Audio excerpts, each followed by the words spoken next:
coming up shortly.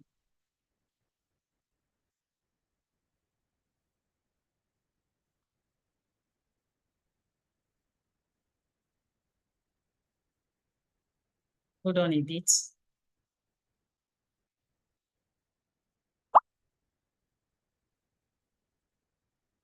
Hold on a bit. To soon be made available in a moment.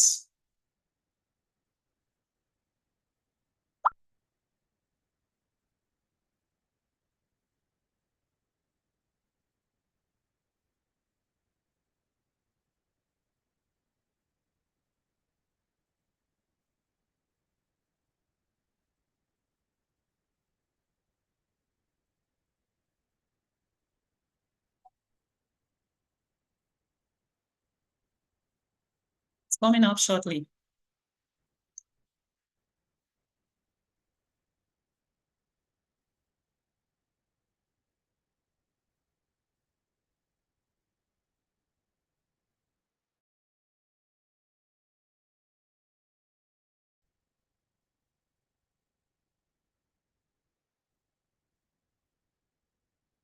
Okay.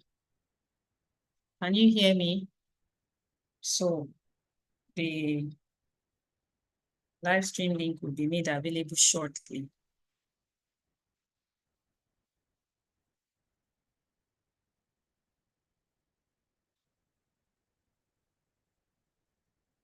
It's coming out shortly.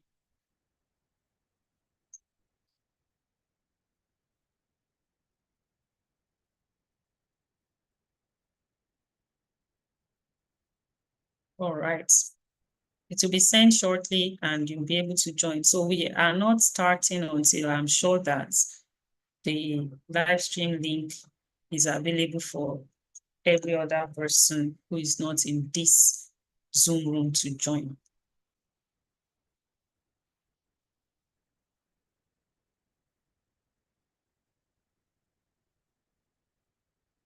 Okay. Can you hear me? So the live stream link will be made available shortly.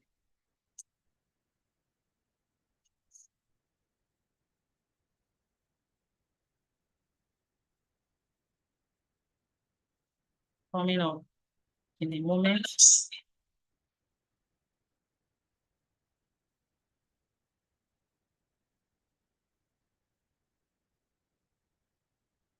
Coming up.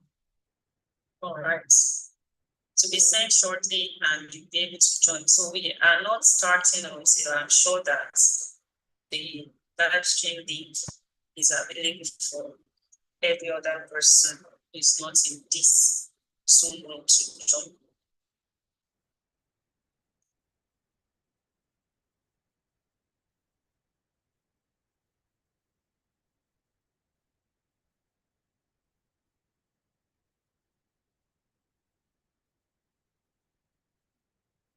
So in a bit, you will have the link.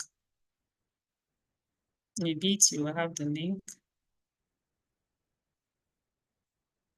We need 10 volunteers to exit the waiting room so that when the TGPS comes in, it will be able to enter the Zoom room.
The live stream link will be made available shortly. To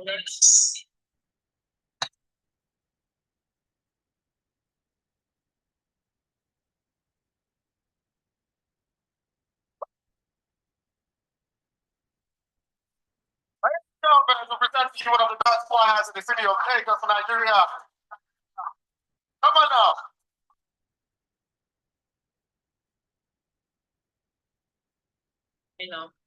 It's coming up shortly.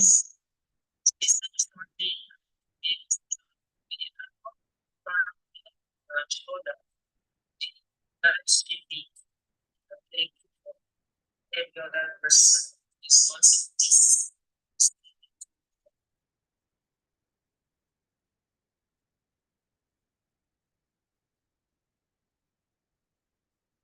So it's coming up shortly.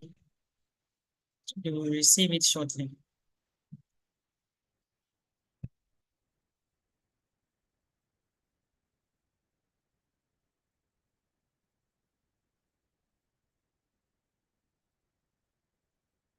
From what I see here, we still have 100 participants.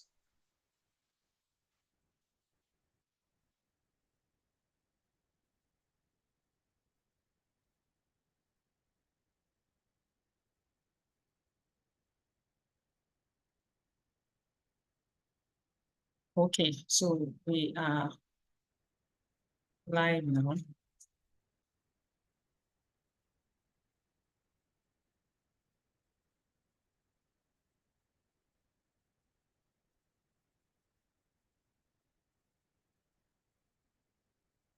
That's the live stream link. So I have sent the live stream link to the waiting room. You will have the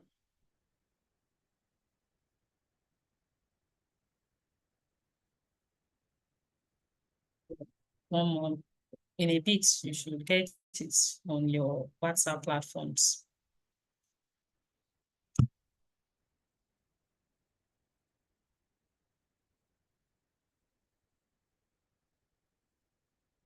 The bits will have to be.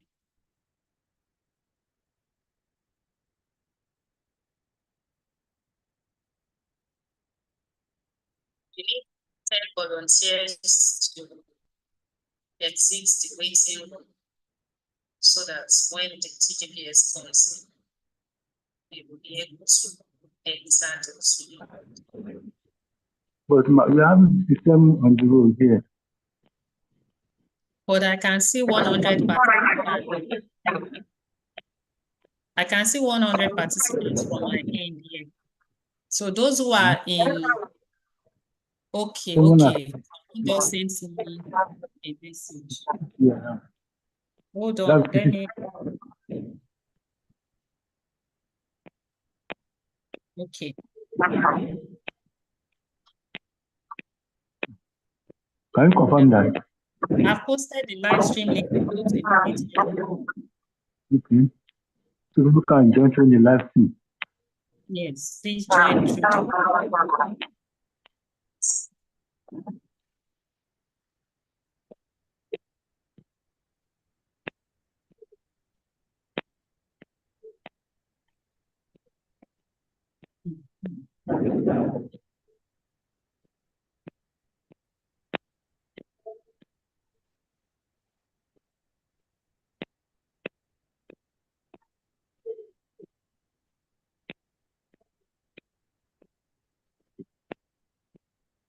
Okay, so the live stream has been sent and we are going to start right about now. I will have to remove some people. Waiting 1 minute. I'm just we were removed. Let me see if we have people here.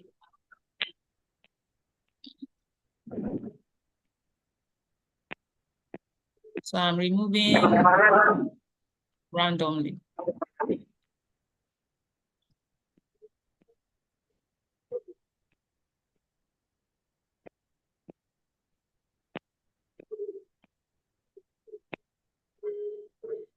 live stream link made available.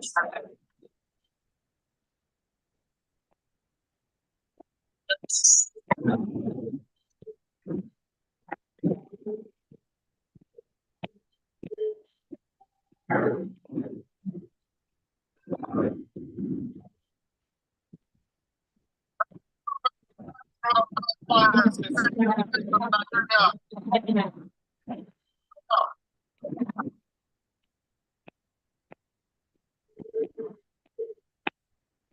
Coming up shortly.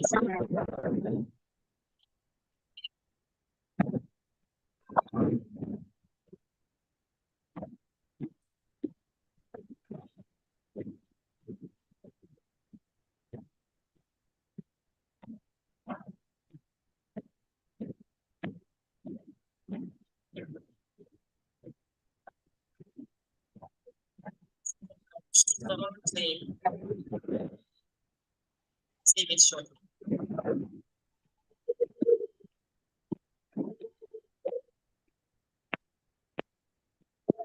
So I'm just removing.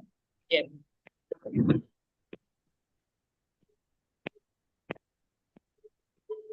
I'm so sorry. What I see here, we still have 100%.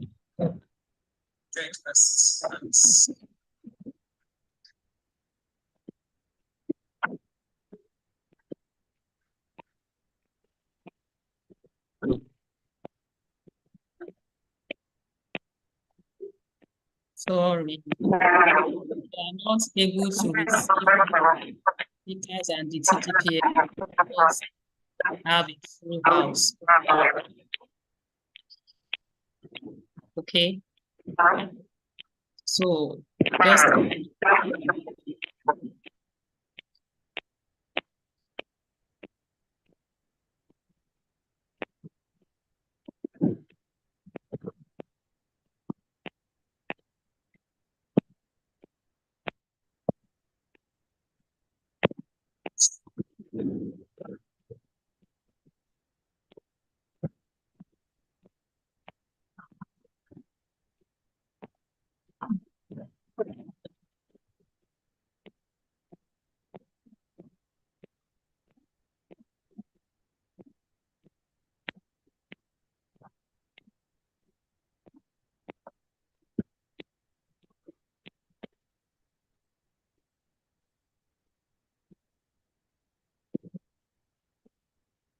that's the live stream. So I have sent the waiting release.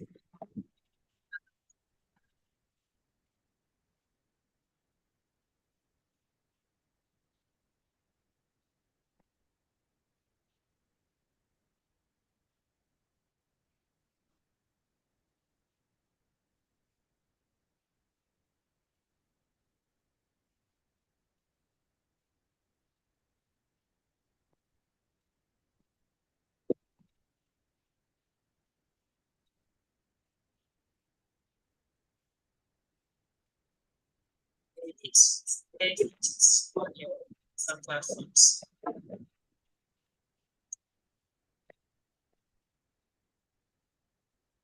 Right. So starting with the anthem. So we all take the national anthem. So I'm sharing my screen. Okay.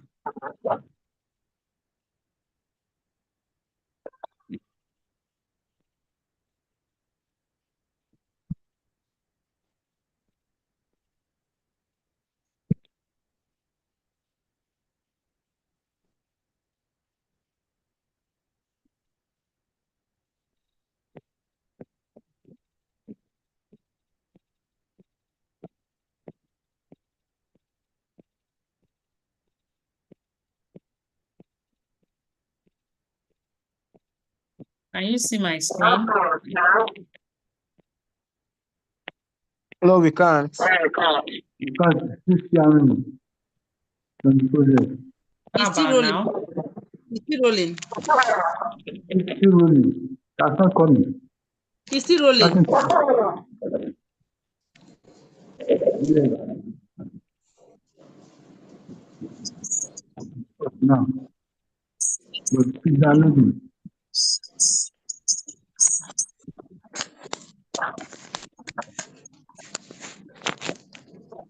Okay.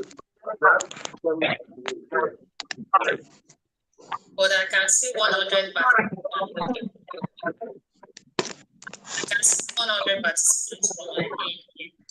So those who are in, okay, what's this? Okay, let's check.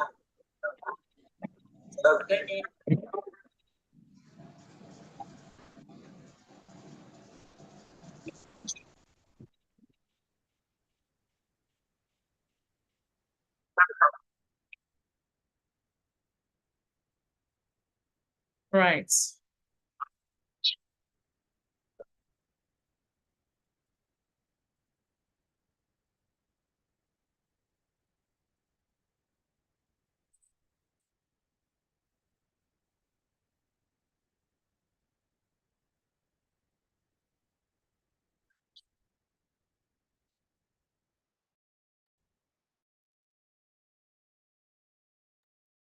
No tribe and tongue may differ, in brotherhood we stand. And so with peace and love, Nigeria shall be blessed. There's no sound, nobody's singing.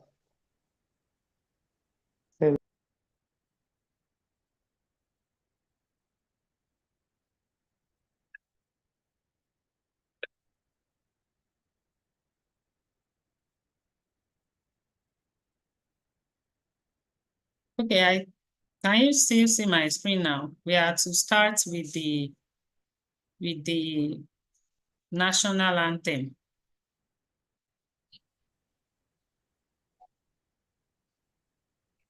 Starting with the national anthem.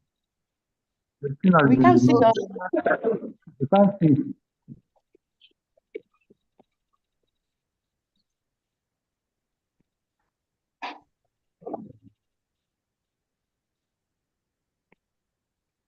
Okay, we can see it now. Can you see my screen now? The live screen now. Yes, I can see it now. Okay, Your you can screen see. now. Yeah. What's happening?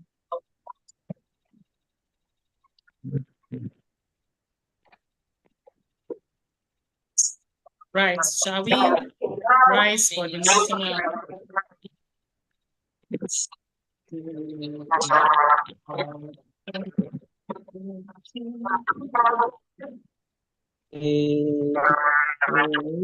Their native land, no tribe,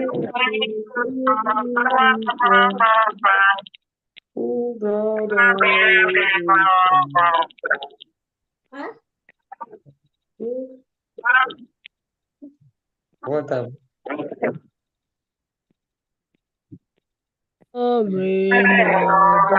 Motherland, our flag freedom, the truth and justice reign. In peace and virtue.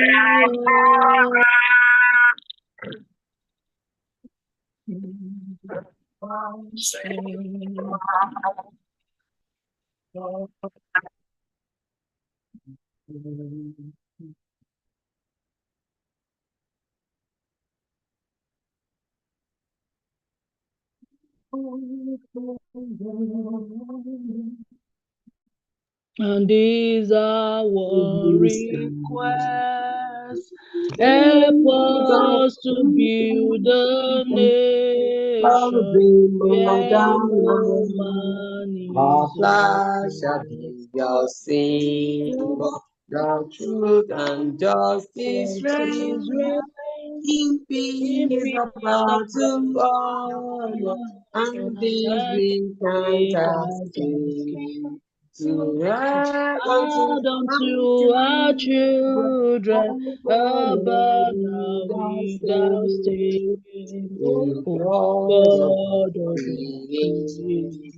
Than these are one request, help us to build a nation where no man is.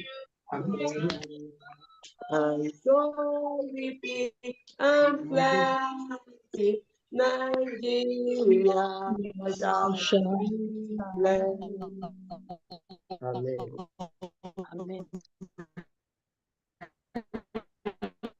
Amen. Hello. Hey, Daddy.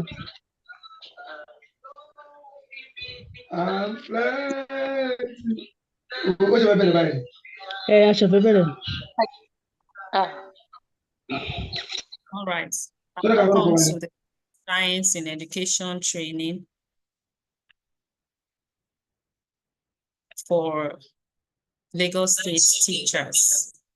It's a great delight to have distinguished noble colleagues join this training.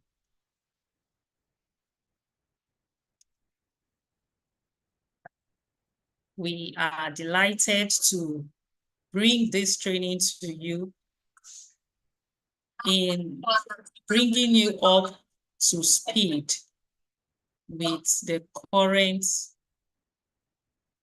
best practices in education.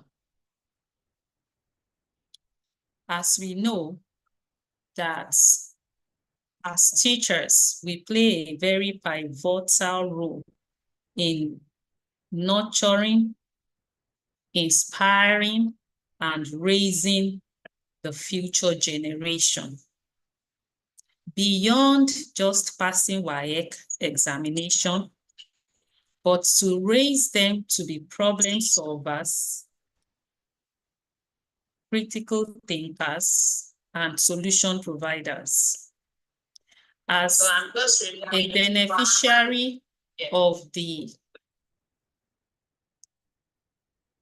Limitless Pace Global Educators Training, I have put together this training to share what I learned and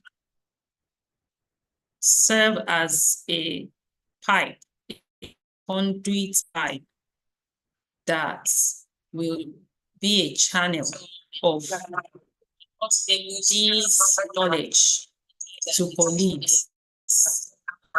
And as our colleagues, you are also expected to take this information and knowledge back to your classrooms so that that student who will be the next innovator, who will be the next inventor, who will be the next solution provider can get that message through you. So you are playing a critical role in facilitating learning and ensuring that these wonderful students that the Lord has blessed us with, they reach their full potentials. So for today, today is the opening. Today is day one, and our guest speaker online, we have the General Permanent Secretary of Education District 6, Mrs. Mujisola Yusuf, the Tutor General Permanent Secretary of Education District 5, Mr. Hassan Dauda Abiodun. They have graciously granted approval for this training, and I am expecting that the Tutor Generals will address us, and I'm checking the room to see if we have their Right. representatives. It's not The, the Tutor General themselves or their representatives.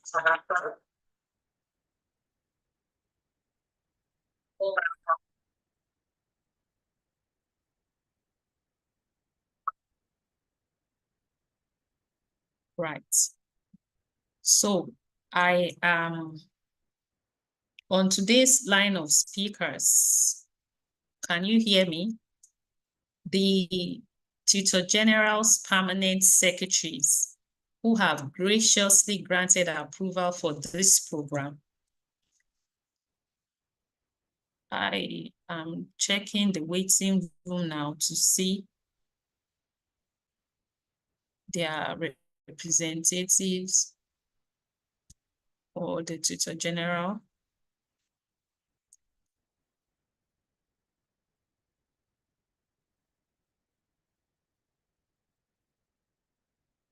Okay.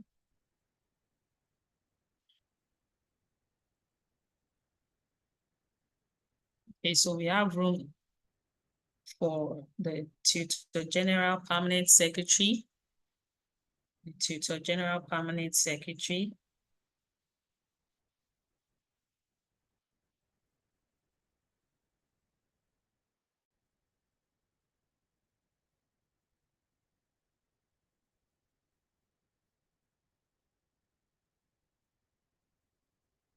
and his representative.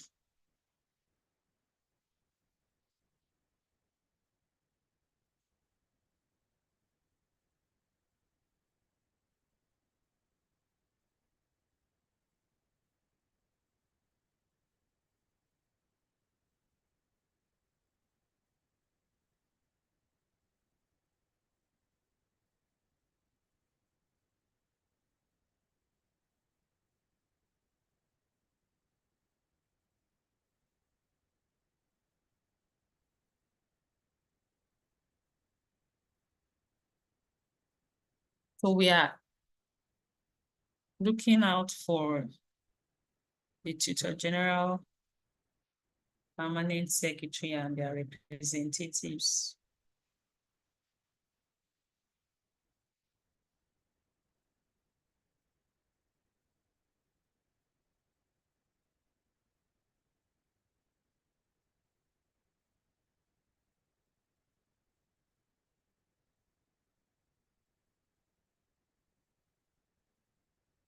If the Tutor General Permanent Secretary or his representative is in this room, can you please signify so that I can? I'm not sure. Can you please leave a chat to let me know if the Tutor General Permanent Secretary is in here?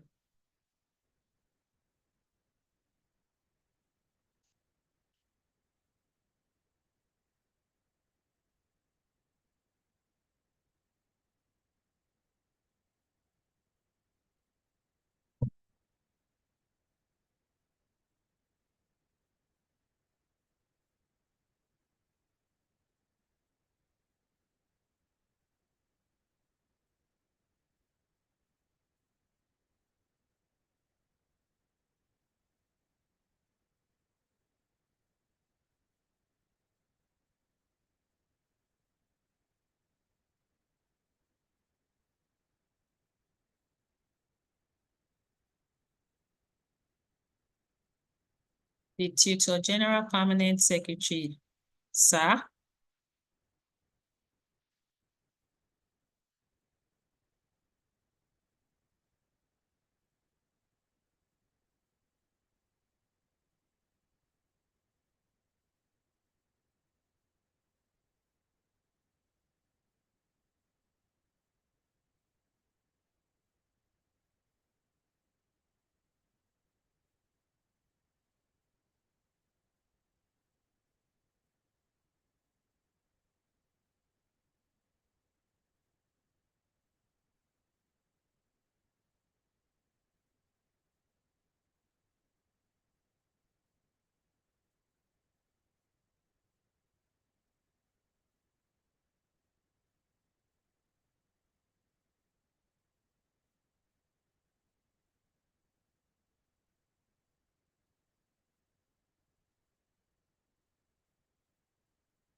I am checking to see the Tutor General Permanent Secretary's representative. Is he in? Is he in?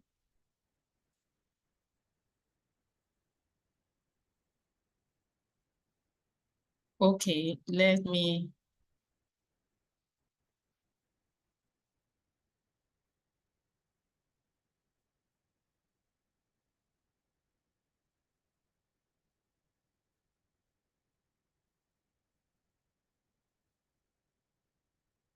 Mr. Kolade Benga, can you unmute? Are you representing the Tutor General Permanent Secretary? Mr. Kolade, I saw your hand up.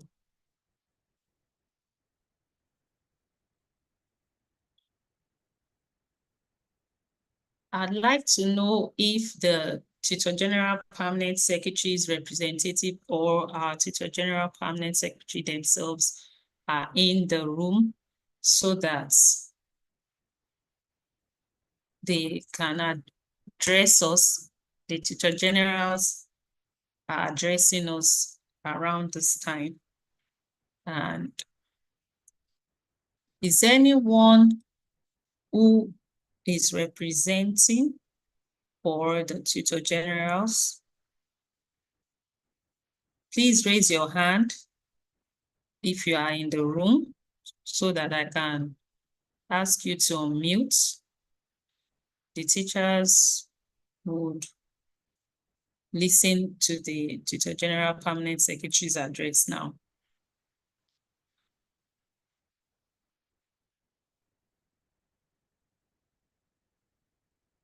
Mr. Kolade, you raised your hand earlier. Are you the TGPS's representative? Mr. Kolade?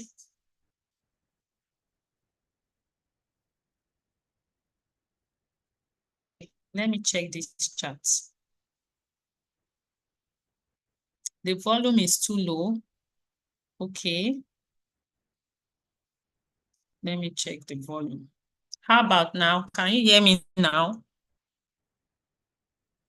Let me put that in the chat. Can you hear me?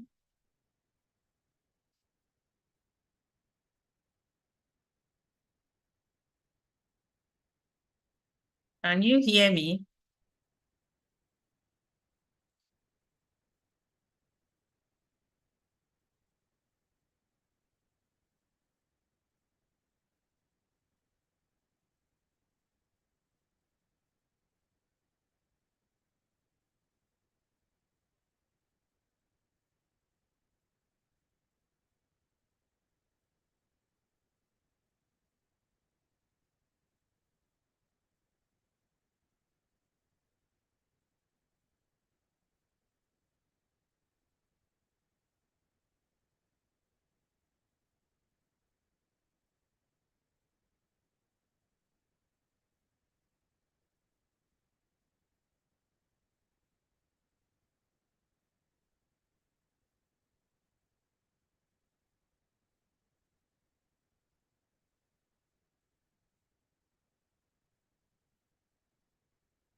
Let me see. Ma, we can hear you. Okay. I asked the representative of the TGPS. I understand the TGPSs are in a meeting, but Okay.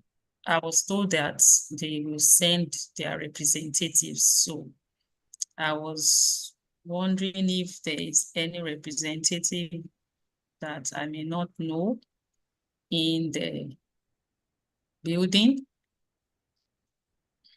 Is anyone representing the Tutor Generals in the building?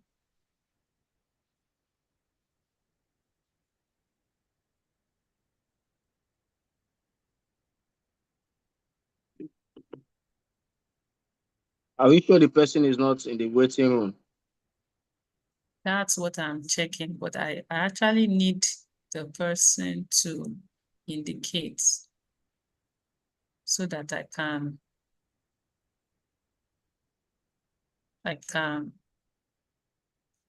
let the person. We are still at full capacity. Yes. We are still at full capacity.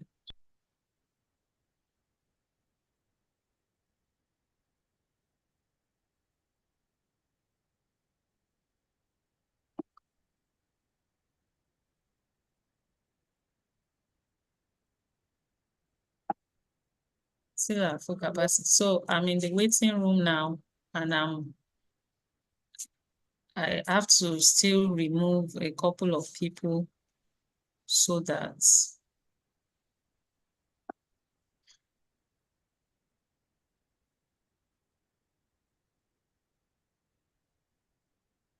the teacher general permanent secretaries or their reps cannot come in because we have some people still in the waiting room. Yes. Yes, we are still at full capacity.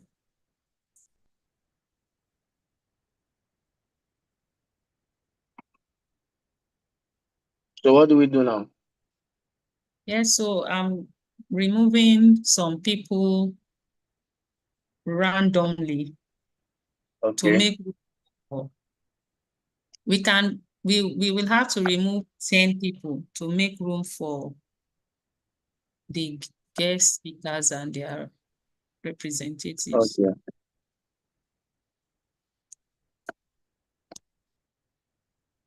So we have a few people being removed at the moment.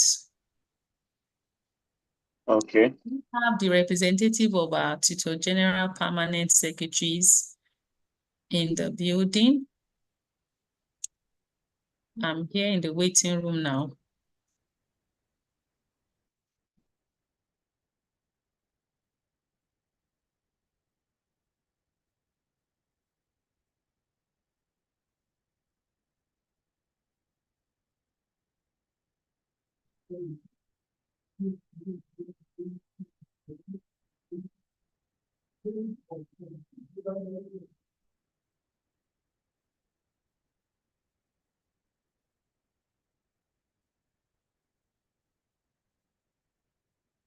Okay, so we can.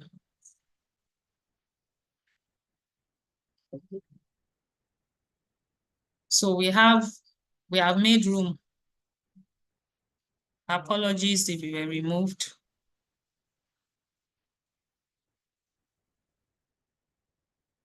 Apologies if you were removed.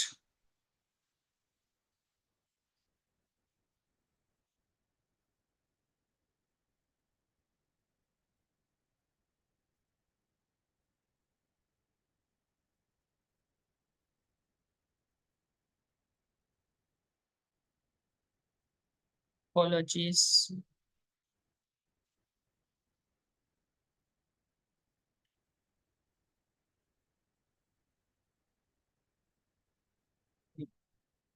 So I trust that our speakers can come in now.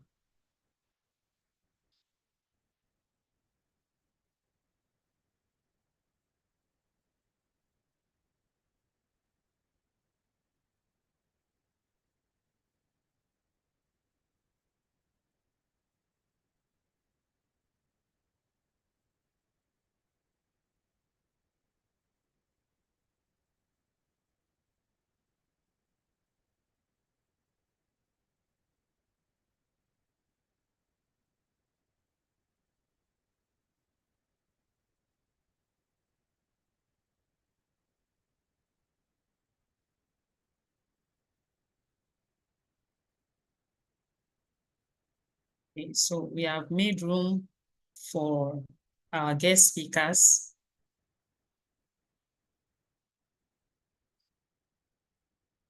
We have made room for our guest speakers. So I am checking to see that I can get a message that they are in the building.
I'm looking out for our speakers.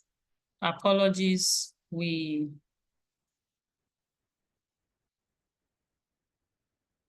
haven't seen I'm looking out for the speakers. All right, ma'am. Once they come in,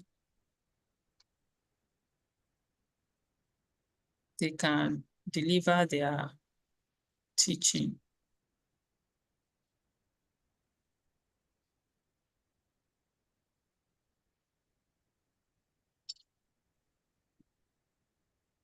So we are on the lookout. So today we are going to be having the Tutor General Permanent Secretary, Dr. Tola Salau, Mrs. Adeola Akinshuluri, and we are having Casey and Erica Sheffield.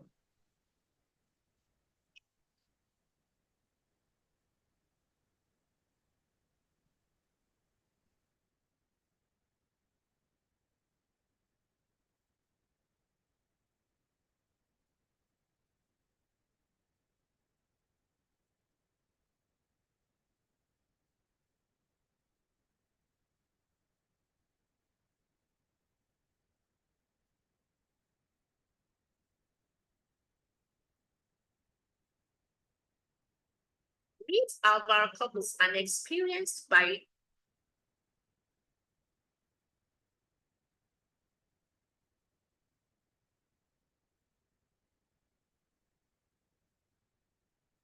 Dr. Tola Salau is to address us, and Dr. Tola Salau is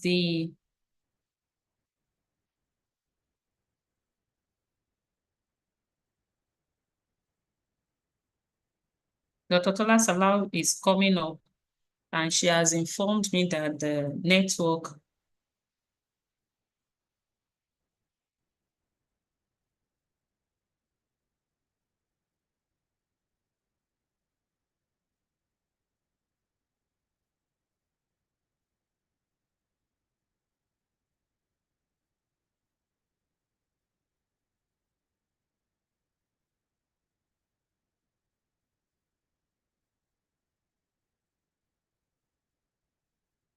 Dr. Tola Salau is coming up shortly, and I have word that the internet is quite unstable.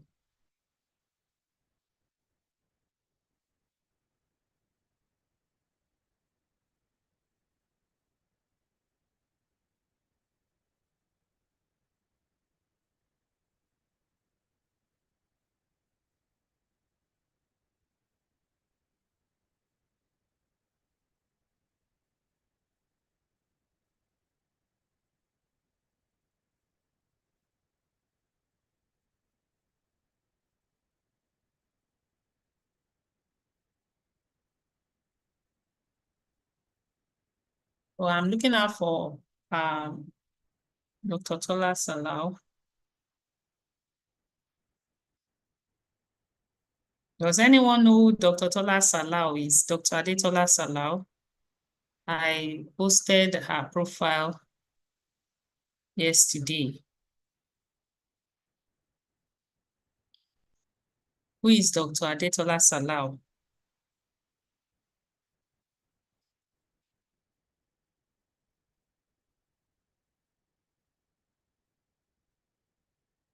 Dr. Adetola Salau is our next speaker.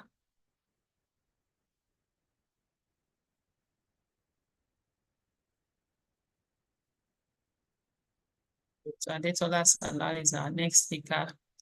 And I'm getting message that the network is quite terrible. Sometimes when network decides to strike, we just have to bear it up.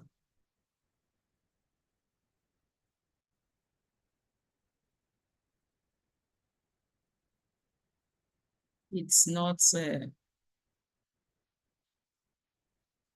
not always something planned for, but then it just happens and there's not much we can do.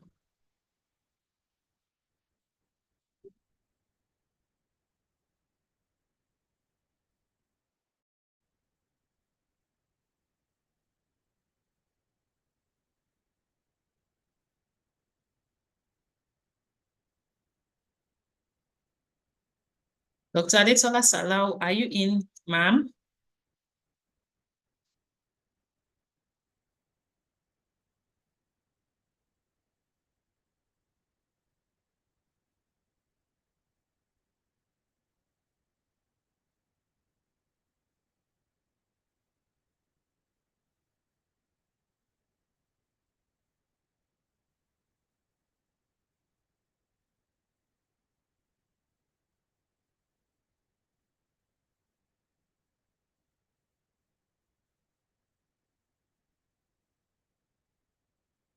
So I'm getting word here that the network is terrible from where she's joining, and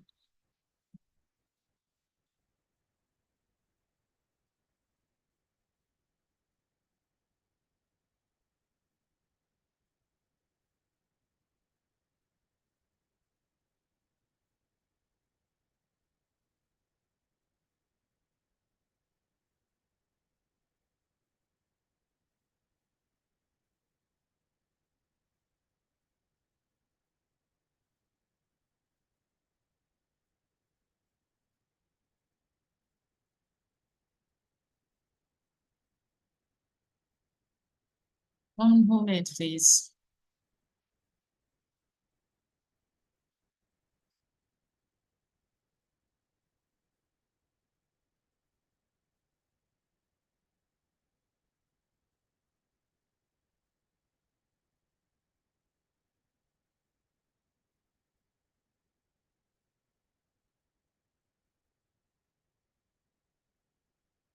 Apologies, these are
Yes, the network is terrible. Sometimes you just wait out these things. Yes, it's terrible. That's an inventor, an innovator who would bring up something that we address network challenges, especially when it has to do with internet connectivity, is in our classrooms. And I believe that this Dr. Adetola Salau is coming up shortly. But she says that her internet facility, I mean, she says the network is terrible. So I'm looking out for her in the waiting room to see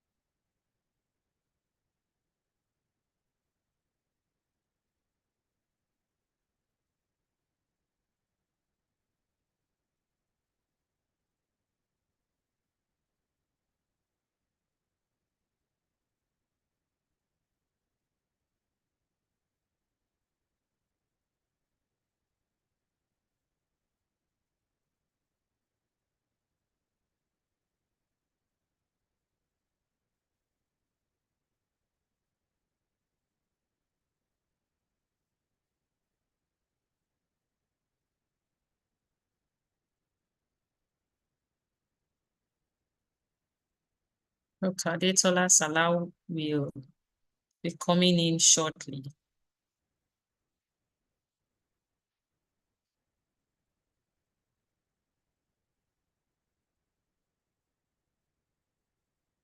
Can someone leave in the chat who you think Dr. Adetola Salau is?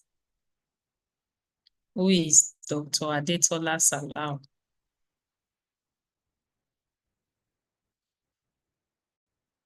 Who is Dr. Adetola Salau? Someone leave in a chat. Someone leaving in chat.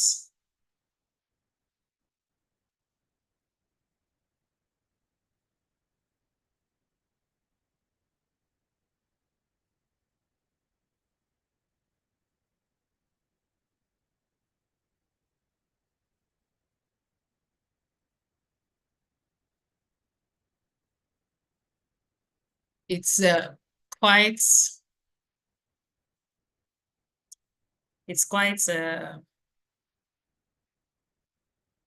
unfortunate that the network is dealing with a lot, but we will go through this for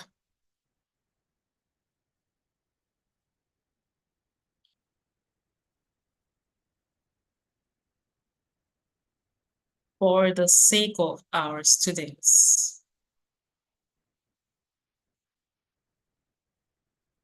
These bright minds, they are going to be great and very important personalities because they were taught by you. Because they were taught by you.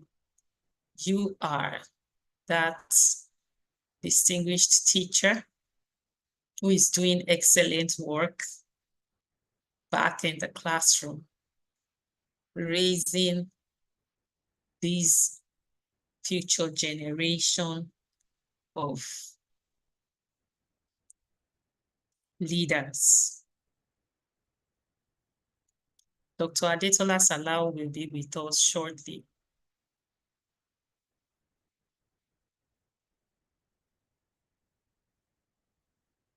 She will be with us shortly, so I am looking out for her.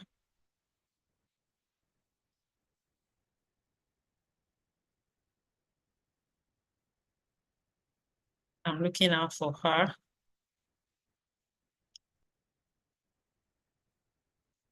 Please, you are going to pardon her as a result of the poor network. She may not be able to turn on her video to help better improve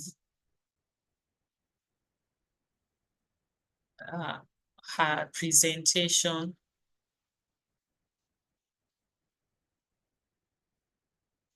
So kindly bear with us.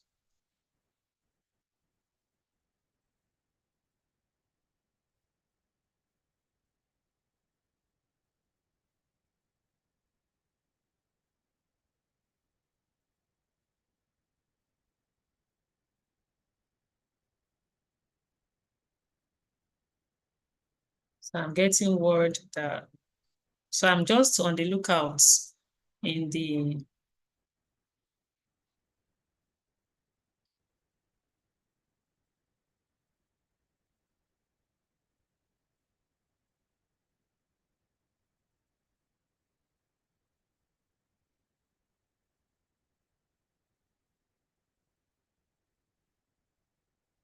okay, so I'm just checking.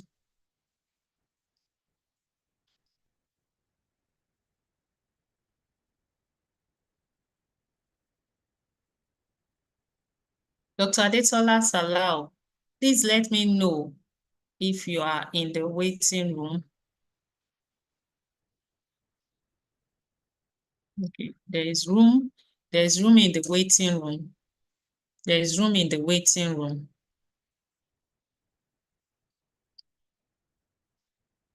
Thank you for your patience. For those who voluntarily left, thank you. For the ones I had to just randomly remove to make room, thank you for your understanding. So I am looking out to see Dr. Adetola in here.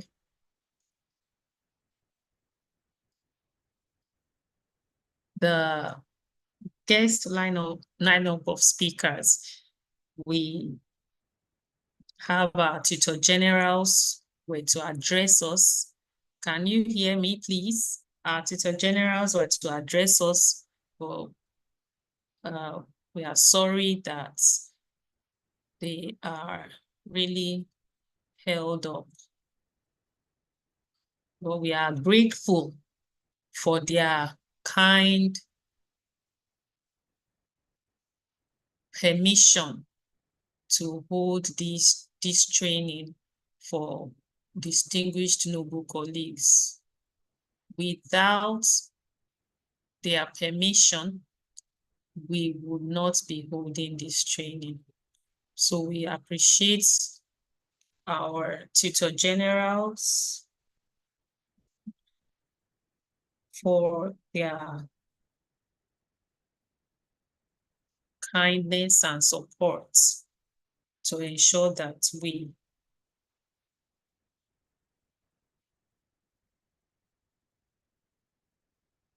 get the best so that we can go give our students the best in their classrooms.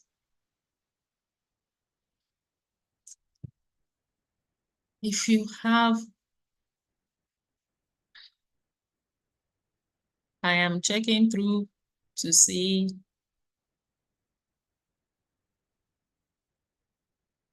Dr. Adetola Salau is coming up now.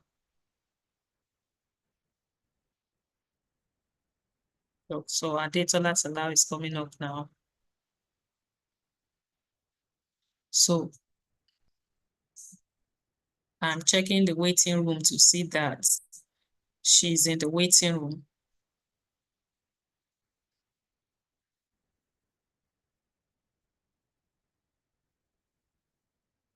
Oh, well done. So we have someone responding to the question here that Dr. Adetola, Miss Omotosho Mary says Dr. Adetola Salau was the former special advisor on education to the governor of Lagos State from the year 2020 to 2023. And she is presently the special advisor to the governor on education in Kwara State. And she's from Kwara State. Really? I didn't know that. That's interesting. That's interesting. That's interesting. So we have Dr. Adetola Salau.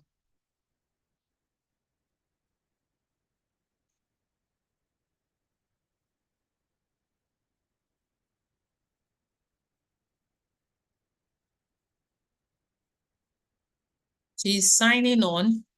So I'm looking out for her in the waiting room. That's Miss Omotosho Mary.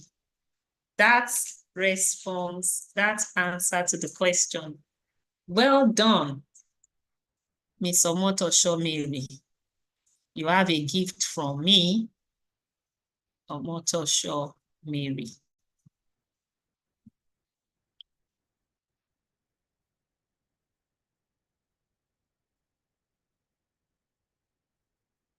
So we try to ensure that we maximize time. That's why we send their profiles ahead. But then, when network decides to strike, we just ride with the tide.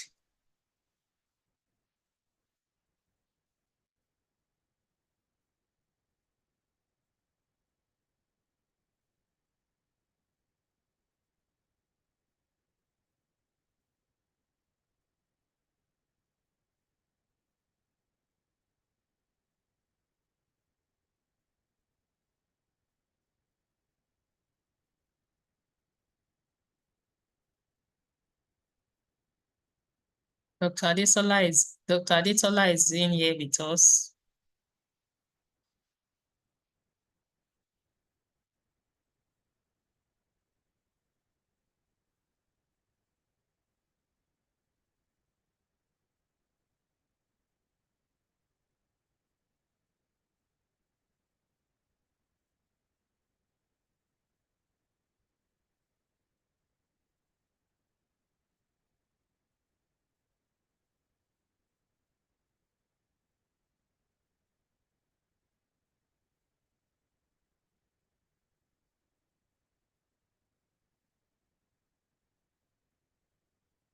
Not seen her in the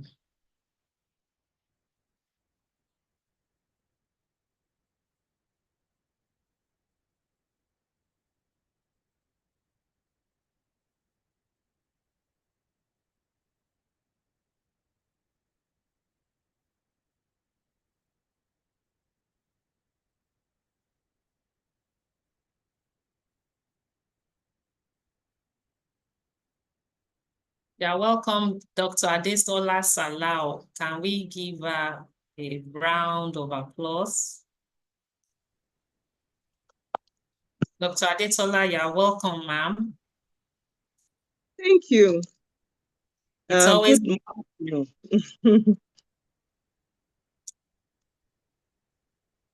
You're welcome, ma'am.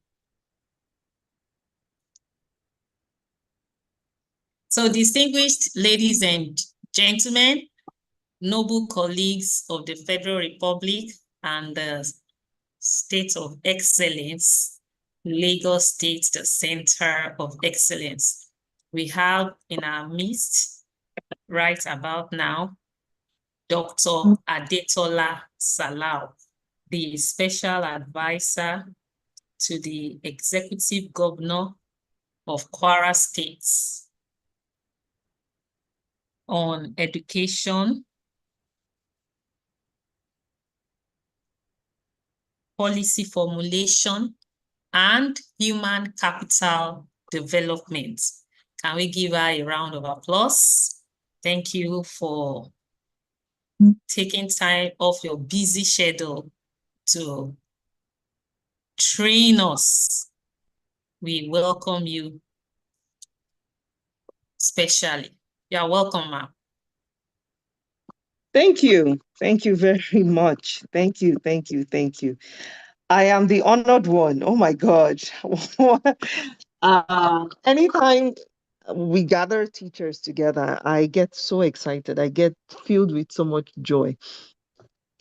Because, like I tell everybody, the most important people in the world are teachers. It's I know people have said it. I know it sounds, what's the word I'm looking for now? People take it for granted now. That Sounds it's the, yes, cliche. Yes, that's the word. Thank you. Thank you. That teachers are the building block. Teachers are the foundation, is a noble profession, but it is the truth. I keep telling everyone, what is the common denominator of every single person when they sit down in a room? Every one of them has had a teacher, whether it was an informal teacher or a formal teacher. But for the most part, I will say about 80 to 85% of us have had formal teachers. Now, whether it's we stopped in primary school or stopped in junior secondary or they stopped in senior secondary, but somehow they were exposed to a teacher, an English teacher, a math teacher, science teacher, teachers. Anyone you sit down in the room, immediately you want to talk about their experiences from when they were maybe 5 years old, 10 years old, 12 years old. What is the common denominator?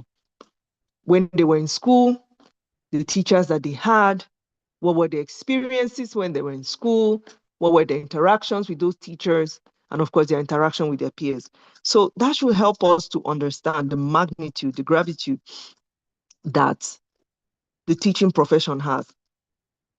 I also tell people that whenever you look back and you're reflecting on your life, and I'm serious about this, when you look back, maybe you're in your 50s, you're in your 60s, your 70s, when you are at that twilight stage too, and you start reflecting back, guess who comes again back to your mind?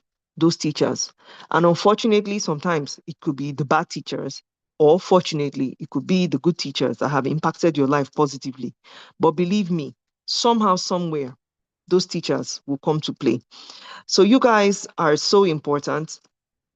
And I still consider myself, and I'm very proud to say it everywhere I go, that I'm a teacher foremost. The way I think, the way I reason, the way my personality, a huge part of it is really molded and formed by being a teacher.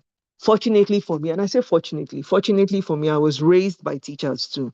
Both of my parents were lecturers. Well, my mom, she's retired, but believe me, even as she's retired, she does not stop lecturing. So both my parents were lecturers. I was raised by teachers too. So I'm really excited to be talking to educators, to be talking to my colleagues, because that's what you are. You're my colleagues.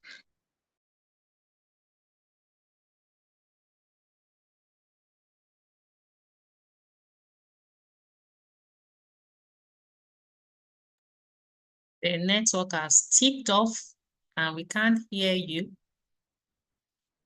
We can't hear what you're saying at the moment.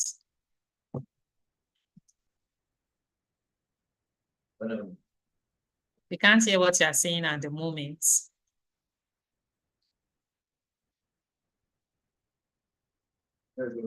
Doctor, if you are talking, we can't hear a thing yet. I'm guessing the network struck again. I'm guessing the network struck again.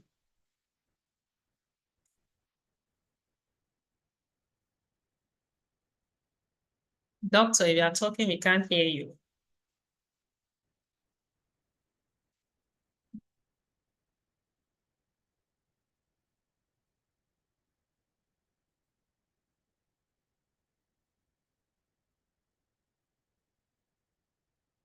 Doctor, if you are talking, we can't hear you.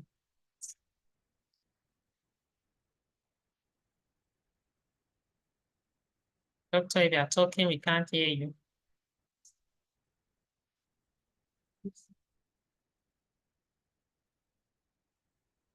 Thinking the network may be responsible.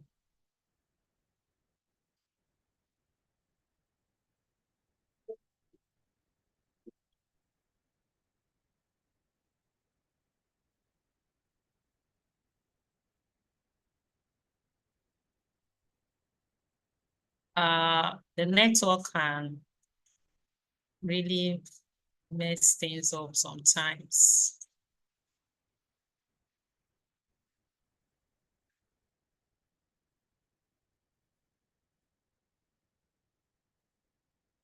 Okay.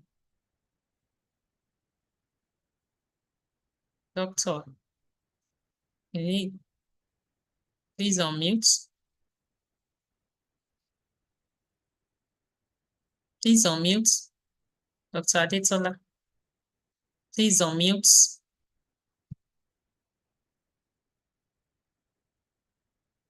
If you are talking, we can't hear you, please.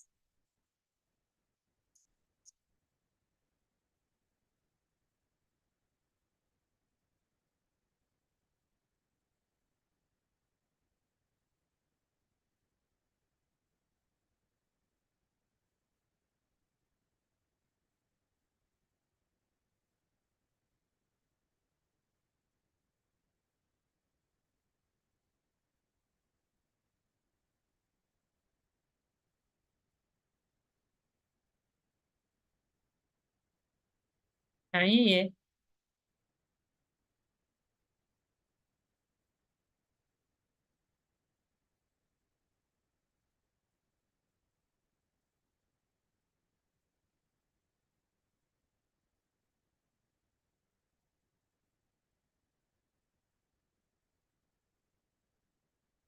Can you hear me?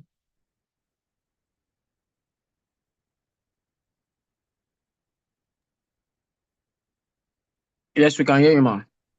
Yes, I'm guessing the network struck again while she was talking. Yes.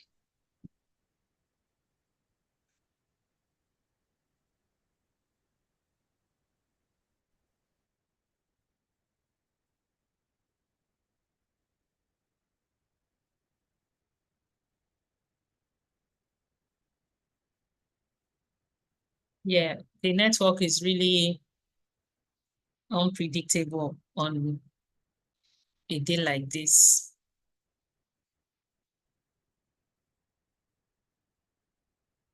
So the network struck again.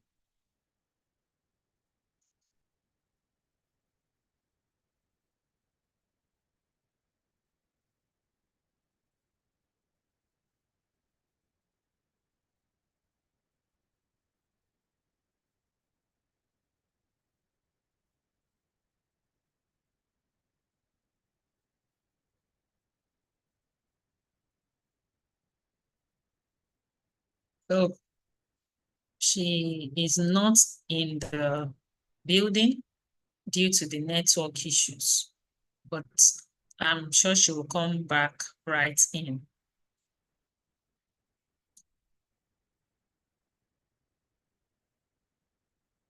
She'll be back right in.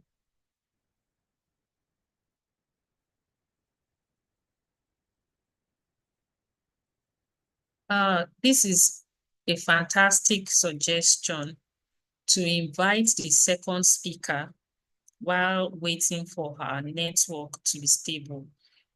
It's a very fantastic suggestion. However, we have given each speaker their time slots and they are prepared bearing that time slots in mind.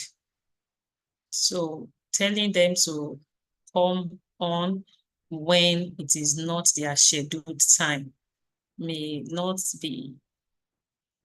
be unsettling. So I believe she would be able to get back in. Please bear with the network. Yes, please bear with the network. Let me check again if she has come back right in.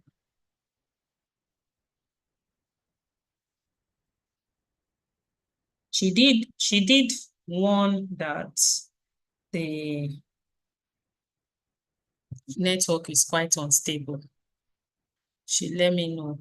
Let me reach out to the other person. Oh.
So as I suggested, I have reached out to the second speaker, and once she comes into the waiting room, I will let her in so that she can continue with her own presentation. And when the network resolves, Dr. Adetola may come back right in. But I have reached out to the second speaker. Thank you for that suggestion. It will be a possibility, really.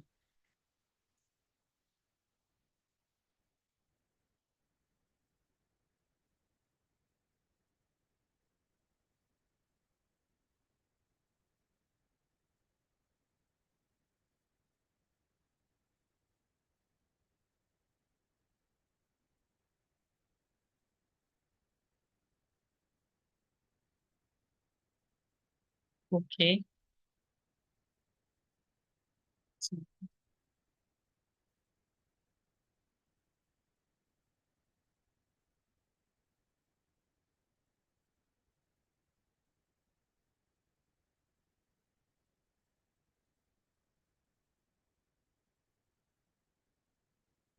Okay.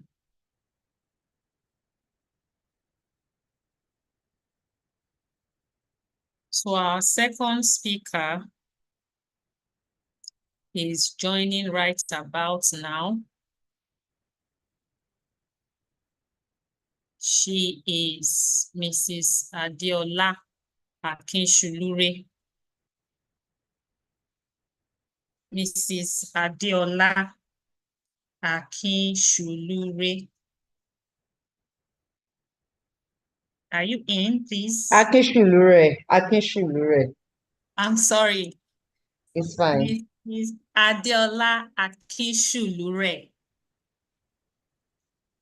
Mrs. Adeola Akinshulure is our second speaker, and I will quickly read her profile to you all so that you all know the distinguished guest speaker who is here to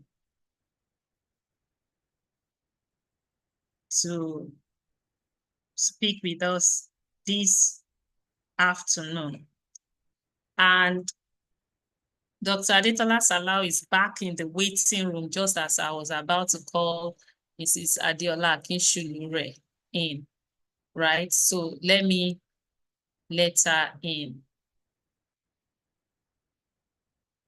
Okay. So I'm admitting Dr. Adetola in. So Dr. Adetola is joining us right back in.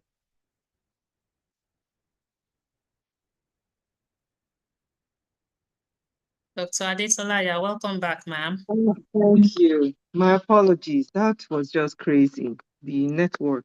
It's been really like that since we started. Yes, it seems last week I've been dealing with this. Hopefully, we're going to be raising children in our clubs that will help us to solve this problem, which is exactly, let's say, going to In what the I need to spirit. talk about right now. Yes. So I I just really, hope that's exactly where we should be segueing to.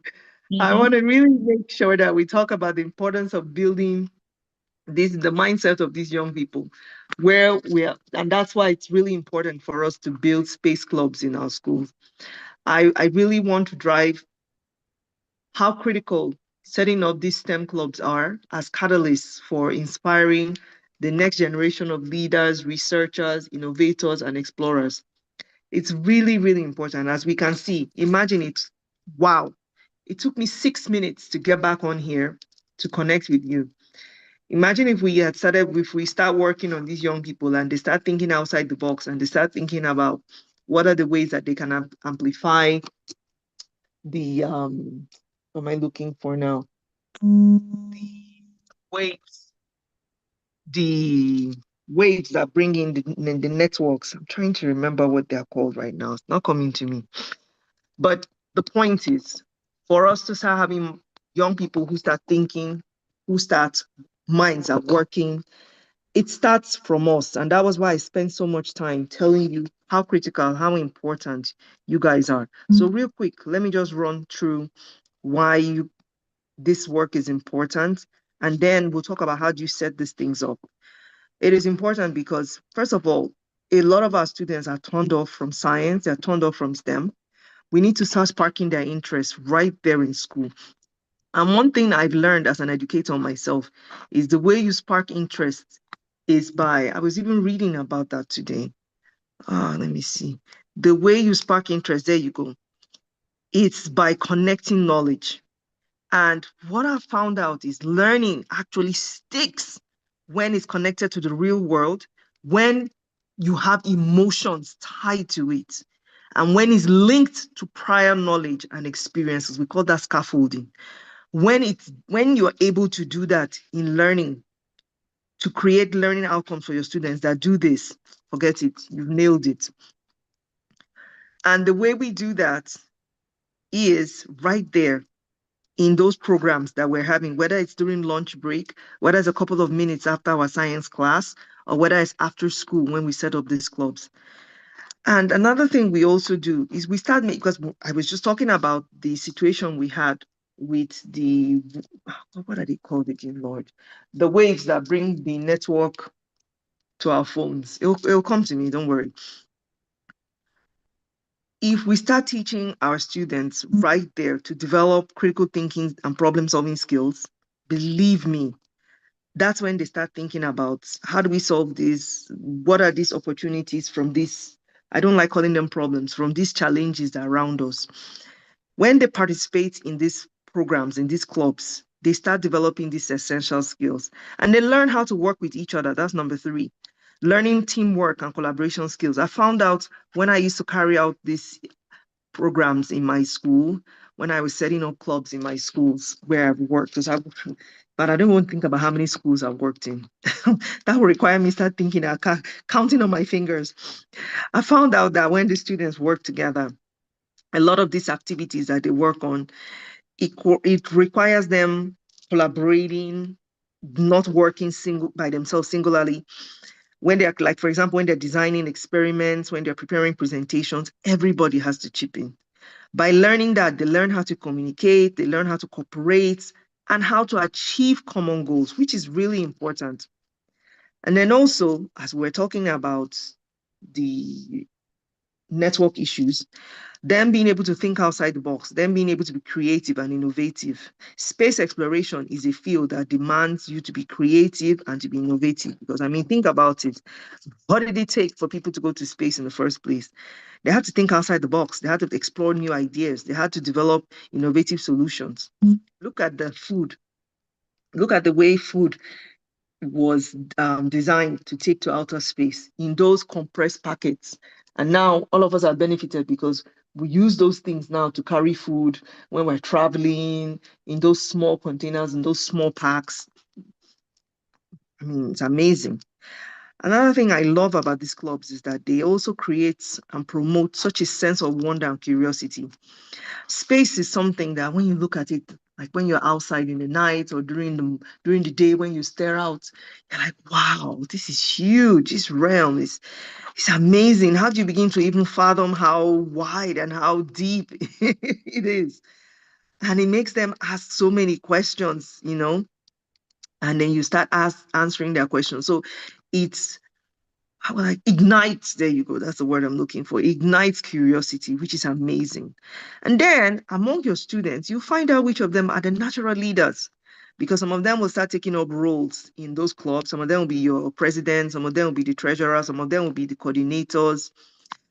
Developing leadership skills while they're carrying out programs like this is very important, because they're going to utilize those skills for everything else they're going to be doing in their lives, whether it's in their homes, whether it's their work, whatever it is that they decide to do, somehow they'll be able to transfer those skills and use them.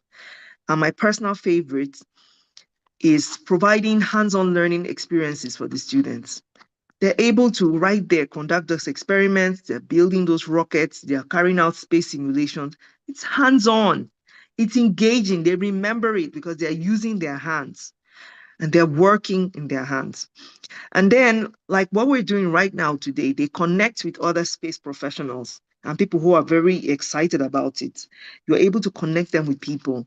And who knows, tomorrow, these children can decide, you know what, I want to become an astronaut. I want to be a scientist. I want to be an engineer, because they've seen people who are in these fields and they're thinking and their understanding begins to allow them to realize that, wow, it's possible. I can be this. It's very possible.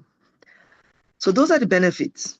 And now I want us to talk about how you're going to set up these spaces, how you're going to set up these clubs for the students. It's very, very important that we get into that nitty-gritty of how you're going to do that, because we really want these children to be immersed in these learning experiences right there in their classes.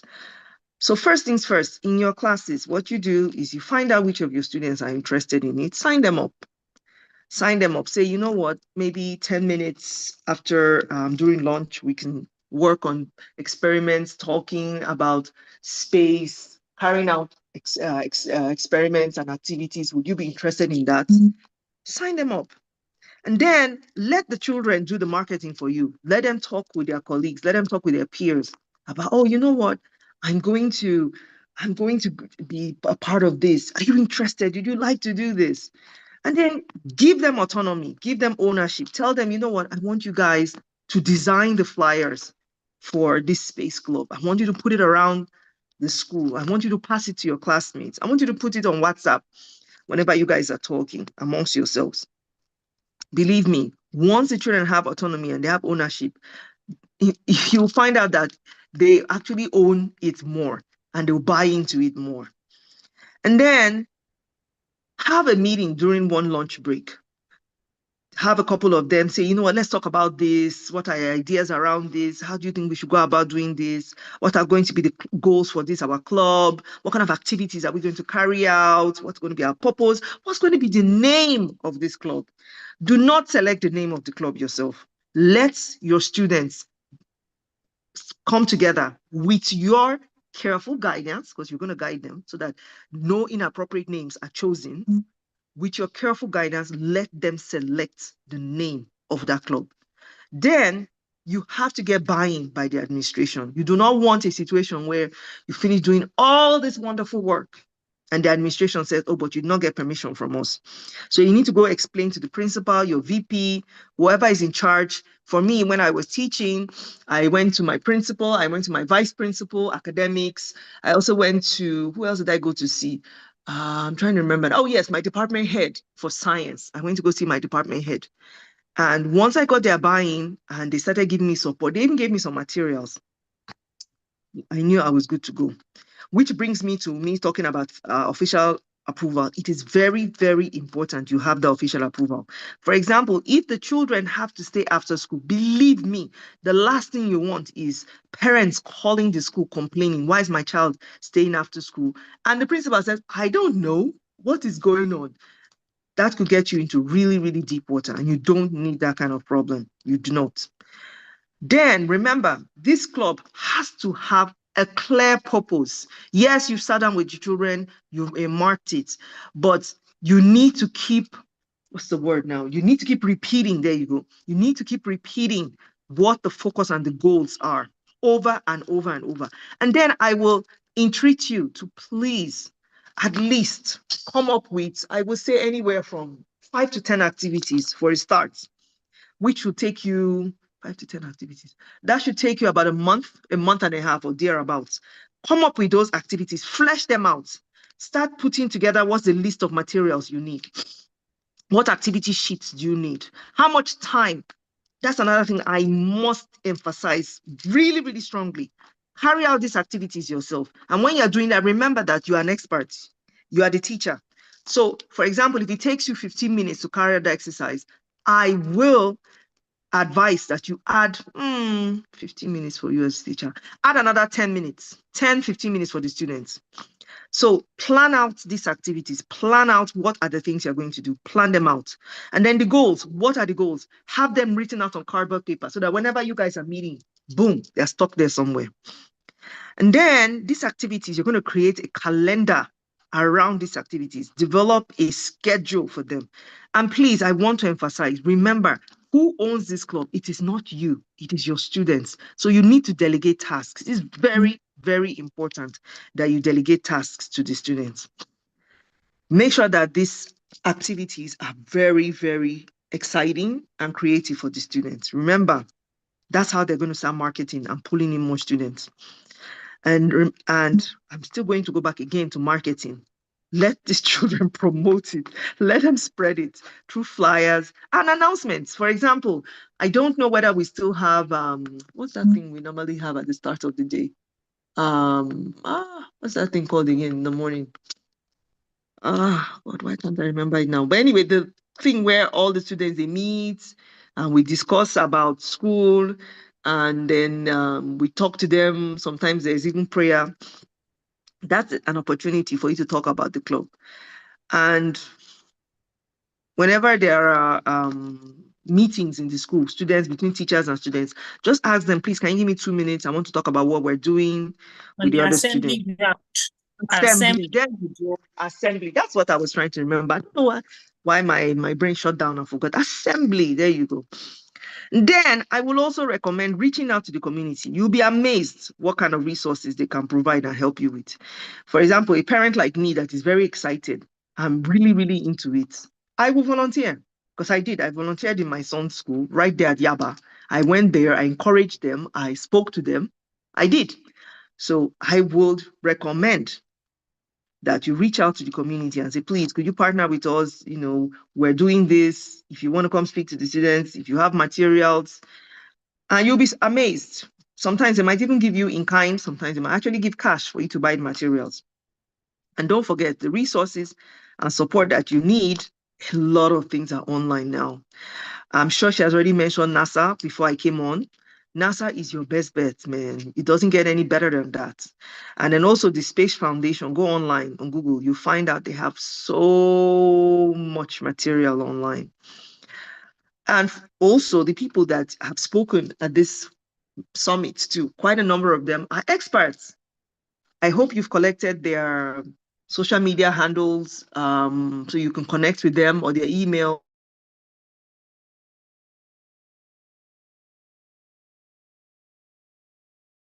You'll be amazed. Yes, you'll be amazed the kind of support you will get from them.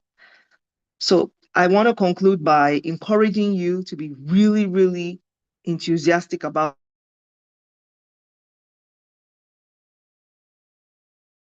how enthusiastic, how excited, how buzzed off about this you are.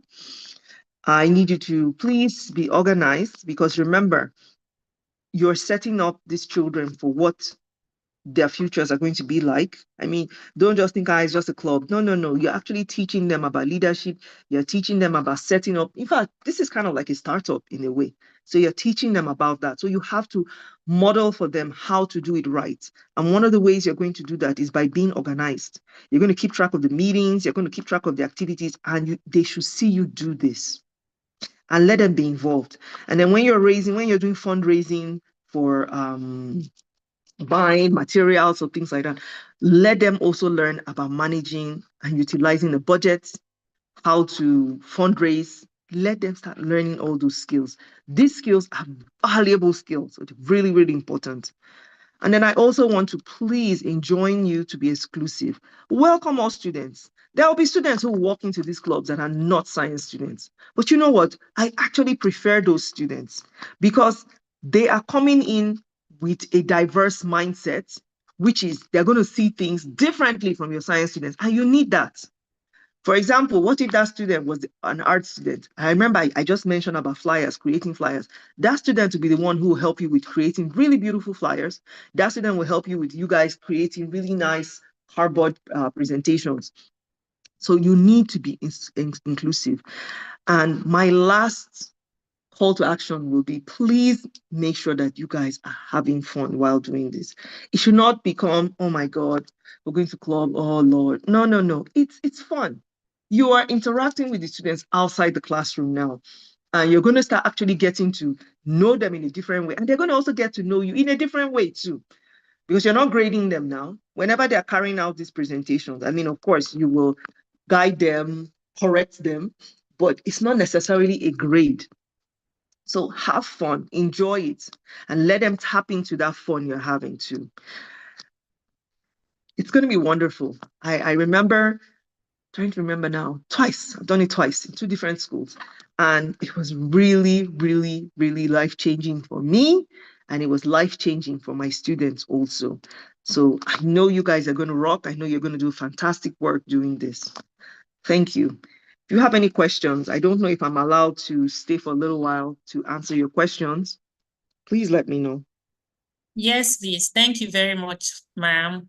We appreciate you for taking time to be with us. So distinguished noble colleagues, if you have any questions, please let me see your hands up or put it in the chat box. We can take, yes, we have Mrs. Adeola.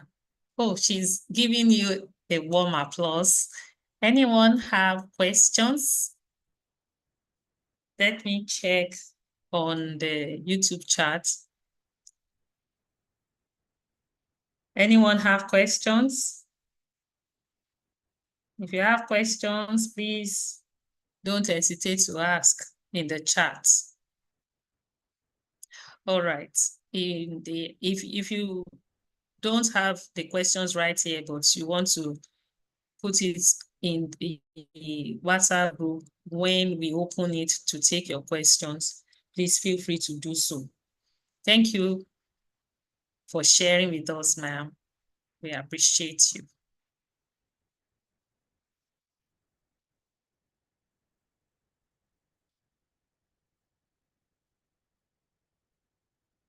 Thank you so much, Dr. Adetola Salau.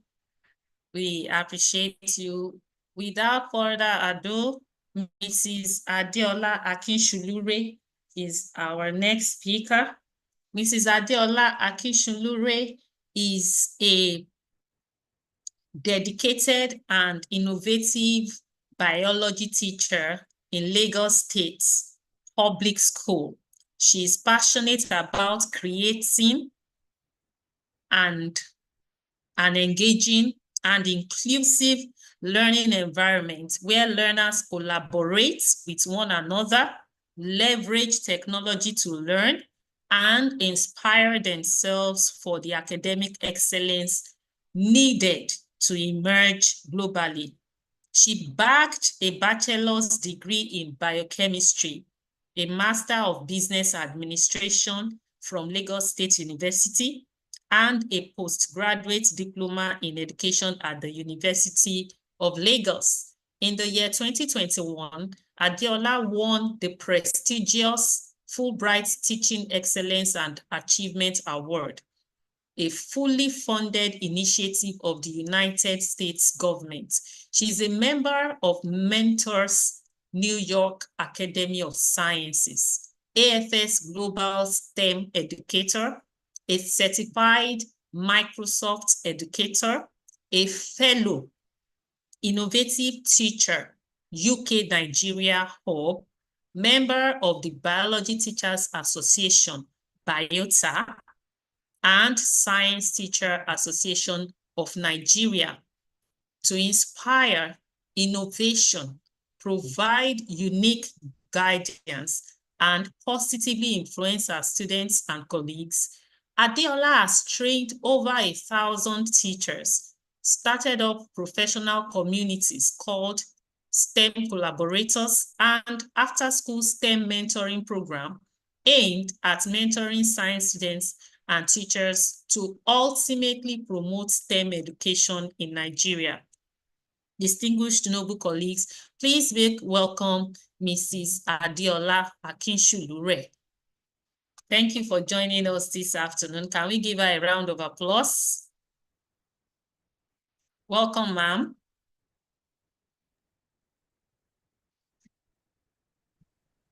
All right, thank you. I was having issues on muting myself before now. Thank you so much. Let me start by appreciating God Almighty for today. I want to thank our Tutor General Permanent Secretary, Mrs. Mojisola Yusuf. Thank you for the opportunity you have given us as educator to believe in ourselves, and also thank you for the platform you have given us to also express ourselves. Thank you for how you're supporting us as educator. Thank you so much. Thank you, Ma. And I want to thank Dr. Banke. Thank you for putting this program together. The truth is, you can choose to say, oh, throughout this holiday, I just want to sleep. I want to watch movies.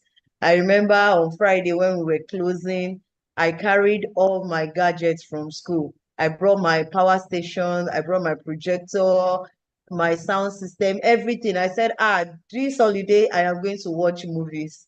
Unfortunately, up till now, today is Wednesday.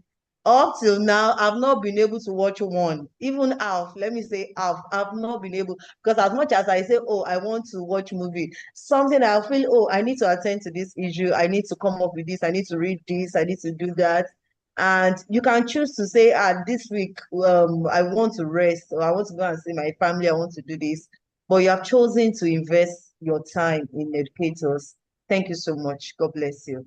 And I am coming up after a very great woman in STEM, Dr. Tola Salau. Dr. Tola Salau I've been a secret admirer since I think in the past like 3 years or thereabouts. I've been following her when she was still in Lagos, before she went to Kwara, before Kwara people took her away from us. You know, I've been following her, and from Steam Up Lagos to now Steam Up Kwara, I've been following her. I'm still following her up to now, even though she's not in Lagos, I'm still following her. Thank you, Ma, for the work that you are doing. And I also want to celebrate every one of you. Or before I celebrate every one of you listening, I also want to still celebrate those that will come up after me, because I know that the program is not ending today. And for every one of you online, I just give yourself some love, like in the chat box. Let me see that, for taking out time to equip yourself. Let me see that. Yes. Oh yeah, I'm waiting. I want to get feedback from you. Mr. Wolaja, well done. Miss Shitu, Miss Ifoma, I can't start mentioning names. Just give yourself some love, some thumbs up for the work that you all are doing to equip your students.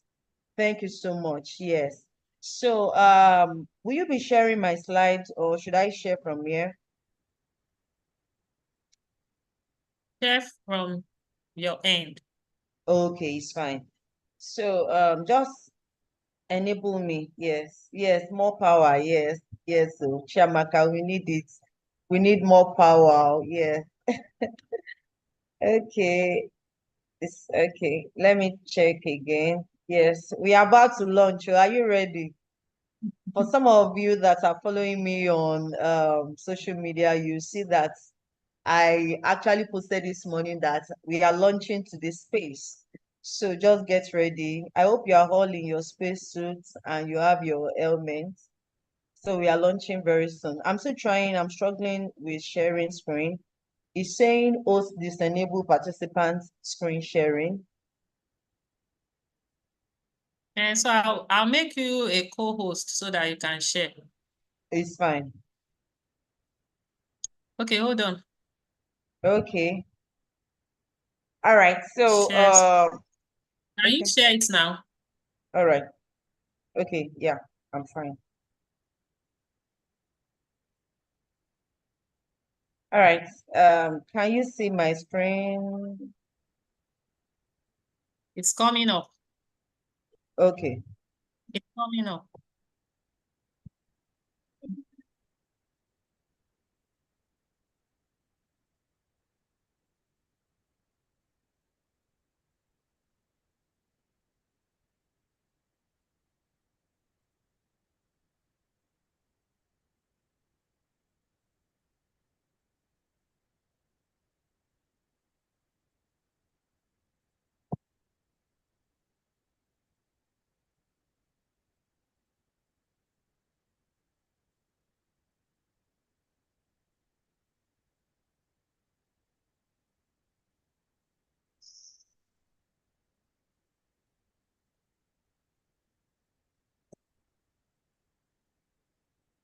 I'm sorry, just a minute. I don't know Okay. what's happening to my system. It's just malfunctioning. So let me stop sharing and share again. But can you see anything? Yes. Your slides. However, it's not on slideshow yet. Okay.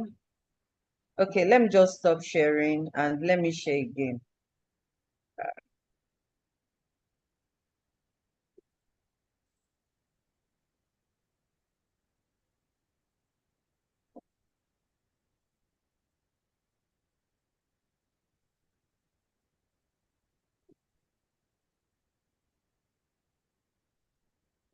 Just a minute, just a minute. Oh no. Oh.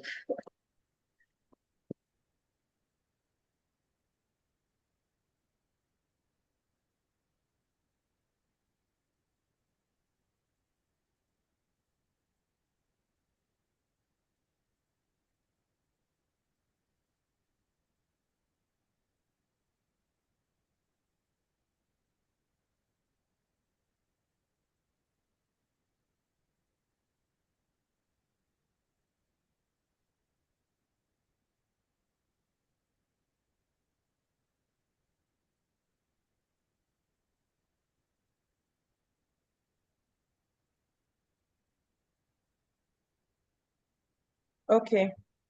How is it now? It's coming up. Okay. Just let me know when it's up. Yes, it is up now. All right. Thank you very much. So we are going to be looking at, I might not be able to see messages now. However, just whatever as we move on in the course of the presentation, whatever question you have, please just put it in the chat box. You can write it down. I'm sure by the end of this presentation, Dr. Banker will give us opportunity to interact and ask questions. So so that you don't forget, you can just drop in the chat box. However, if you have your writing material, which I think you should have, it's also important that you just put down the question. So I'll try and make my presentation maybe like in the next 30 minutes. I'll try and put it together so that we can still have time for question and answer. So this afternoon we are looking at space launchpad, equipping students with or equipping students for lifts off.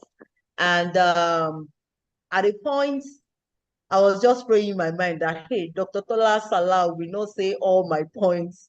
You know, like when she first started, I was shocked. I was like, did you see my slide? Then she went and went on and went on. So actually, she has actually made the work much more easier for me. So I won't be spending much time explaining, because Doctor herself has already explained. She has actually reached out to us on so many beautiful points that I'll just breeze over it now so that we won't waste more time. So why Space Club? Why do we need to set up a Space Club? Which she has told us that is actually for us to ignite passion, the love of science in our students. And I was reading something this morning that 25% in this research, I think it was carried out by, is it WHO? No, I can't remember the organization, but I was just going through it this morning that we only have 25% of students in STEM here in Nigeria. So as much as we feel, oh, we are doing so great in science, in technology, in engineering, in mathematics, we have just 25% of all students that we have here in Nigeria. We have just like a quarter fraction, just in that STEM. And even those 25% that we feel we have, some of them are even struggling. Some of them, they are still saying, like somebody like me, I think I had the opportunity of being interviewed by Voice of Nigeria last week. And they were asking me about my journey as a science student. I told the person that was interviewing me that, let me tell you, at a point, I ran away from science totally. So when Dr. Banke was reading my profile, I'm sure there was a time she mentioned that I have an MBA. Yes, that was when I left science. I left science for almost 5 years. I said, no, Miki, I don't want to do science again, because I felt I was just struggling with it. And I went into management. And believe me, I was doing fantastic. I was just doing very well. I was enjoying it. I loved it.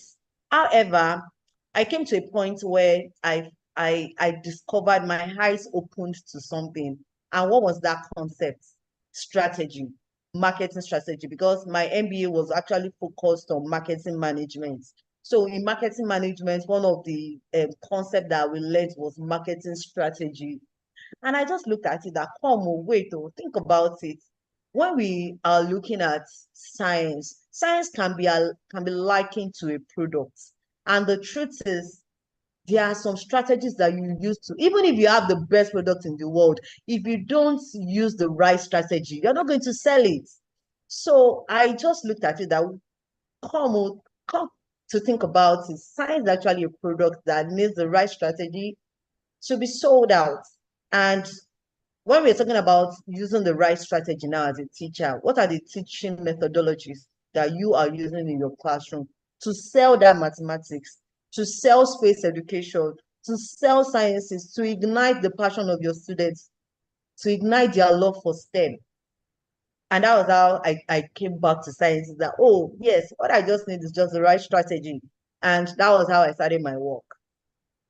So starting up a space club is going to give you an opportunity for you to ignite passion, ignite the love of science in your students. Because like Dr. Tola Salau mentioned, they are not being graded. So, there are sometimes when students know that, my teacher is going to grade me, they are going to give me score. Hey, I don't want to fail low. That anxiety alone can destroy so many things within them. It can kill so many morale within them. However, you can use your space club, you can use your science club, depending on the name. And Dr. Sola Salah, we are going to get there. He has told us, she has shared with us how we're going to name our club. You don't have to be the Lord and Master of that club. We are going to get there. We're still going to discuss that. So it's a place that they should run to. It should be a place where, math teacher has stressed me out today. Biology teacher has stressed me out. Chemistry teacher, Mr. Willard, your physics teacher has finished me today. However, I know that when I get to our space club. Oh yes, I'm going to enjoy myself. Like my energy will go from 0 to 100%, you know. So planning and establishing a space club.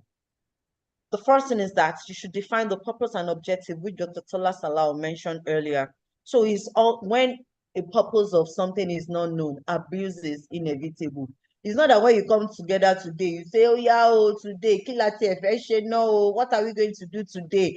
I don't even know. Oh yeah, oh yeah, oh yeah. That's students. What should we do today? You know, no. So from the very beginning, you need to define your objective. You need to define your purpose. So, for example, you can say, okay, the purpose of our club is to promote interest. So these are just examples of purpose and objective. So to promote interest in space education, astronomy, or space exploration. You know, I've been hearing space. I did geography as a student, but let me tell you the secret. Until when Dr. Banke, Mr. Dewale, all of them, when they got back, that was when my interest, my love for space education, you know, I just developed that love for it. I wanted to read about it. I wanted to, you know, I started reading, and you know, one thing about Google is that when you start making a search about a particular keyword, it will start bringing you more articles on that keyword. So, you know, as I began to look for more knowledge about space exploration, space education, I began to receive more articles related to space education. And I tell you, it's so interesting. I remember when I went for Fulbright too. Yes, I had the opportunity of visiting the astronomy lab. And later in the night, we had the opportunity of viewing some planets. But, you know, I just had the experience. Oh, it was an exciting one. And I forgot everything. However, you know, by the time they got back, the limitless space educator, by the time they got back, you know, they were always putting space education in our front. And before we know it, we are beginning to integrate it, you know, into our education here in Nigeria. So, you know, it's actually important that you define your objective.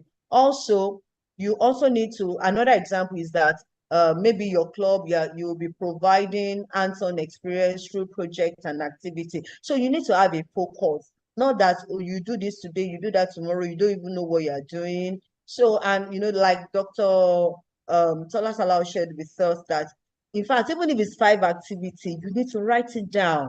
You know, I told you that I was just excited that she was sharing, as she was talking, I was excited because she has already made my work so easier. Then you need to connect your students, you know, that's another objective. Your objective could be that, oh, at the end of this, you know, we have sets of students, after a while, they leave. By the time they get to SS3, they might not really have enough time. But you can give yourself a target that, okay, between SS1 and SS2, all my students that I'll be taking between these 2 years, at the end of the day, I want to prepare them for opportunity in space industry. I want to open their eyes. I want to link them up. You know, there are sometimes that information is very key. There are some of our students that space education is something they would love to explore, but they don't have information about it. So as educator, it's really important that we keep them informed about what is happening around them. Then Dr. Tola Salau to mention this approval. Seeking approval from school administration is very key. Like the example she gave us, if a parent is calling, you know, if a parent is calling probably around 4 o'clock, hello, I've not seen my child though. And the principal say, I don't know. Or even the principal will just come and chase you out of the car. Oh, yeah, everybody get out and go. Oh, you know, not because they want to send you out, because they don't understand what you're doing. However, because they feel, oh, at this time, they really cannot understand because you're not carrying them along. So it's important as much as, oh, the district is aware that they are saying, oh, establish space education in your school, and you are really interested in establishing, that space club in your school. It's important that you carry all the VP academics, the VP administration, the principal, even your HOD, or probably some other teachers that you feel, oh, it's also important. You should not work alone. You should have people that would work with you. Dr. Salah Salau said, you don't own the club. Let the student own the club. you shouldn't own the club. You should work with some other teachers too. So, and when you are getting approval, you need to prepare a proposal, even if it's one-page proposal. Thank God for AI tools. So you don't need to sit down and be racking your brain that, hey, what am I going to write in proposal? I don't know how to write proposal. So it's important, even if it's just one page, tell AI, use ChatGPT. I want to set up a space club in my school. I have students aged 14 to 16.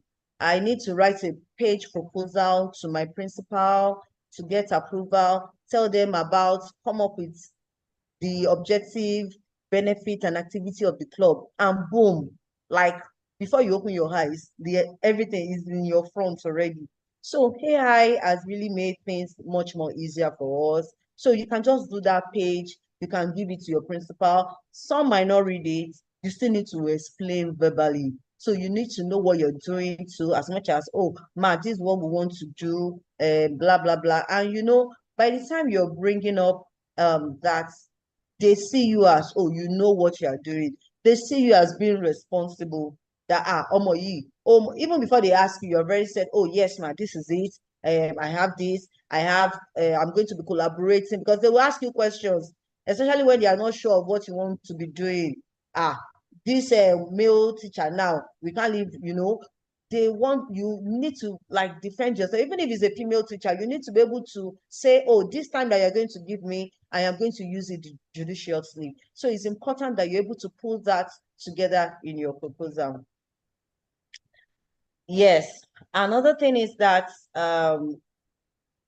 we're looking at how we can establish our space club.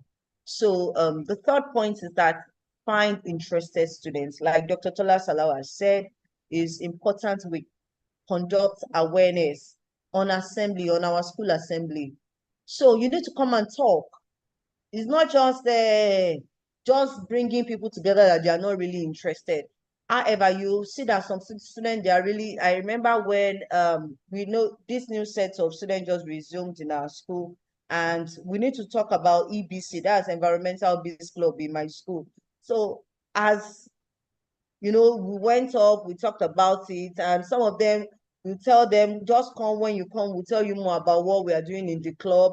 And however, some of them, they've seen their elder ones, so they've done this project, they've done that project. So that's an avenue for you to talk about your club. Even though you're just starting, you can come up and share from what some other people are doing, where you want to take them to. Once they can imagine that thing in their head, they want to be part. Let's remember, please, when is the meeting? You see them coming around asking you, ma, when, sir, when are we doing it? When are we meeting? When is, so it's important for you to create awareness. Then after creating awareness, you can gather students. There are some students that during assembly, they won't be there. So if you have to go from class to class, you can also do that. We can involve our students. As a matter of fact, we have STEAM now. So incorporating arts into STEM education. So don't just focus on science students alone. The program that we had last week, organized by our TGPS last week to celebrate our girls in science, the keynote speaker said, today, when you talk of robotics in Nigeria, she is one of those leading individual in technology. However, I remember a student asked her, have you always been a science student? She said, no. All along, while she was in school, she was never a science student. However, along the line, she said she developed an interest in technology, and that was how she moved. And there are so many people like that. Today, this same woman that never had a science background is organizing a STEM shows. So she has STEM shows that she's organizing on DSTV. You can imagine. She has invited me for one of our programs before, where I came to talk about STEM and what we are doing to encourage, spark up interest in STEM. So, this was somebody. So when you're picking or selecting your student, don't look at those in sciences, because some of us might just feel, oh, let me just work with this science students. They will grab it quickly. No. So make it open. As many that are interested, whether science, whether non-science students. Collaboration. You know, that's my favorite quote. For those of you that know me, collaboration is better than competition. It's also important, like Dr. Tola Salau told us, you know, apart from like looking for resources online, downloading resources online, you can collaborate with organizations around you, collaborate with parents. I remember there was one organization that just walked in and they said, oh, fine, I knew the organization though, but they said, oh, they too, they're looking for CSR. They wanted to do corporate social responsibility. They wanted to carry it out, and they want to equip students with pest control knowledge. This is something that personally, when I was going to that company, I paid 25,000 naira to go and learn. And they came that they wanted to teach those students free. So we can actually look for organizations that are willing to partner with us. You can partner with people. Oh, please come and do this. Like that, you know, there are some of them, they'll say, okay, no problem. So far as students, we will do it free of charge. So you can look for organizations, Rotary clubs, look for all those NGOs that would come and work with you, you know, just to, and thank God you have educators, STEM, space educators, people like Dr. Banke, Sojimek Mowo, Adewale Kaode, you know, you can just chat them up on LinkedIn, tell them this is what you want to do. Please come and talk to my students. You can set up a Zoom meeting, even if it's just 30 minutes, you know, and you know, they can just come to, and you know, your student will be so excited that, hey, somebody is coming to talk to us. And you know, there's a way you present it, and they are really excited that, hey, Dr. Banker is taking us to the space today, and they are really excited. You can talk to international people, individuals. You can talk to them. It's just like all you need is just write. Tell them this is what you're doing, this is how you want to collaborate with them. Between this time and this time, I would like you to talk. For the fact that they are Yubo, that they are coming to come and talk to your students, they are so excited. Then look for people that will help you set up your gadgets and connect. That's all. Then also as educator, they're still going to show us how you can also become members of Space Education Network. That will also help you. It will boost your status. You know, by the time you're writing and you're saying, oh, I'm a certified member of NASA or something, or I have been to, you know, they want to listen to you. So those are the ways by which you can also help yourself. All right. So how can you structure your space club? We've talked about how we can establish a space club in our school. So how can we structure our space club? It's important that it must not evolve around you. So that even when you are not around, anything can happen. They would say, ah, okay, oh, Mr. Olaja, please come and go to the district for us, or come and represent the school at this event. And you are not around that day, and you have already planned that you are having meeting. So even without you, your club should run. So that's why it's important to assign leadership roles. It's important to assign responsibility. For example, in your club, you can have a president. From the students now, you can tell them to, oh yeah, we're going to today, we are going to elect our president. In fact, you know, students, they have this plain mind. They are the ones that will say, ah, I see you, yes, you are voting for this. Or you can even tell them, nominate yourself. You know, this space club, beyond just teaching them about space education, you are also building their critical thinking, you are building their leadership skill. So it's important. You can tell them, okay, so today we are going to appoint 5 or 6 people that will be representing us, or that will be in charge of the club. So you can write out the role on the board. You can write out the responsibility on the board. So all of them, you can ask them to look at it, read it out. So do you think you can act in the capacity of president? Okay, let's have you. If you know you can act in the capacity of president, come out, you know, and they will come out. Some people, in fact, before they come out, there are some students that will be shouting, excuse me, ma, pick Shola, excuse me. You know students now, because they know themselves, they know their leadership capability. And you know, the vice president assists the president, the secretary takes minutes. In fact, there are some students say, before you even elect them as president, they already, I mean, as secretary, they're already writing, and they will write beautiful minutes for you. Treasurer, as time goes by, of course, you would have people giving you money, giving you resources, so your treasurer can help manage the funds. However, that does not mean that, oh, because they said students should be the center of everything, that does not mean that we should not monitor them. It's important that we also monitor them. Then the PRO, you can decide not to talk about the club. You can prepare your PRO to come and talk about the club on the assembly ground. Let them give them a lot of examples, real world, real life examples. And other students are also thrilled that, hey, this is a student like me that is talking like this. Let me go and check out that club, they are interested. So it's important that we assign leadership roles to them. Let's talk about our activities and events. It's important. What are the things that you want to be doing as a club? I told you that the first thing that you should do is to have a purpose, is for you to create objectives for yourself. So what are the activities that you're going to be using to carry out those objectives for your club?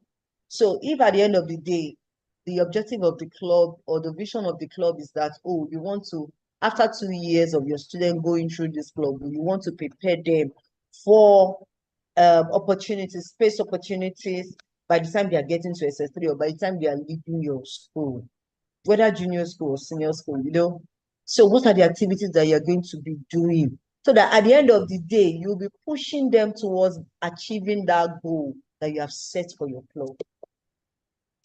So you can have educational activities. You can come up with space documentary. I was watching one yesterday.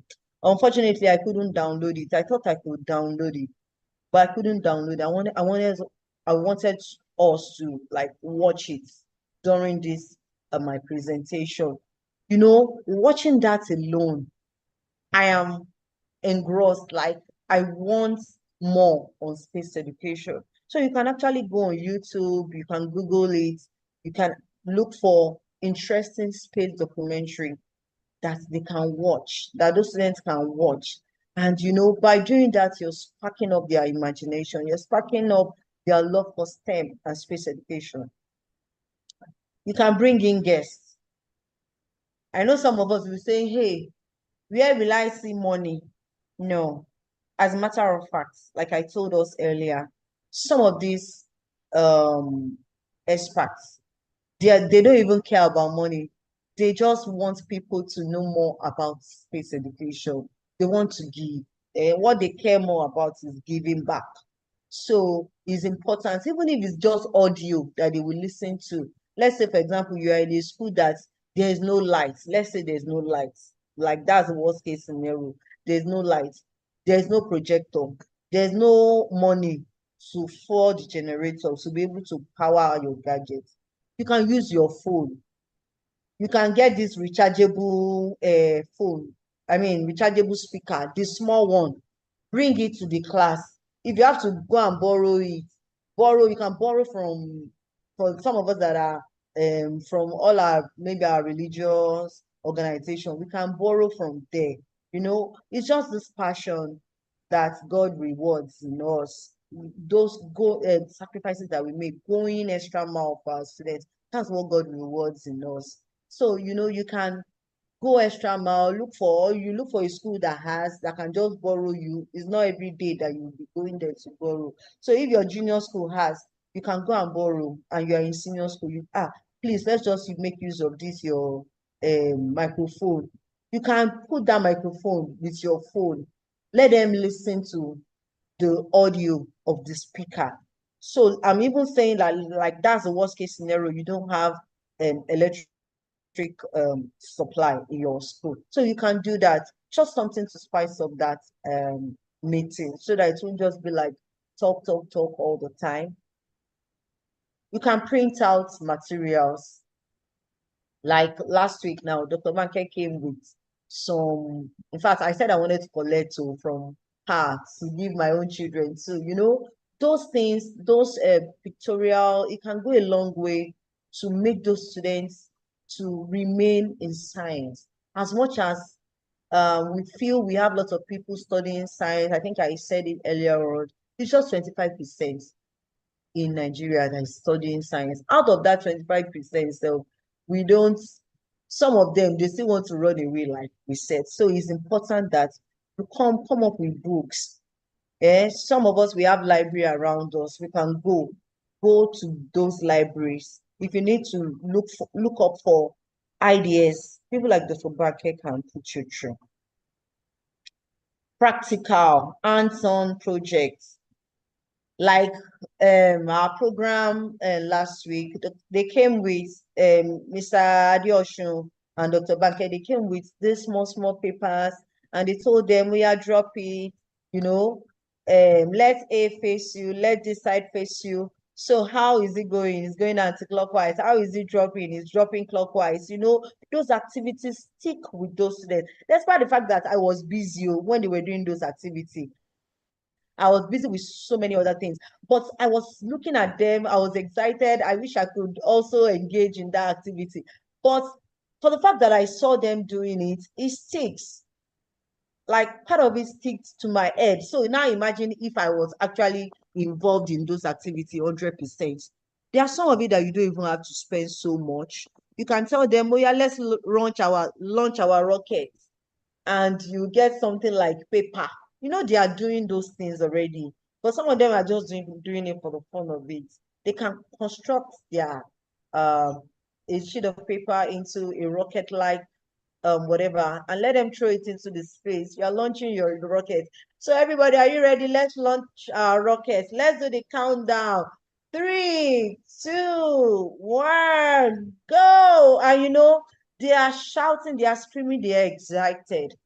So it's important. You can build rockets like rockets with paper models. You can use balloons. Just you can just be creative. Just be creative about your club and about the activities that you want to do. Then you can also be part of global events.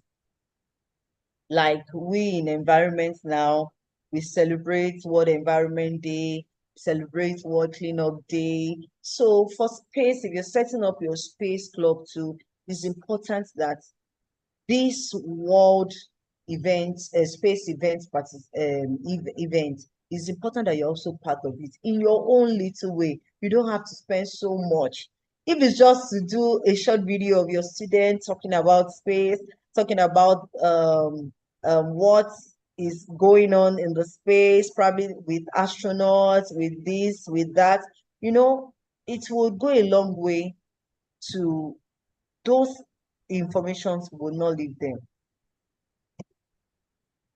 All right, so also engage your students in competition. It could be within themselves. Then maybe as time goes by, when you're sure of them, you can enroll them in activities outside your school. You can participate.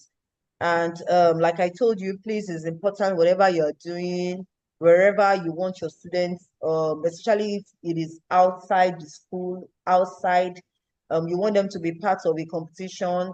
Please, it's important that you carry your principal along. Please, it's very important. Don't just do things in isolation. Maybe you want the school to write an essay, maybe on space education. There is a competition outside there on space education. You have Googled it, you have seen it. Don't just pick your student and say, yeah, come and write. No, tell your principal about it. If your principal is not in support, please leave it. Do whatever he or she will be in support of, so that you don't put yourself into trouble while you feel you're giving your best. So, and if you feel, oh, this thing will really take us, it will go a long way to help these students, you can, and your principal is not in support, you can get the approval of the district. Then the district can, because there are sometimes that our principals, they are also avoiding getting into trouble. So at times they might district's approval before they give you the go ahead. So if you feel it's something safe, you check it and it's safe, you can get approval from the district. So now that you have your space club, now that you have established it, you have everything, you have your members, you have teachers working with you, and your club is growing. How can you sustain that growth? So we can engage our students through social media. So instead of our student going on social media, engaging with what is not, you can make it a learning time for them when you go on social media. Like Dr. Banke has a YouTube page. She has a YouTube page that students can come to and learn about space education. So you can create that for your own students. So you can make it Instagram, you can make it LinkedIn, you can make it TikTok, yeah. So what they like, where you see them, you can create those engaging content and put them there. Then it's also important to connect with experts. With time, we're going to have a lot of people, like tomorrow, we have lots of experts that will be coming online to talk about one thing, one topic or the other. So it's important.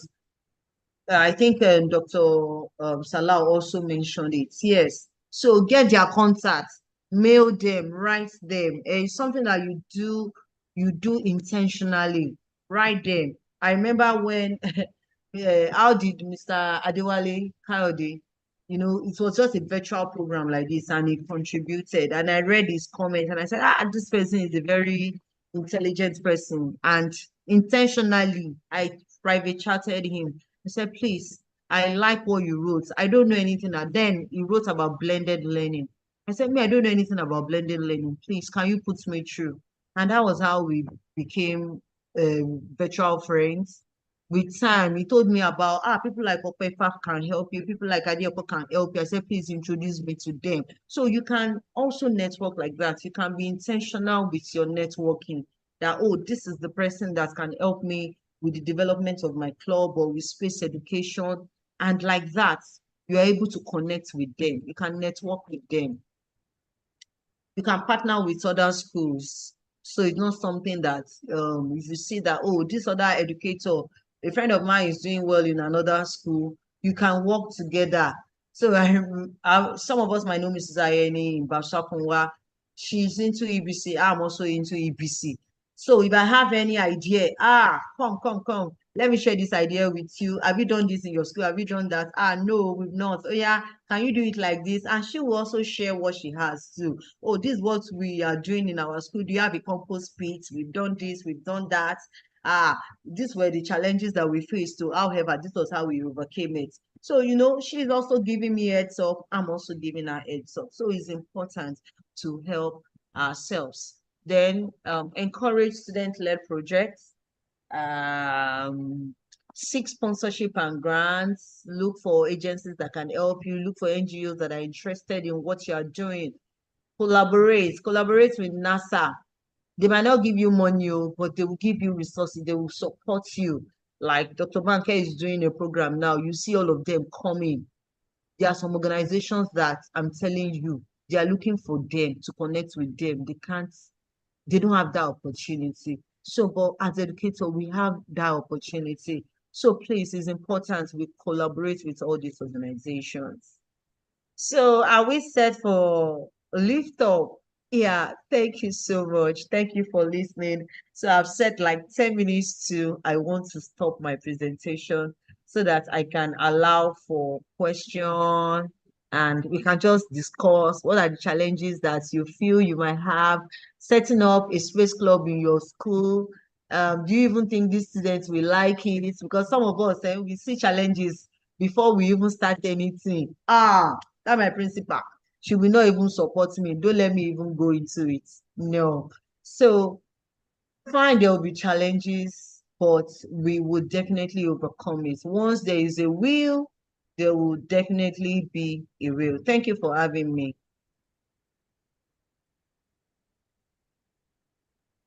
All right.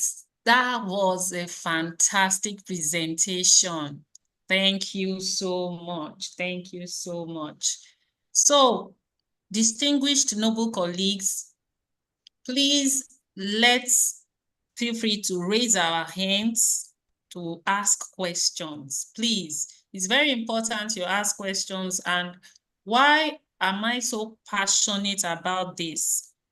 Because you know that 80% of our children attend government-owned schools, also known as public schools.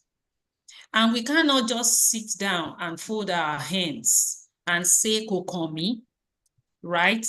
As a teacher, I'm just doing the bit I can to contribute my own quota towards inspiring the future innovators, problem solvers, and critical thinkers.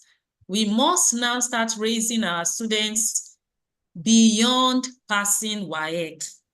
So after they pass WAEC, what else can they do? So please feel free to raise your hand to ask questions. It could be a new terrain for you, but I tell you, where there is a will, there is a way.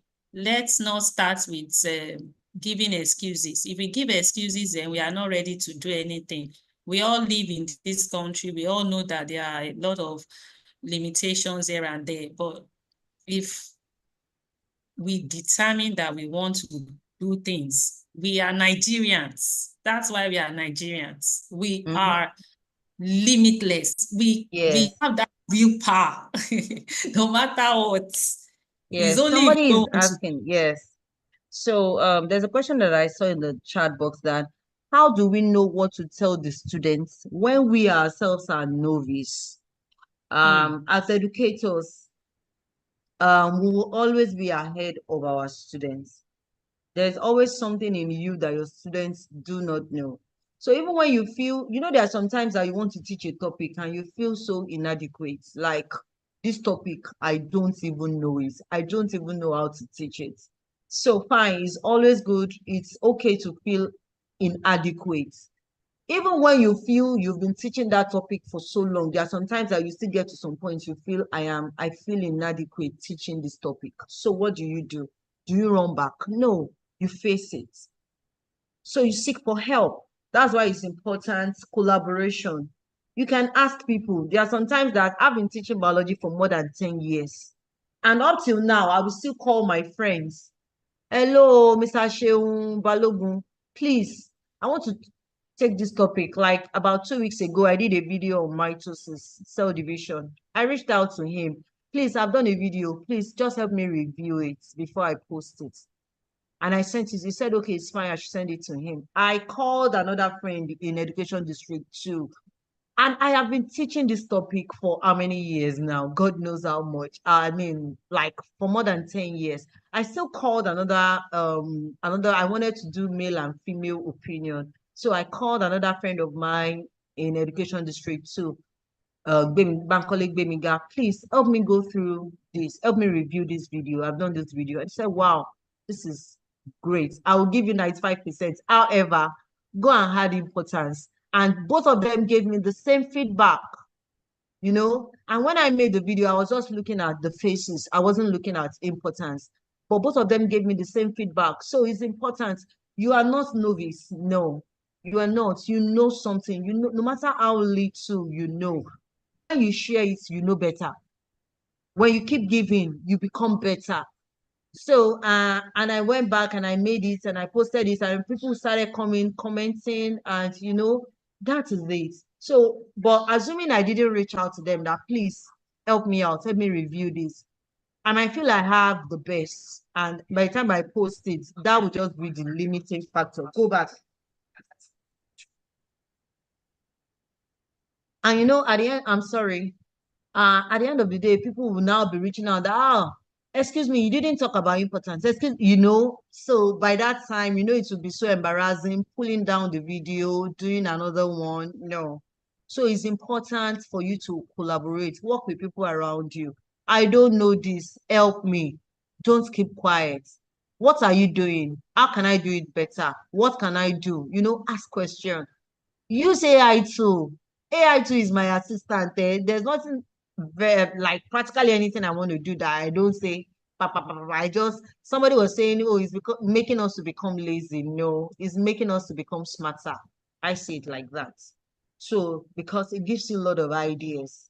I want to set up a club. What activity can I run for the next 1 year? It will give it to you every day. I mean, every week, on a weekly basis, I'm going to be holding, just make use of what you have. There's no notice. No. Thank you. Let me see if there's any other question.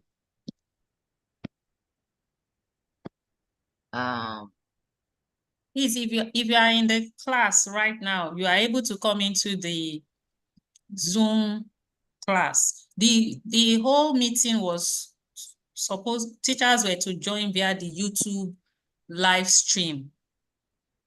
When you were registering, that was mentioned there. But I felt that since we have spaces still left after our speakers and distinguished tutor generals come in, then the remaining space can as well be occupied by those who come in first on a first come, first serve basis. But originally, everyone was to join via YouTube live stream. Only the speakers were to be in the Zoom room, right? But we wanted to hear feedback. We wanted you to also have the opportunity to ask questions and get answers in real time for the fact that you got into the Zoom room. So please, if you are in this room right now, there are people we have not been able to allow in. If they had this opportunity, they would be asking questions. So if you are in here, please, let's make good use of the opportunity to ask the questions so that we can get answers in real time. Thank you. As you do that, and let's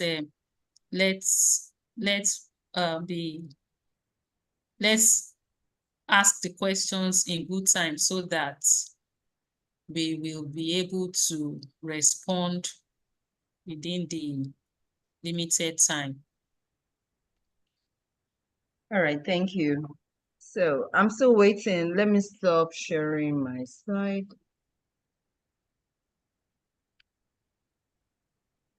Okay.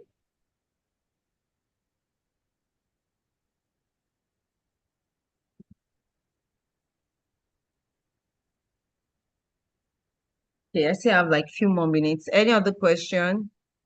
Probably from the YouTube live stream. Okay, Do we have any question? Let me check that. Okay.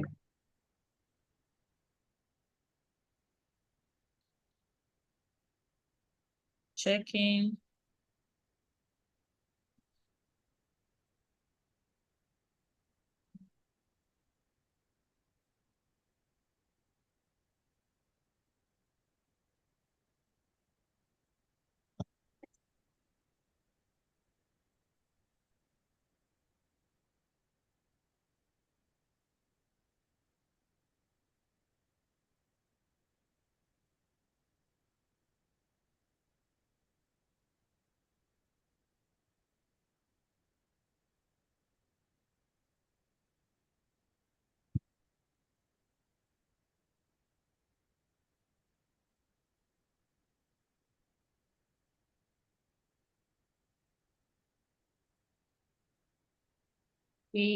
I'm checking. I'm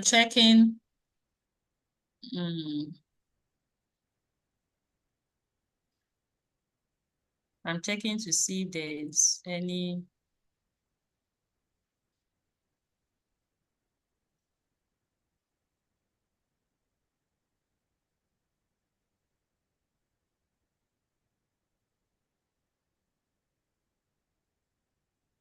Okay. I think somebody has a question. Omotosho Mary is saying, what's NASA and is it compulsory to celebrate World Space Day? So NASA is National Aeronautics and Space Administration. And is it compulsory to celebrate World Space Day? Yes, because anything that goes wrong with the space would definitely affect us here on Earth. And it's also important that we celebrate those that are keeping the space intact. Even whether you're into it or not, it's important that we celebrate them. I remember I was reading an article. I think a village in Kenya or Rwanda. I really cannot remember, except I go back because I saved that article on my phone. So let me see if I can get it while Dr. Banker is trying to look for while she's trying to get more questions for us. Like something fell off from the space. We just discovered that something dropped from the space, and it was weighing, I think, over 1,000. I'm coming. Over 1,000 pounds. That was what it was weighing. It was like a ring-like structure. Yeah. Oh, sorry. If I had known that this was going to come up, I would have probably looked for it and just read it out to us. You know, the day I saw it, I was really engrossed in it, and I read about it. Okay, yes, I've seen it. Half a ton, yes. Half a ton metal ring fell from the sky in Kenya, yes. However, the space agency, by the time they make their findings, they discover that this was actually, oh no, what's going on? I'm sorry. Let me see. Okay. So we have some questions. Okay, just a minute. Oh, I want I to don't know. wrap up I'm having, question. okay, it's fine. But please, it's actually important. It's important that we celebrate them. Yes, maybe after now I can drop this article. We can read it. I'm having issues reading it. Like it's just closing. So probably it's, yes, please, your question. Okay, so this question is from our YouTube live Okay. stream page. Our noble colleague says, this person asked a lot of questions, and he says, number one, how can this be possible in a situation where there is no laboratory? Then he also says, number two, As where in can we setting get up the the phone? club, right? Yes, how can this be possible in a situation where there is no laboratory? Number one. Number two, where can we get the fund? Number three, what of the geography teachers not in our schools? Okay. I'm sure that Dr. Bange, let me start with the last one. Are you a geography teacher? No. Definitely not. And all the limitless space educators, there is no geography teacher amongst them. So I think it transcends beyond being a geography teacher. It's your passion and your love for science that drives you. And when I'm even talking about setting up a space club, honestly, I'm not even thinking of a lab. No, you don't need a lab. You can even stay under the tree. If you follow Any Adewale available Kayode, space. yes, any available space. Any Adewale available. Kayode, when they are doing their You can rocket even launching, something. it's under the tree that they are doing it. So please don't let us see challenges. Let's see opportunities. And I can't remember the third question. Funds, no. I've told Where us can we that get the fund? we can localize our own content. We can use what we have here in Nigeria. Like you can use all you need, sparking up imagination, sparking up the love of science in your students. You can use what they have around them. Ordinary balloon, how much is balloon? Balloon is maybe 10 or 20 naira. You can use it. Those small papers that Dr. Banke, you and Mr. Adeosun cut, maybe you printed, how many pages did you print? And you cut them into small sizes. And we had 156 or 148, yes, 148 girls attending that program last week.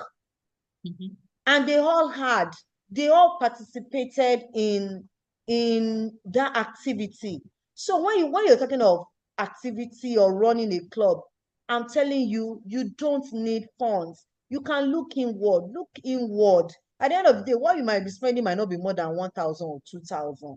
And if you have a supportive principal, you can get it from there if you don't want to spend your money. But when you are passionate about science, you spend your money, you forget about whether you have money or you don't have money, because what you want to see is results. And I'm telling you, the way God will bless you back. I don't want to bring religion, whatever, into this place, but God rewards. I've seen it. He I've does. experienced it, so I know what I'm talking living about. it. In I'm ways living beyond it. what you yourself can explain. Mhm. Let me stop there. Thank you. Please, more light on Space Club and Space.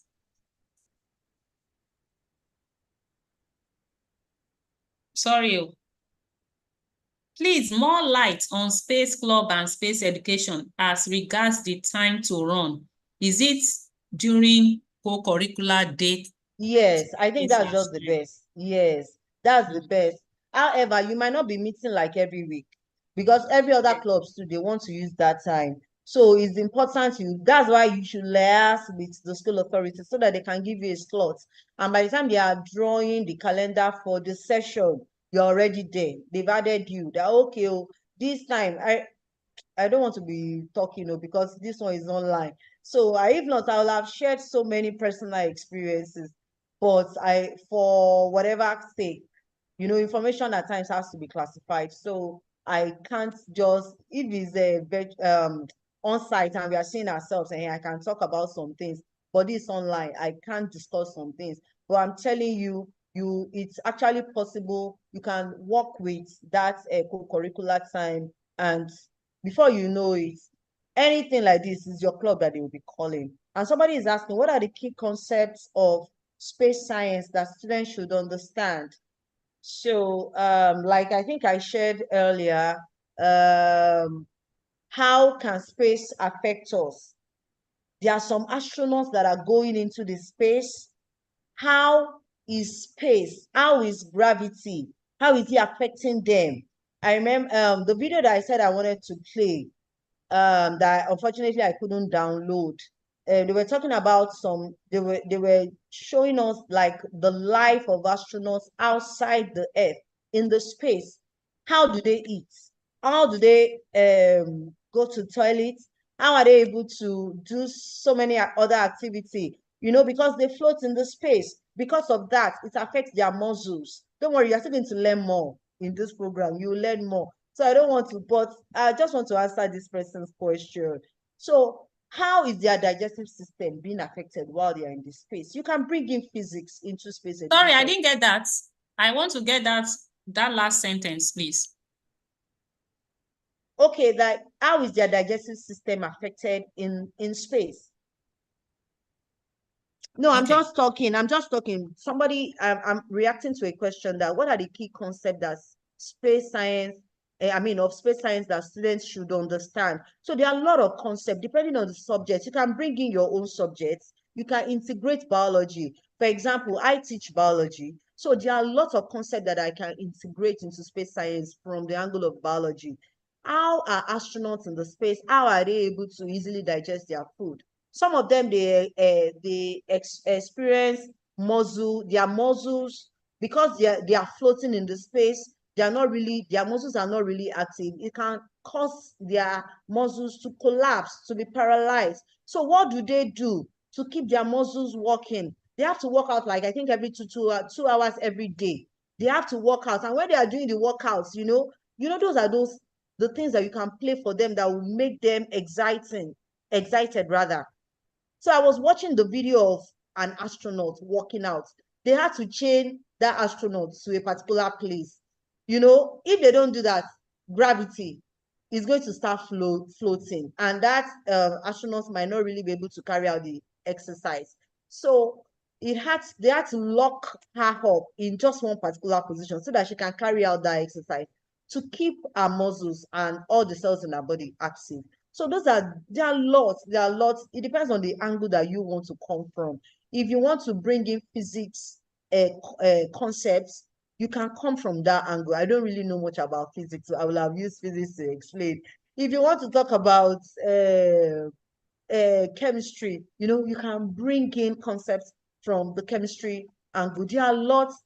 In fact, just use AI tools. It will open your mind beyond what you think you know as a teacher. It will. Okay, beautiful. Awesome. Let's take one last question. Okay.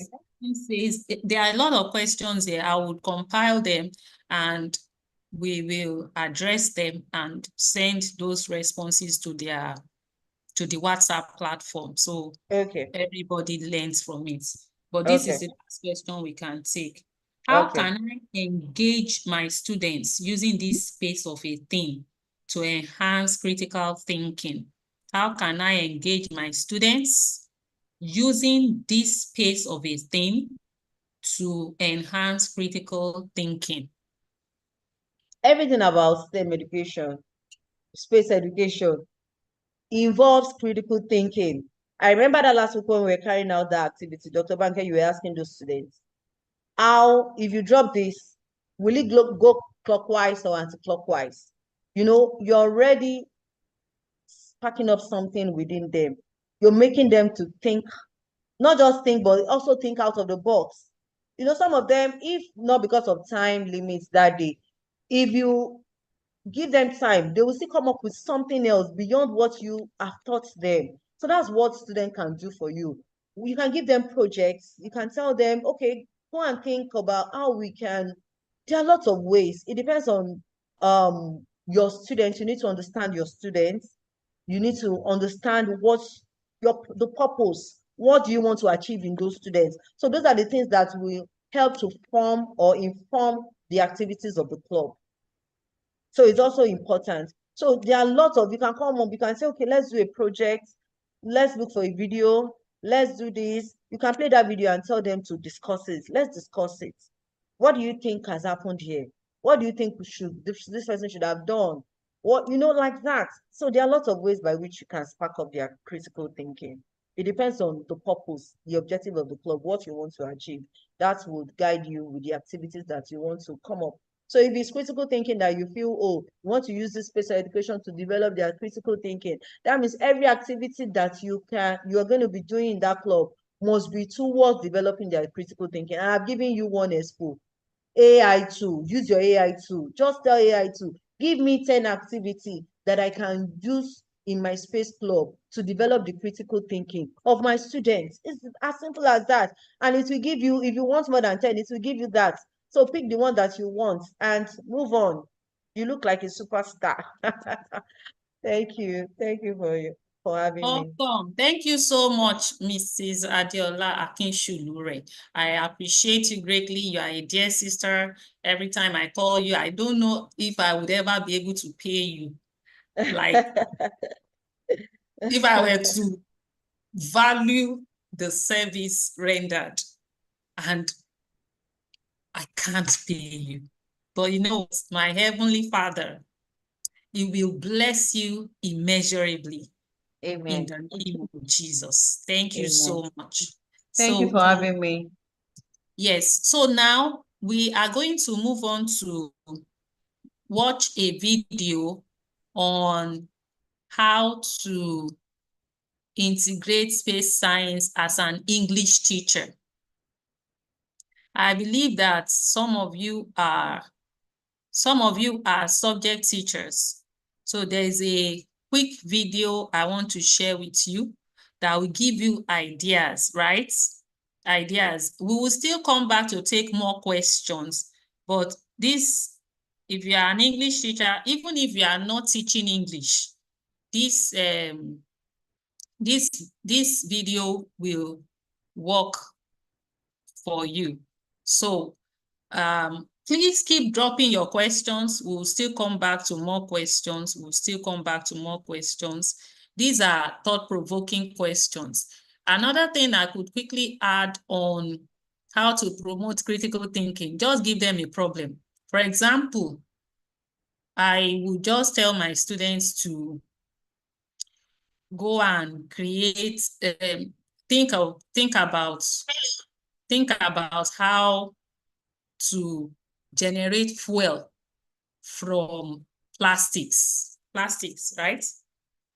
Can you see this plastic? This PET bottle. We do a lot with recyclable materials that are all around us. I just told them, you know, there are problems around us. We have waste issues, pure water nylons. I told them, go and create a useful product with these pure water nylons. That was for another group. And guess what they came back with? Some of them came back with all these, you know, these bags that we used to buy grocery. They used, I will get the picture and send it to you on WhatsApp. You understand? They will think. Anything that makes them to think, to figure out how to solve or provide solution, those are ways to develop critical thinking in them. So before our next speaker comes up, let me confirm to me if you can see my screen. Please confirm to me if you can see my screen. Hello, can you confirm? Let me see in the chats. Can you see my screen? So teachers, welcome to the space science training for District 6. Depends only to their country during the limit class. You are joining us from anywhere in the country or outside the country. We are delighted to have you in here. I have Mr. Antonio from Brazil. He's an English teacher and he's going to be sharing with us. So, Mr. Antonio, you have the floor. Okay, nice to talk to you, people from Nigeria. It was a great moment meeting with the teachers from their country during the limit class meeting in July. So I'm very honored to be here to introduce you a project that everybody can do. It depends only on your passion through education. I have been an English teacher and science teacher. Imagine I teach the two subjects. I have been this teacher for 40 years. It's a long time. So what I'm going to present you is something that I had the idea when I was an ambassador at Big Camp in the USA in 2017. And I apply here in Brazil, and it's up to you. You can apply anywhere. Depends only again on your passion and your true love for education. Okay, I'm gonna share my screen with you to show the project. That's it. So this is the name of my project. The name is Conhecência. I joined two words from Portuguese. Conhecer, that in English is to know, and ciência, that is science. To know science, then the name is Conhecência in Portuguese. What is the idea of this project? This is a brief history. After I came back from the United States, I had the idea that we should give opportunity of teaching science to all the kids in my city. And I worked for private institutions. And in my city, we have many kids working, studying, in public education. And most of them, they have no possibilities of having access to science. So based on this, I create the project. What is this? Basically, I challenge my students and the teachers that work with me to bring science for those who have no chance of learning. This is the beginning of Conhecência. This is the moment I start talking to the students. I challenge the students, say, who wants to be a volunteer with me? And then this was the regional group that decided to start Conhecência. It was really amazing. That was the first school we chose the outskirts of the city, a very poor environment. Then there was the first meeting we had with the principal. We start telling the principal, hey, can we do a project here? My students, this is the most important thing. You teachers, you are just a mentor. The real teachers are your students. They will form a chain of knowledge. They will teach that everything based on what they learn, and they're going to teach the kids there. With this, we start, look how many students I had. In the beginning, we started teaching physics and chemistry and biology. These were just my students that were volunteers in physics. And this is the first group of kids we taught. They It was amazing because in this picture there was a guy that said, "Hey teacher, if you return to NASA, can you take our picture with you?" I could never imagine I would return to NASA. And then it's like, "Hey, I'm gonna take your picture with me." So what is the project? Take a look, man. If you see here in this picture, you don't see me, Antonio Marcio, teaching. You see my students, the volunteer students teaching. They are the master of education here. How this works? I propose a topic, and what is important? I don't give the topic for them. They have to research. So I give them some sites. Basically, NASA, I use a lot from NASA.gov, where we can have a lot of space activities for them to use.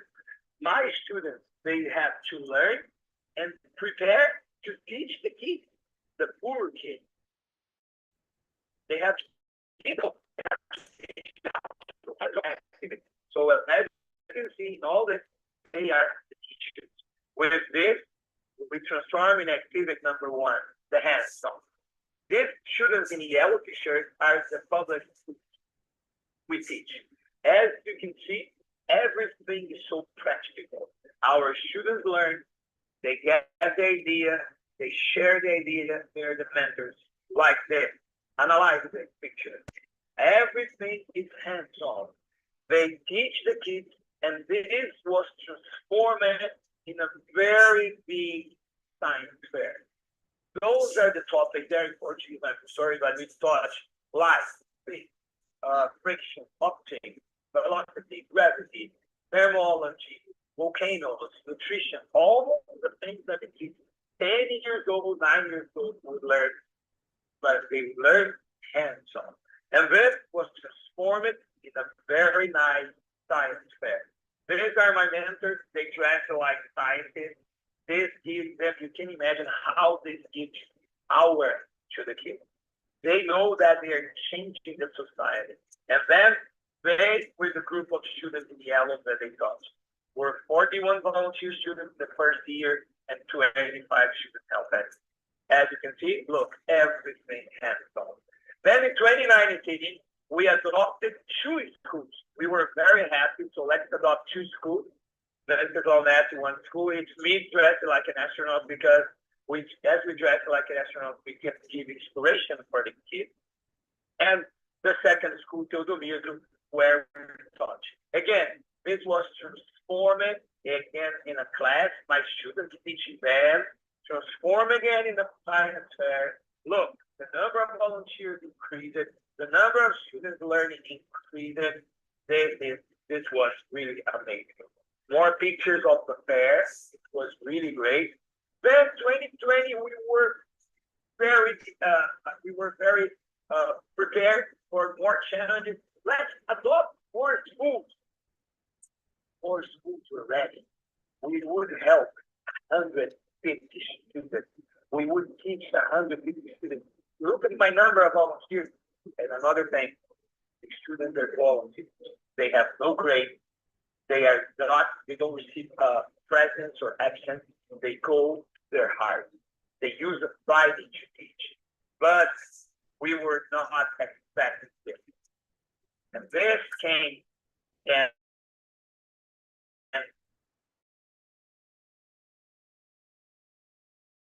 things. And what we do, we just eat and leave those kids learning next channel. This is an activity that youth teachers from Nigeria you can have. We could not go to the kids because of COVID, but we could teach them through the internet. So we create our channel, and it's very easy for you to create it. It's called Ciência à Distância, distance knowledge of science. The moment that we discovered this, the vice mayor of my city wanted to do a live with us. Wow, you were creating something for the kids, even being COVID. Yeah, we are ready to. Look, this is our channel. What you can observe, there is no Antonio Marcio in the videos. The videos were created by the students. This is the most important thing you can have in mind. Your students, they are the living masters of the process. Then I propose the students, we create a channel, we record a lesson, practical lesson for them to have during COVID. We were on the news, channels start interviewing us because it was something that, look, students from private schools record classes for the public students during COVID. We got a little famous.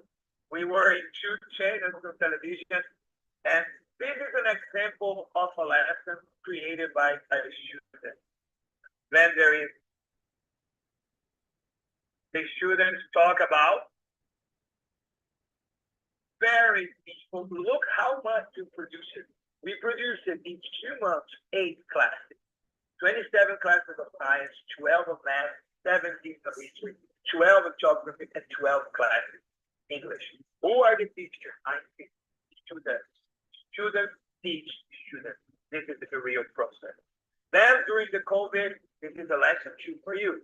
You can do a science fair. You can create a channel. Your students will love to create the videos to teach the other ones. 2021, almost the end of COVID, we decided that we could continue teaching, but we couldn't go to school yet because of the COVID. So I proposed to my students, let's produce science.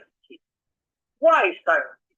I don't know if it's the same reality in Nigeria, but in the end of COVID, the students couldn't go to the public schools, but the schools had to provide food for the kids. So every 15 days, the parents would go to the school to get the food to take home because most of them were hungry. Then what I decided, let's create the science kit and put at the door of the schools. So when the parents come, they get a kit, they take home, and the kids have something to do during this year of COVID. This is what you call anthem in Cordell. Look, we produced it. When I say we know, my students, the volunteers, 170 kids, 60 volunteers. Look, all the materials for them to work with science. This is, we helped 140 students. How was it? Look, the kids were hanging on a wire. The kids arrived, or their parents would come, take one kid, and take home. Oh, look, this lady here works with the solar system.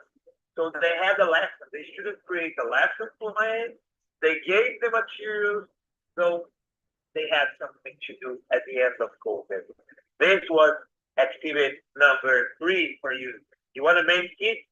You want to spread the kids take care, and they can take science home. Look how happy they were. This is the door of the school. They could get the kids. So for you to remember, first, something that would be a science fair, students teaching students, topics, lessons for NASA. 2, we can create a channel where your students can be the master. 3, you can produce kits to distribute for the ones. Then 2022, what is another idea? This is the president of our agency. He sent us a message, but that you need support. And this, another advice for you. Me as a teacher in Brazil, I can't depend on everything. I have to run things. I have to run to get things for my program. And then I'm not ashamed to knock on the doors of authority, of people that are, this man here is the president of Brazilian Space Agency. How I found him? I searched in Google. I searched the telephone of the agent. I phoned them. You don't know me. I'm a teacher. I want your support. So don't worry. Go for it. This is what you have to do. Then this is not for you to see. This is a video for it. Then I want to show that science is fun. So this is activity number 4. Then yes. What is activity number 4? We decided that we want to show the students that science can be fun. So this year we transformed the funny coincidence. This is the name in Portuguese. Look at my students. This time they produce a show, a science show. Again, who is the actor of the process? Our students. They teach the others. we can't do this anymore. We don't have the power only on us. The students have the power, and the students listen better all the students because they are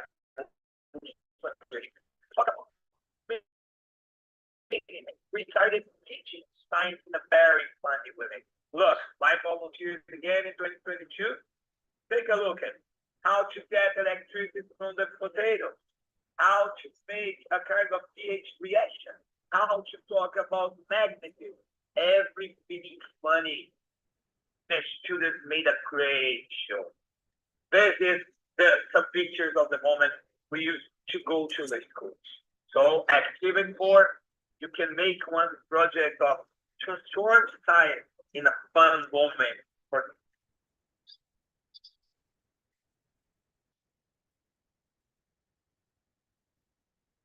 Can you,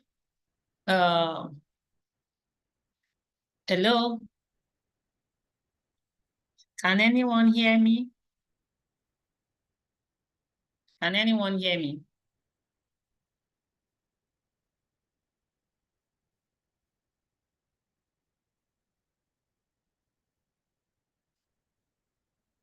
one learn. 2023, it was time for space. So we decided that we could have hands-on activities, but just connect with space. What we decided to do, we transformed Consciência Espacial, or Space Consciência. This work my volunteers were last year, and the first activity that I proposed for you teacher, they had to create a mission badge. Each group of students had a mission, like rolling up the moon, modern solar system, touchdown, eggnog, and the group of students that had a patch. This is a great activity for you to use with your students. It involves drawing, art, research. So take a look at each group had its own patch because we were talking about space. The 11 mission.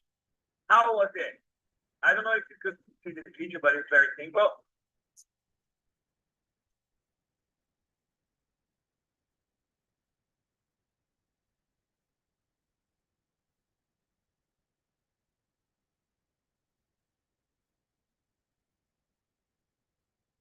This is how we spend our afternoon.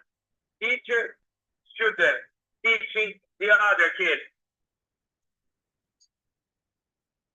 Always space activities. And the most important. All right. Hello, can you hear me, please? Can you hear me? All right. So we have our next guest speaker. Can you see my screen? Have you stopped seeing my screen? Have you stopped seeing my screen? Hello? Have you stopped seeing my screen?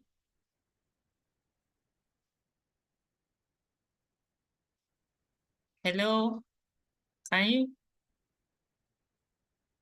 Have you stopped seeing my screen? Oh, you stopped seeing my screen. Okay. Right. I understand that some cannot see they cannot hear on the YouTube live stream. We have quite a number of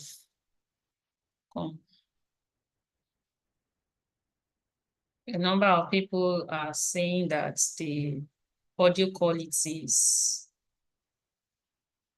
not too clear. But from my end, the audio quality is quite clear.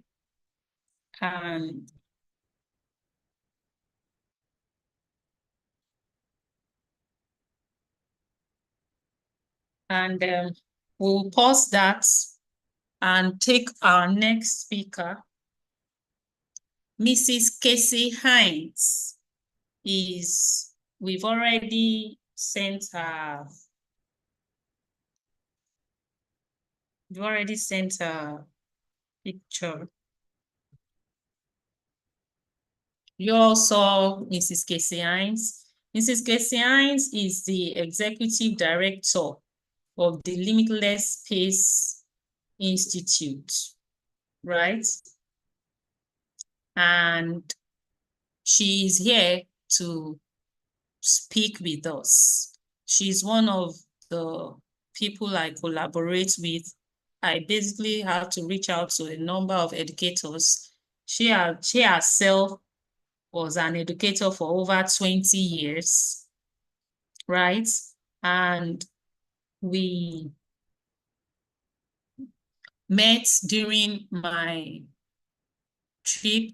We met on my selection as a Limitless Space Global Educator. Please make welcome Mrs. Casey Hines. Can we make welcome Mrs. Casey Hines? Okay, I'm asking you to unmute. Casey, can you unmute? It won't let me. Oh, did it work? Okay, it wasn't letting me unmute. Awesome. Welcome, Mrs. Casey. We are all right. Glad to have you join us. Thank you for having me. Hello, everyone. I'm Casey Hines. I'm the Executive Director of the Limitless Space Institute. And so I'm excited to be here to share with you all some ways to integrate hands-on space education into your classroom with simple, easy resources. So I'm going to go ahead and share my screen and get started.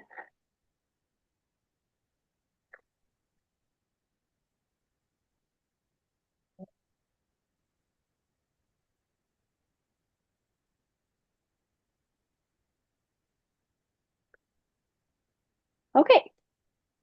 So as Oluwabanke mentioned, I had 15 years in the classroom, but over 20 years experience in education. I brought in a lot of hands-on activities because I used to not even like teaching space. It wasn't something I grew up with. We had a town where we grew up with that was coal mines and cornfields, a lot of agriculture, very, very small, about 9,000 people. And so space was not at the top of our list of, number one, it wasn't on TV, it wasn't on the radio, and it definitely wasn't discussed, and there weren't any immersive activities related to space.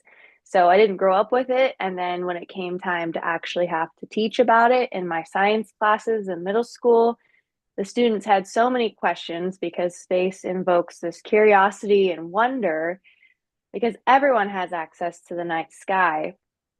They'd ask a million questions, and I had no idea how to answer most of them because I only had one astronomy class in college, which was required, but it was a big lecture class. So it didn't really resonate. So it was really tough. But then I had an experience. I had an experience at Space Camp for Teachers. And that's where I was like, oh, space is so cool. And I learned how to integrate hands-on activities. I was like, oh, this is really cool. So I was having fun as a teacher. And that allowed my students to really enjoy themselves in the classroom as they were learning. So from there, I taught all of my content, reading, writing, even some social studies, but of course science through the lens of space exploration. So that opened up a lot of opportunities to be able to partner with local organizations. You can see the bottom right, flying high altitude balloons. So these go about 32 kilometers up in the atmosphere, going through the troposphere, the ozone layer, the stratosphere, and then bursting and coming back down. Flying student experiments on the zero gravity plane. But really, it just boiled down to integrating easy, simple activities in the classroom tied to the standards that I had to teach. So I had to teach about energy and energy, how energy changes from one type to another. So we did windmills, just using simple recyclable materials. So I tried to use things that didn't cost a lot of money because we didn't have a lot of money. You know, kids would bring in old cereal boxes and water bottles, and we used those resources to make a lot of our projects But the kids loved it because they got to, think outside the box. They're usually working in groups, as you can see, so that they can rely on each other's strengths, and they learn about communication and collaboration. And so using these just simple materials, they had to problem solve because the pieces aren't going to fit perfectly. So how can you manipulate them and to get them to do the job, to demonstrate the scientific phenomena that our goal is? So from wind turbines to rocketry, we brought in a lot of guest speakers. So this was an engineer talking about airplane wing design that was local. So if you can bring in as many local experts too, that's where I tied in a lot of STEM careers. And this is a student group that had an experiment go to the International Space Station. So, but they're working on a just simple activity, working at an outreach event. So, but this was the ultimate goal. We loved our high altitude launches. So we'd put a little Lego figure, we'd zip tie and hot glue them to the end of a boom out in front of a GoPro camera. And we got these amazing images of our Earth. So flying up to about 32 kilometers, you can actually start to see the curvature of the Earth. But we're learning about layers of the atmosphere. This was during our weather and atmosphere unit. So the students did everything. And this is just a simple curtain rod. And like you said, a zip tie. So weather balloons are launched all over the world twice a day to get collective data. And they're all launched at the exact same time all over the world twice a day. So maybe we can find out where they're launched from in Nigeria, because this would be a great collaboration to try and do and how to balloon launch. But with this, even if you don't do your own launches, maybe partnering with other schools that do this, you can write a story. We would always write a story about the Lego astronaut going through the layers of the atmosphere. So there's always this video. So countdown to launch and then going up. But usually the dramatic part is when they come back down. So anything you do, integrating the reading and the writing, because I would usually have them do a lot of research, such as the wind turbines, doing research on the wind turbines, writing about how energy is transferred, all aspects I have them writing. And this was sixth grade, because it's really important for them to be able to communicate both verbally and through their writing material, to be able to share what is actually happening. And that shows mastery as well, if they can then independently write about it. And of course, tying in storytelling was always big in my classroom. So afterwards, comparing and contrasting their hypothesis versus the conclusion, which, young scientists should do anyway. I'm always integrating the writing and of course the math. So we had to calculate how much helium to fill in the balloon. We're calculating with rockets, how much thrust are we going to have, how high. Again, you can use an altimeter that you can make by hand and calculate the altitude. So I always integrate a lot of math into everything, a lot of measurements to make sure that they can see the subject areas are not just siloed. You're not just going to have math and math class, reading and reading class, science and science class. That's not how the world works. The world works by having everything integrated together. So I would try to do that in all of my classrooms. And then here are some other great examples. These are actually from, I think, Brazil. We had a teacher who had some solar panels and motor kits, and I had never seen this before. So they actually cut off the ends of water bottles to make a more powerful all-terrain vehicle. So they have these normal little wheels that come in these kits, or you can use bottle caps. But if they had a challenge to go over this unique terrain, and I'd never seen this before, but super clever. Again, just using resources that are commonly around us. We know there's lots of plastic everywhere. And so being able to cut up water bottles and all sorts of materials. These are simple rubber bands that are holding those on. So I thought that was very clever as well. But it's amazing what kids can come up with when you give them a challenge. I think this one was just scale, just using simple, soccer. Oh, this is a volleyball and a basketball. You can integrate that to learn about the different planets and scale of our solar system. I believe this is an altitude tracker, so just printing off, I think this is just a half of a protractor, string, tape, and a straw. So you can use that to calculate how high something is. So whether it's a rocket or whether it's just a building, it's a great way to apply mathematics.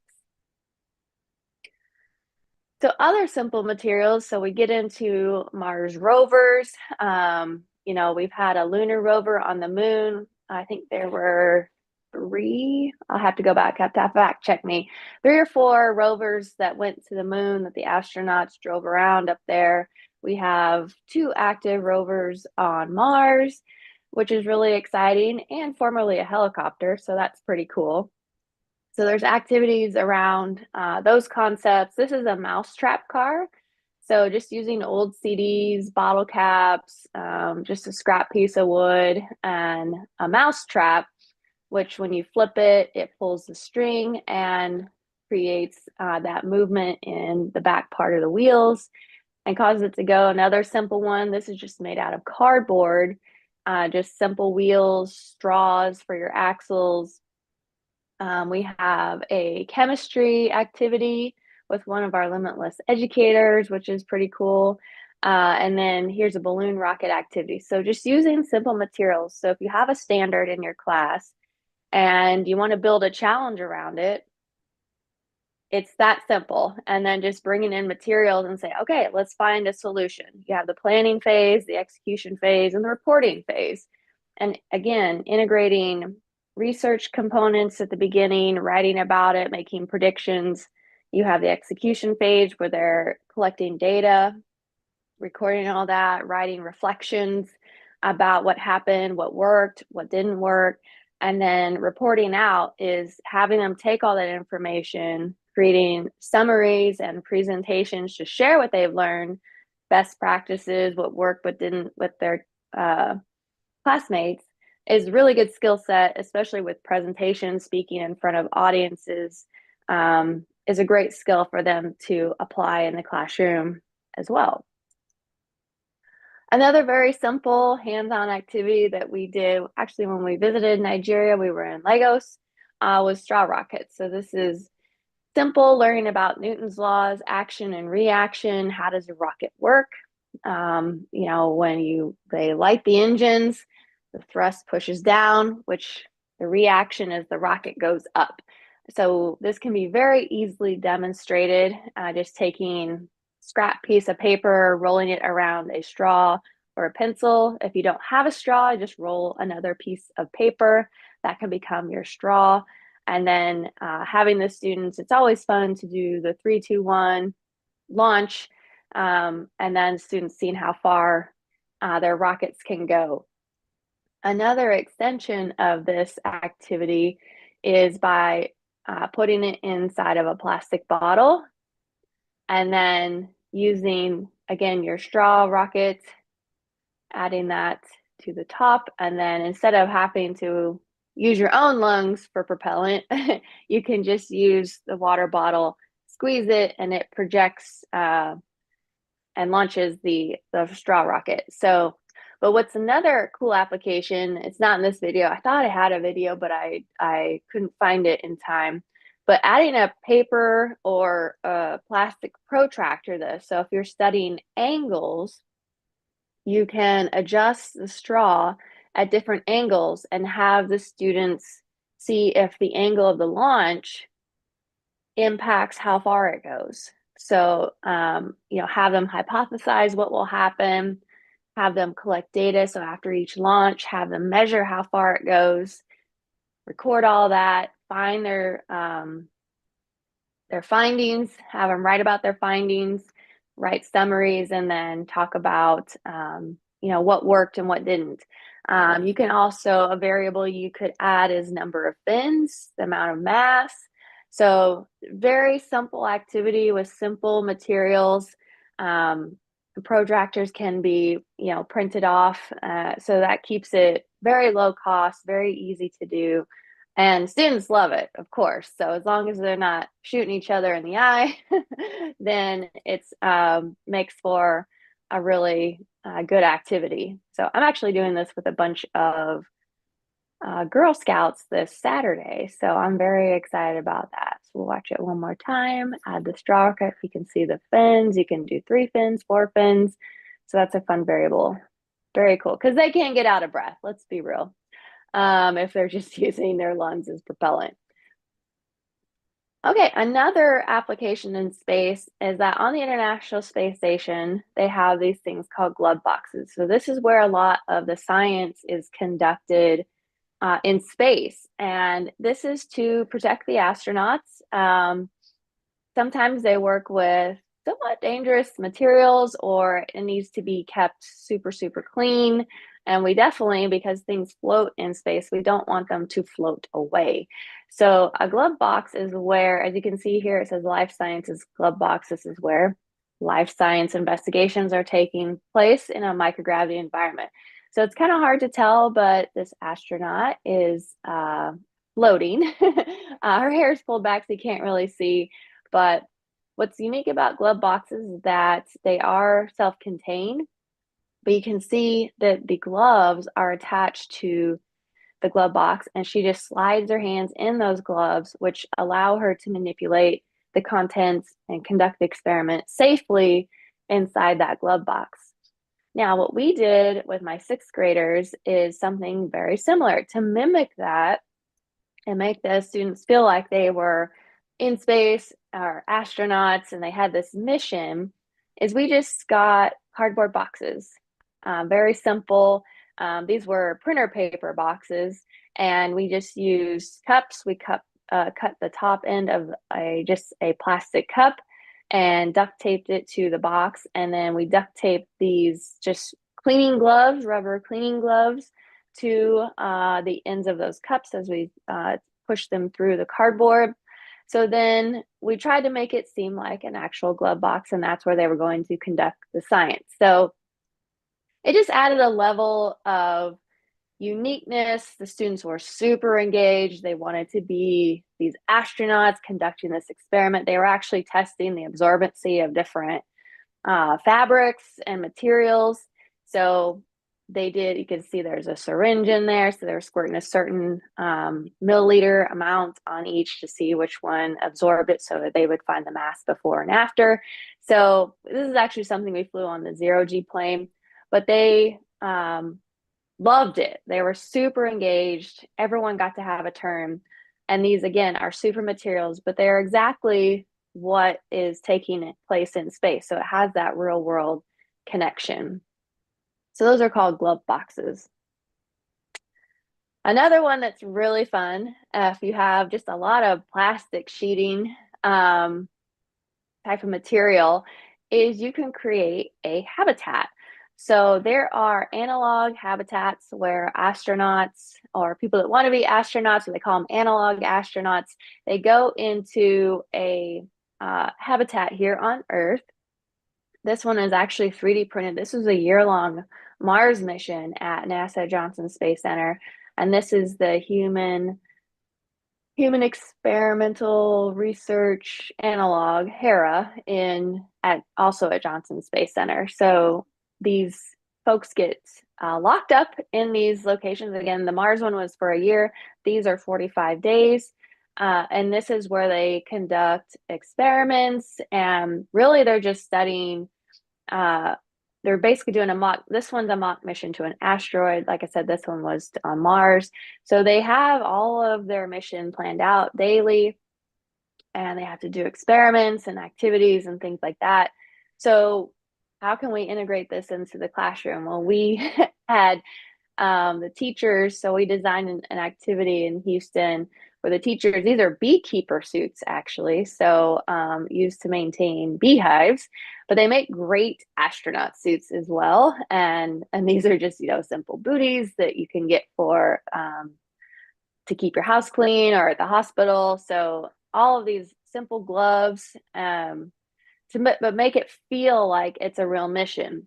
So to build this habitat, it's actually very simple, just getting big sheets of plastic material, and we just duct taped them together. As you can see on the outside, it's just duct tape. And the key to inflating it is just having a fan. So this is Linda. She's pretending like she's floating around in space. So it could be a space station, or it could be a Martian habitat. It could be on some other planet. But students love designing this and building this. So if you want to integrate mathematics, they could be measuring out all the plastic walls, all the plastic materials, how much tape they're going to need. If you want to put a cost associated, if you want to have a financial piece, maybe it all is worth a certain amount of money and they have a specific budget. So then you just duct tape it together, you duct tape around the fan, and then you just turn on the fan and it inflates your habitat. So inside, we put experiments that the students had to do. They had different teams. You had mission control. And of course, everyone wanted to be the astronauts, but you can even make these suits out of just simple materials or pieces of paper around it. The kids are very creative. Maybe that's a mission group or they spacesuit design. And so they have to design that for their peers.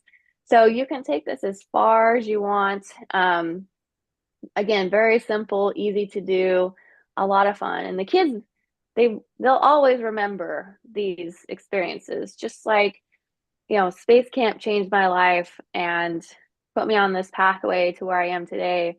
If you create these memorable, unique experiences for your students, it will change their lives as well, because they can see themselves as being a part of the mission. They can see this as possible career paths.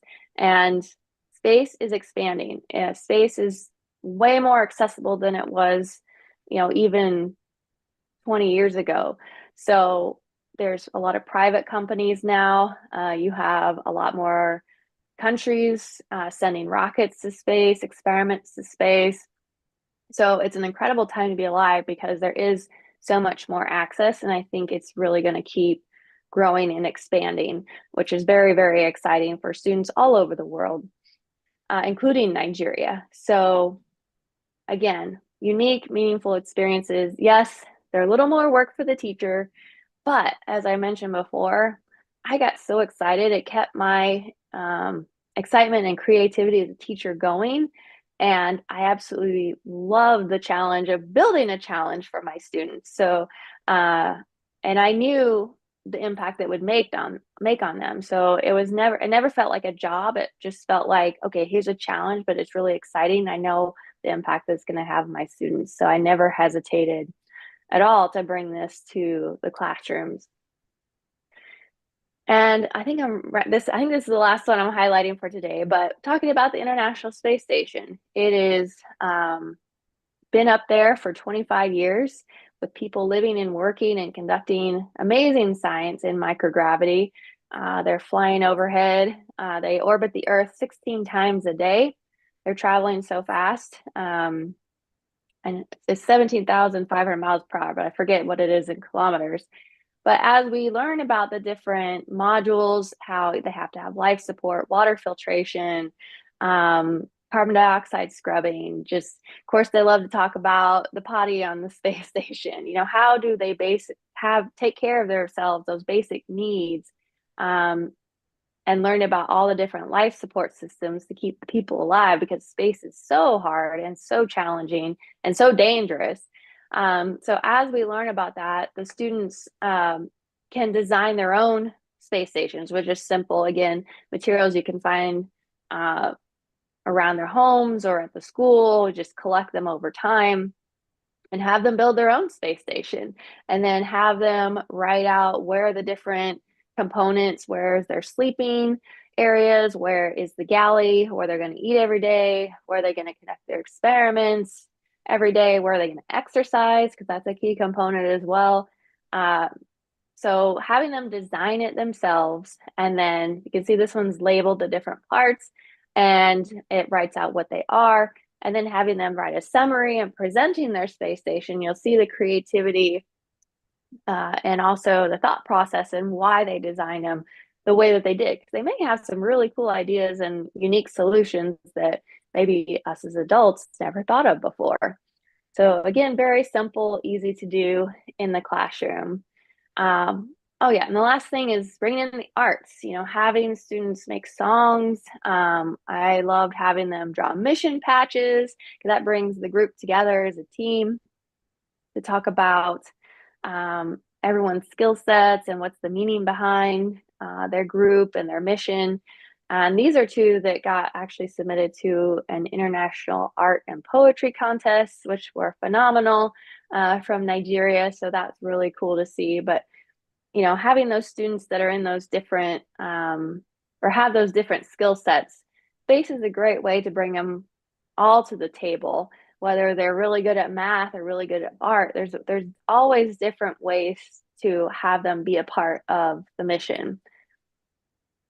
And so with that, that wraps up my presentation on bringing activities to the classroom.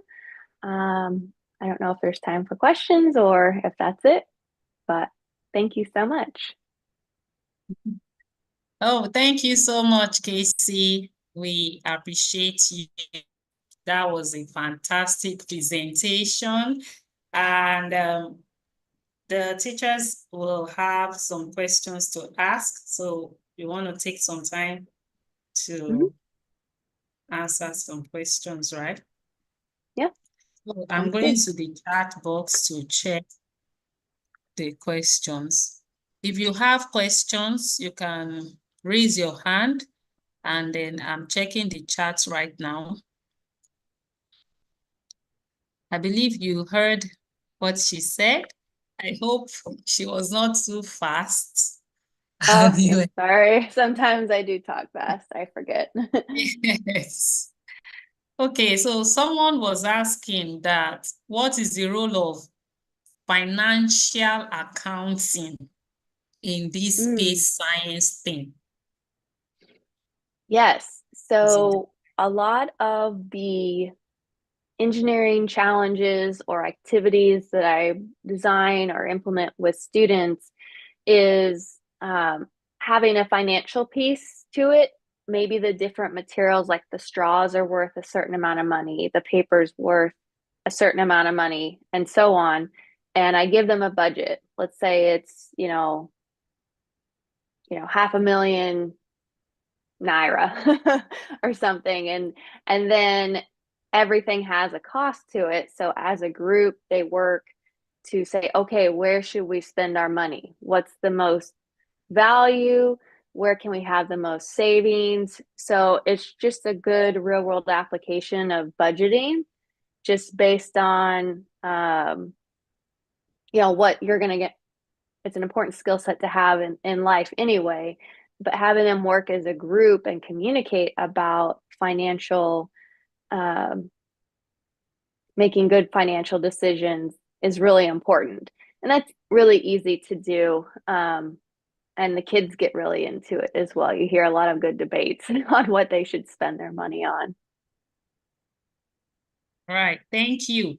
Another question here says, how do we start these things? What do we tell the students, seeing that we ourselves are novices?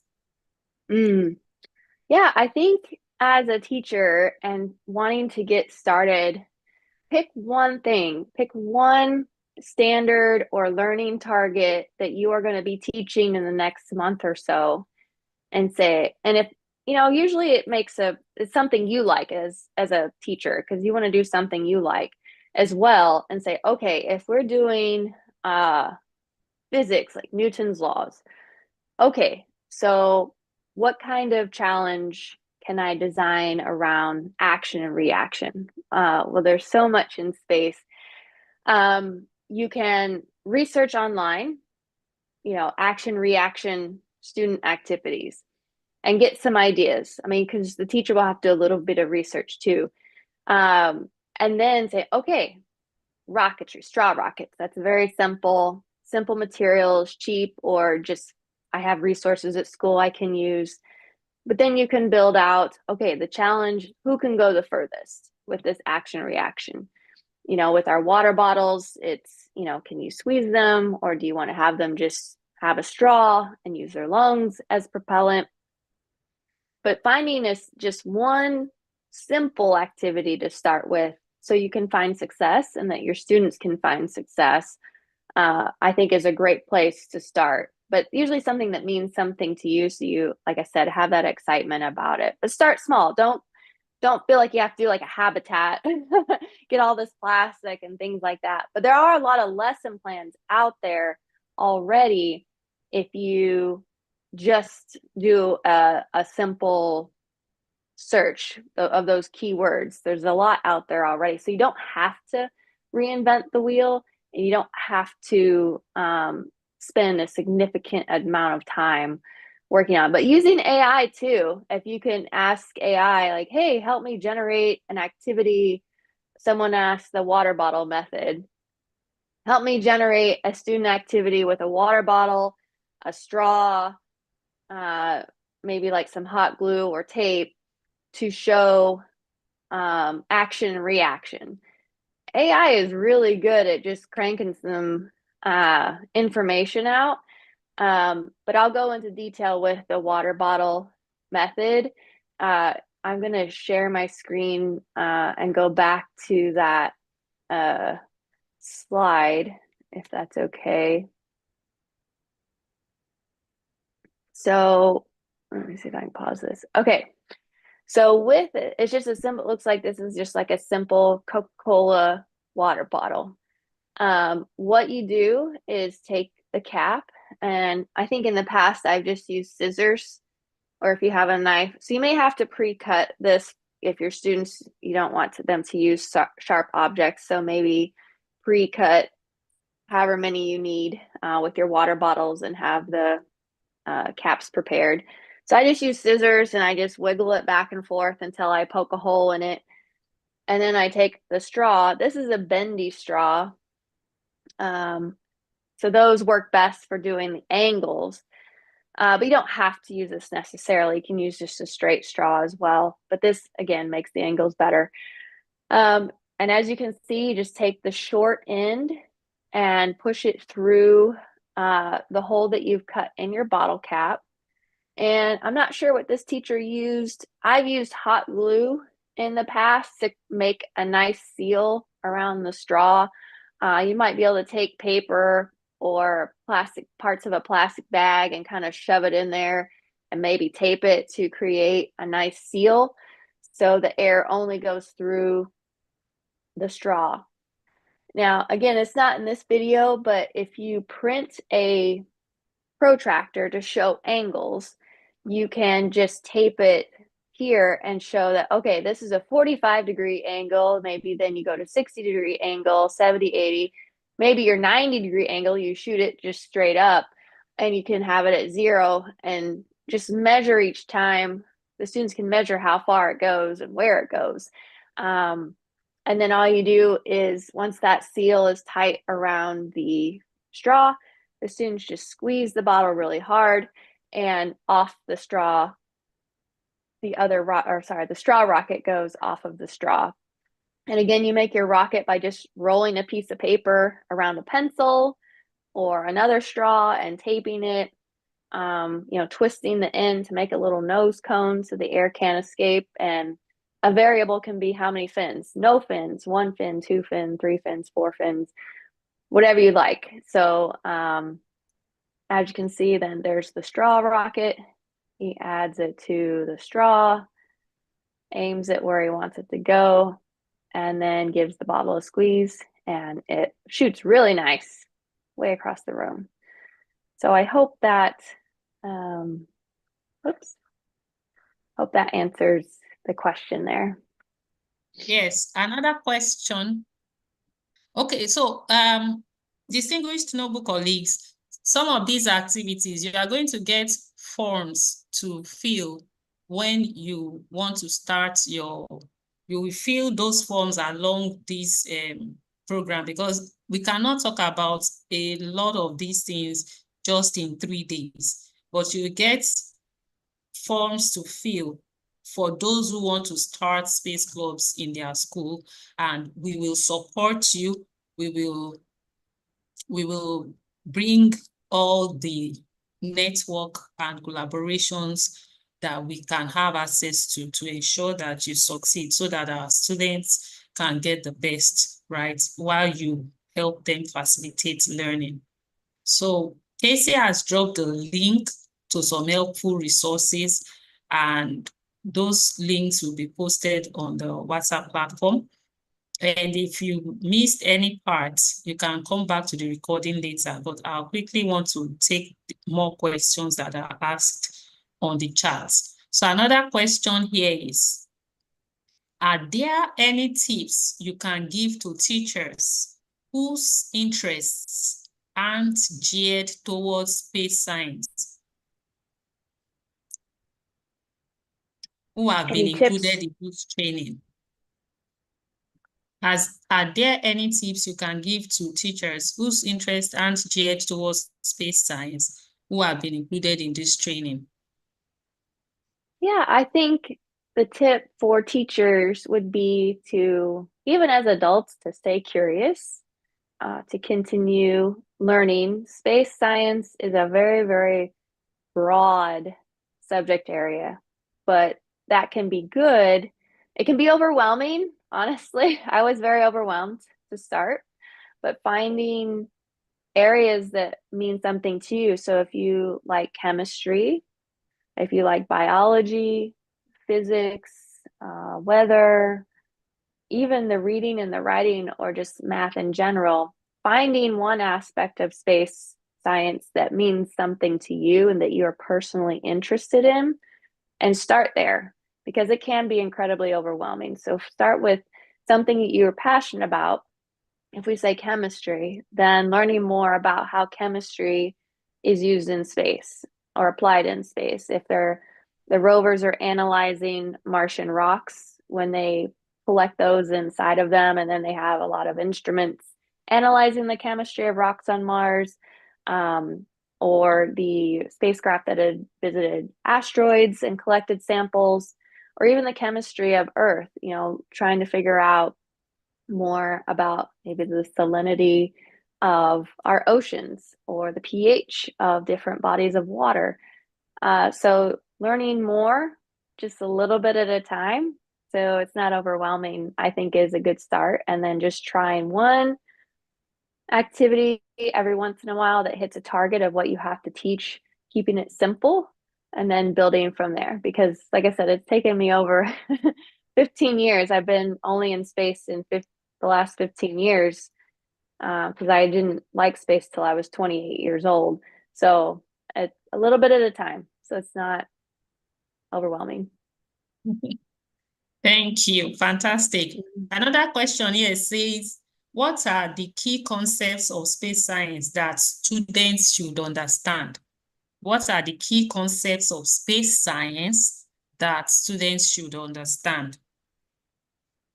That's a tough question, because I'm not sure what the key concepts would be, because there's just so much. Like I said, it can be really, there's a lot. I think that space is just, you can apply anything in space, that everyone can be a part of the mission, whether you want to be an accountant, a doctor, a lawyer, a biologist, a rocket scientist, an astronaut, a teacher. There's a place for everyone in the space industry. They need everybody, and it's a global effort, because at least not anymore, one country cannot do it alone. It's too expensive. It's too much work.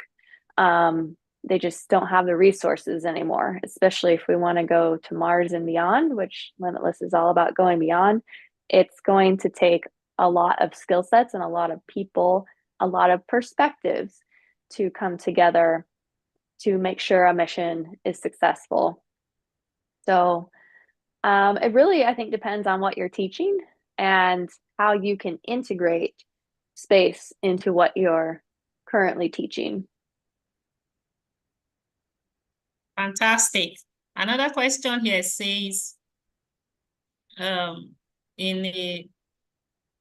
can you convince the students into going to space, knowing fully well that the environment is not conducive?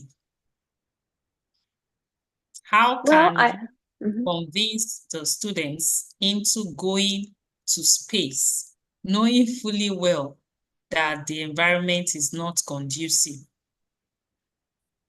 That's a great question. And I think it's number one, encourage them to follow their passion to start with.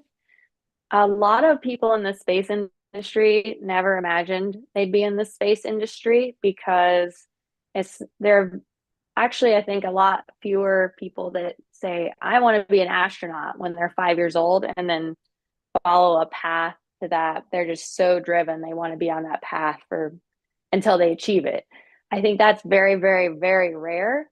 I think what's more common, just based on my experiences in the industry the last 15 years, is that people focus on what they love to do first. They get their degrees, follow their passion. Actually, some of them don't have specific degrees. They might be welders or plumbers. I met an amazing plumber who then started working on the space potty at NASA because he was so good at his job at plumbing. So I think it's really focusing on what they love to do first, and then asking themselves, well, okay, how does this apply to the space industry? Can I actually do this? Can I do welding, building rockets or pieces of parts that go to someone else who's building a rocket? There can be international internships. I know NASA doesn't because they're US government, but there's so many space companies around the world now that it might be that if they're really, really good at their job, then they could go to another space company in another country. So, or come to the United States and study, or other countries and get degrees. So I think if they are shown that this can be a pathway and that others have gone this pathway before, that they can see, okay, this is possible, because again, space is totally changed and there's more access than ever and more countries trying to land on the moon. I know Intuitive Machines is trying next week. They're going to be hopefully launching. There's actually another company that's trying to land as we speak. So hopefully they land. India's tried, Japan's tried. So I think that continue to nurture what they're passionate about first, but show them these are careers also that are needed in the space industry. And one day you could be a part of that, especially if they're young now and they still have their whole academic career ahead of them. What's going to happen the next 10, 15, 20 years? More doors could open up. We just have to show them those are possibilities. Fantastic. Another question. What is the role of visual arts in the space science, ma'am? What is the Visual role arts. of visual arts? Yeah, that is a great question, because the role of visual arts is storytelling. Storytelling about the mission, about the success stories, what went well, what didn't go well. So if it's videography, photography, or social media, graphic design, that is an incredibly important job to have to tell the story of the mission and be able to be on brand with whatever company and what they're trying to either sell or to gain awareness of. So I think that's a huge part, especially in this day and age where we have our phones and we're constantly consuming media, whether it's TikTok or Facebook or Instagram or Snapchat, whatever else is out there. I don't even know. It's being able to, companies have to share their story, and having someone who's really good at visual arts is very much needed. And those are really important roles.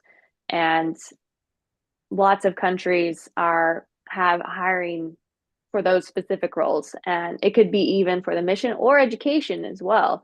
So I know that's even a big piece for us as LSI. There's a group of our teachers working on a storybook that hopefully we can launch this year.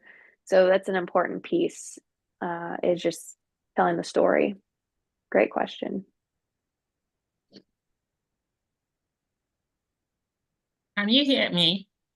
All right, Yes. thank you so much. That was a fantastic one. We have lots of questions, but I'm afraid we have to stop here.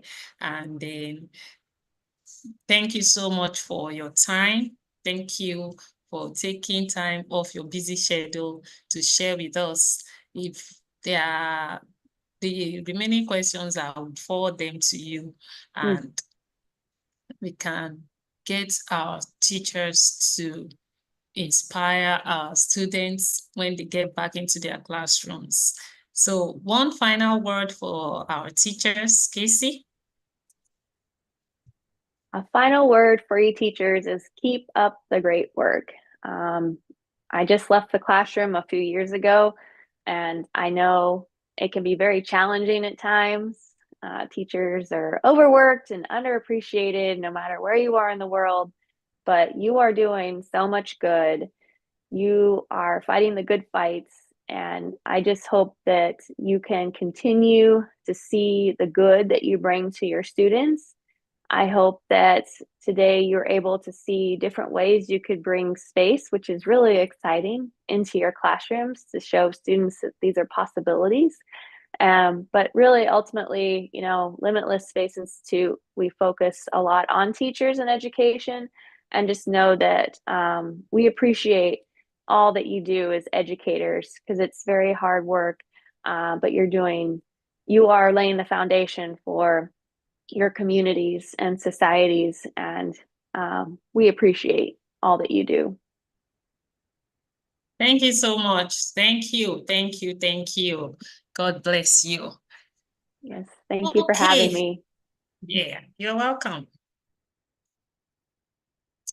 So it is on this note, we want to thank you all distinguished teachers for taking time off your busy schedule to commit to your own professional development, to learn new things, to try out new terrain, not for yourself now, but for the future lives we are building and molding. And without taking much of your time, I want to bring the meeting to a wrap. And thank you so much, everyone. I would send the specific lessons that deals with each subject on how to integrate space science into that particular subject for you as a STEAM teacher.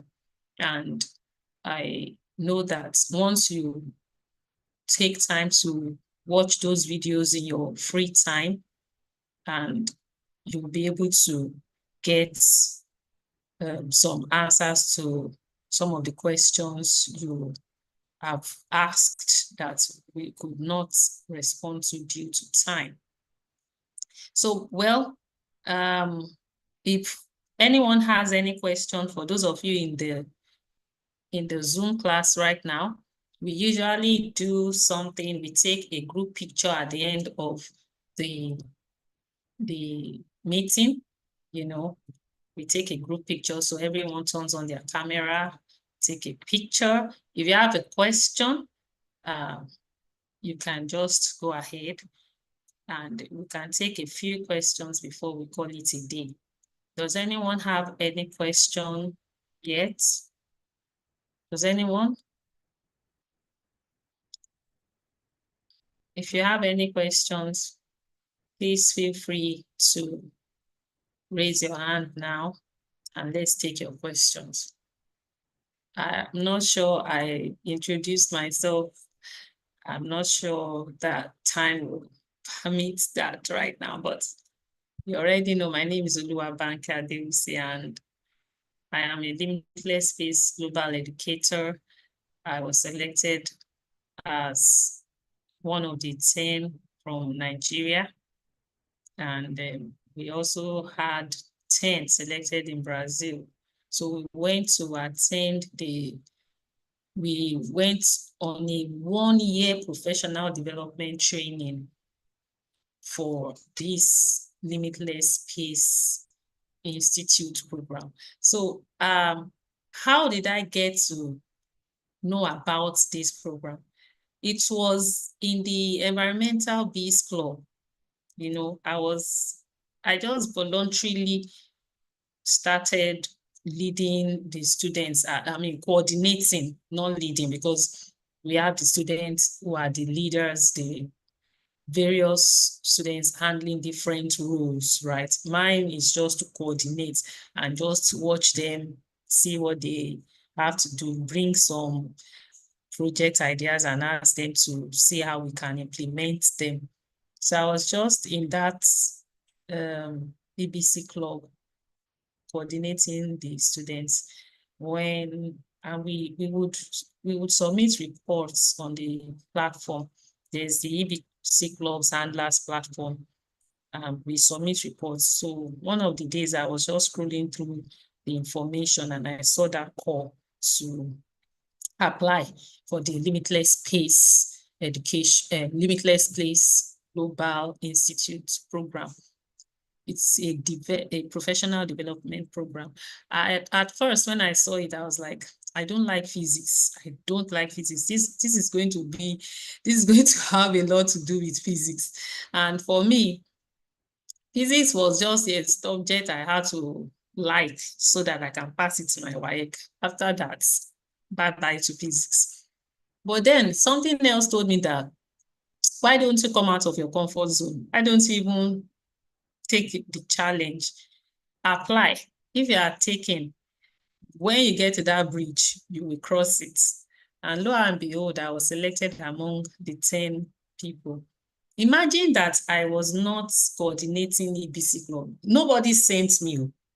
I just voluntarily. So even when you want to call for students to join, when you want to start your club, let it be those who voluntarily join.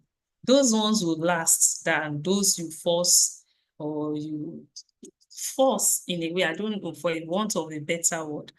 So here I was just doing this thing. And really, the various materials that you have around you, they are enough for you to start. Somebody says, start with what you have, for what you have is plenty. Even that's your smartphone. It's not just to make calls and receive calls. We know that as teachers, we have limited resources, but then there are limitless possibilities, even from the limited resources. And so there I was just, volunteering, coordinating, because today's students are digital age students. They are tired of that boring all the time. You come to the class, you write note on the board, they copy it, and then they drop it back to you in the examination. And after that, what's real life problem? What real world problem can they solve with their knowledge? The knowledge that they are even just cramming and pouring. They want to get involved in other extra activities that stimulates them. It's interesting to them. They can think outside the box. Is not the norm. Yes, they are bored. They are bored with all these methods. The goal of this training is to show you how to integrate these methods. These are teaching methods. They are not, you must be paying close attention, right? It's not something that you will read on Google, or you will go and start writing to try to pass an examination. They are techniques we are showing you, and when you deploy them in your classrooms, you are not going to raise students who will just cram and pour. You are going to raise a generation of students who will be problem solvers, who will be critical thinkers, who will be solution providers. Enough of the same old methods of doing things. Enough. So for some of you, I've seen some questions saying that, yeah, we have a lot to do already. See, if you don't, there are some things that if you don't challenge yourself to take up, if you are that person who is, mi ò lè wá para mi. You will get that mi ò lè wá para mi reward. True. You will get that mi ò lè wá kú. You will get that mi ò lè wá kú reward o. For real. Because when we do these things, it's not that the environment is conducive or we have everything together or that we don't have our own challenges. There are days that I don't even have, like, you just go to class, you've not even eaten. You just like, your time is so choked up. You understand? So don't say, all we need is your genuine interest, your genuine passion to see these lives turn out exceedingly well. And there I was just, I'm just like, yes, we have a lot of waste around. There are many things that you can use to create problems for them. That's what we do in the Environmental Biz Club. We are just about our environment, keeping the environment clean, doing projects that is all about keeping our environment clean. And that was the platform that I saw that score and I applied, and to God be the glory, I was selected. We had to go to the US for a 1-week summer institute during the course of the year when we were having that professional development. How much of my salary would I save? Like, if I work for 35 years, would I be able, like, how much of my salary, how long? That's the question. How long would it take me to save salary up to travel to the US, come back, and then all the things that we had to do, the wealth of knowledge, which is what I'm passionate about, passing it out. So as many teachers that know this, the better for our students. Because if we keep doing the same thing the same way, we will not get a different results. We will not get a different result. See, we will say that we see what students from other countries do. Our own students can even do far more. They can do far more. But a teacher cannot give what they don't have. A teacher cannot teach in a way that he has not been trained to. He doesn't know how to deploy those strategies. So this is the reason this training, the objectives of the training have been outlined and stated so that when you were registering, you will know what you are signing up for and you will be committed to putting in the work. There's a Yoruba adage that says, ọmọ tá ò bá kọ́ nísìn, ọmọ tá ò bá kọ́ ló máa, somebody help me, please. I'm trying with my Yoruba. Ọmọ tá ò bá kọ́. What was that? What's the ọmọ tá ò bá kọ́? How do we finish that? Ta ló máa bá wa parí òwe? We will now interpret it in English. Is someone helping me, please? Ọmọ tá ò bá kọ́, kí ló máa ṣe? Hello? I hope you are with me. Well, I'm just... Hello? Ọmọ tá ò bá kọ́, kí ló máa ṣe o? Oh, okay. Let me mute or mute your 1 minute, please. 1 minute, please. Okay, so you can unmute now. All right, thank you. I'm not 100% Yoruba person. However, I think I've heard that proverb before that ọmọ tá ò bá kọ́ ló ń gbé ilé ẹni tà or something like that. So when you don't train up a child. Oh my God. Good afternoon, ma'am. My name is Good Adeyemi. afternoon. Okay. Yeah. Ọmọ tá ò bá kọ́ ló ń gbélé ta kọ́tà. So ngbele ta Yeah, kọ́tà. that's Thank it. you very much. Yes. Yes, thank you. Sir. Thank you. Yeah. Thank you, sir. And you know that, like I said earlier, majority of our children attend public schools. You cannot say it doesn't concern me. You cannot say it because in the near future, the problem that will be on our hands, God forbid it. So the earlier we start doing our job as teachers, the better. you could hear the same thing among our speakers. You should not be the one telling them the answers. Just give them the challenge and watch them. You will even learn from them. And God who sees your genuine heart. Because another thing is you must be doing this from a genuine heart. For instance, it's so easy for me to be sleeping on my bed right now. We are on midterm break. And sometimes I ask myself, who sent you? I've asked myself, who sent you? But I can't, if I can do something about a problem, why can't I stand and let my own voice count? I may not be much, just this little me, but somebody among you will catch the fire and you will also go and light somebody else out there. So dear teachers, apologies that our distinguished guests could not make it. I pray that they will be able to make it tomorrow. We definitely trust God that they can make it. And if not, we will just continue.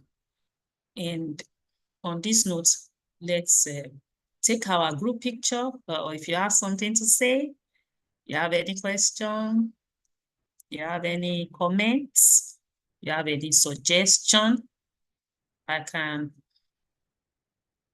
spare 5 minutes so that we round up, so that I'm not the only one talking. Any questions, any suggestions, any comments? Then we take our group picture.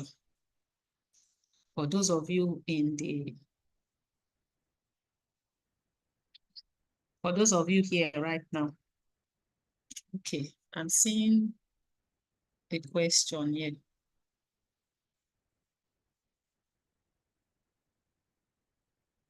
Anyone? Anyone? Okay, let me go to the chat.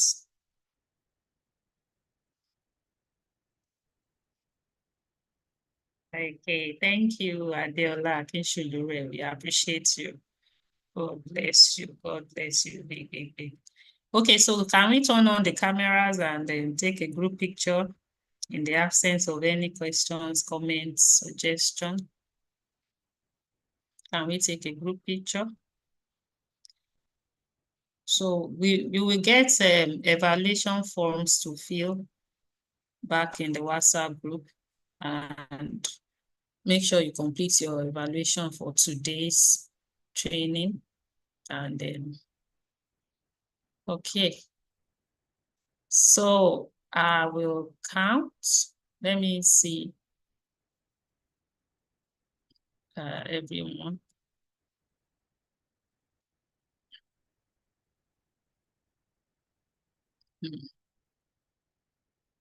Oh, right. Why is everyone not showing their faces? They are just like 1, 2, 3, 4, 5, 6. Can we all show our faces? Beautiful people. Beautiful people. Okay. Mr. Ladejobi, Emmanuel Bosse, Babalola Oyedun, Emmanuel again, Alakitan, Ladipo, Toviho, Ayorinde. Nice connecting with you. So on my count, we will take our group picture, and that group picture marks the end of today's meeting. Okay, are you striking your best pose yet? Let's see. So on counting 3, 2, 1, and I'll take the picture. So here we go. 3, 2, 1. Taken. Okay, so I will post it on the WhatsApp platform. I already did that. Thank you for coming.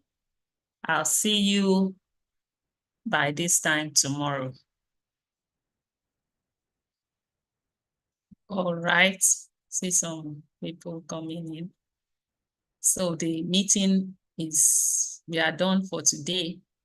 If you want to stay back to just make some comments or say anything. Okay. Mrs. Omotosho, can you tell me the name of your school and what you teach? Let me meet and mingle.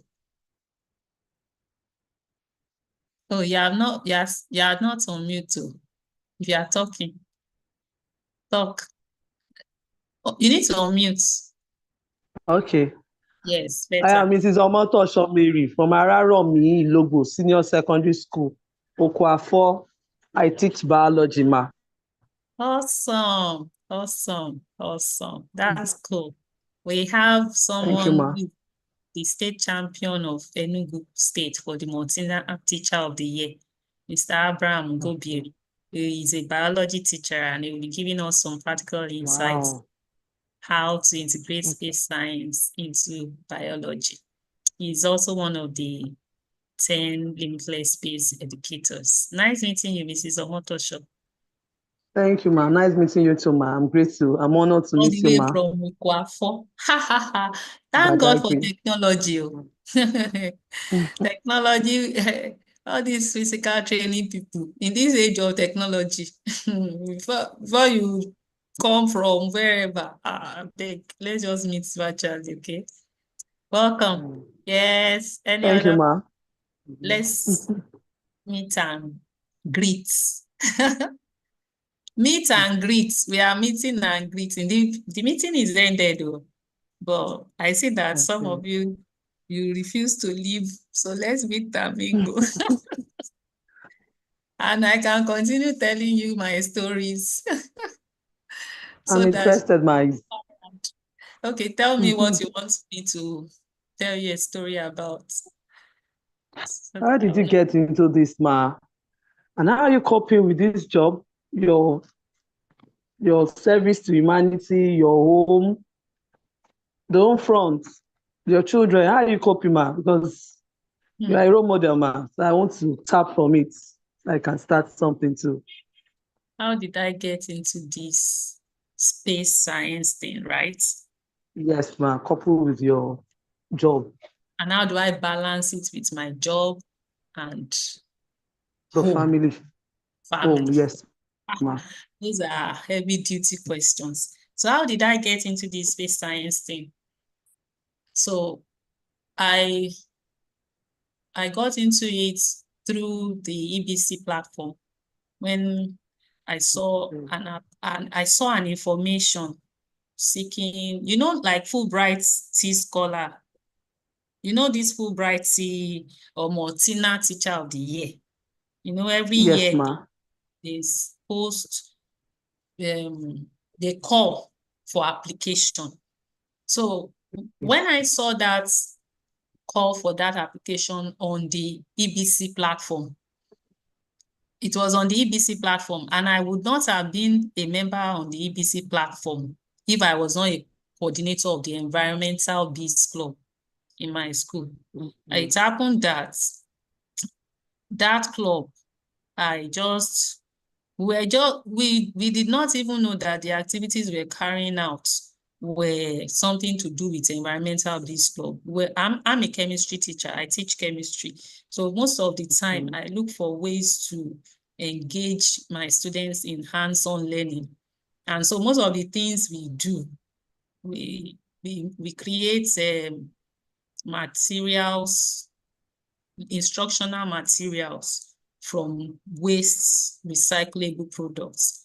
So when I now learned about the Environmental Bees Club, I had our district desk officer invited her over.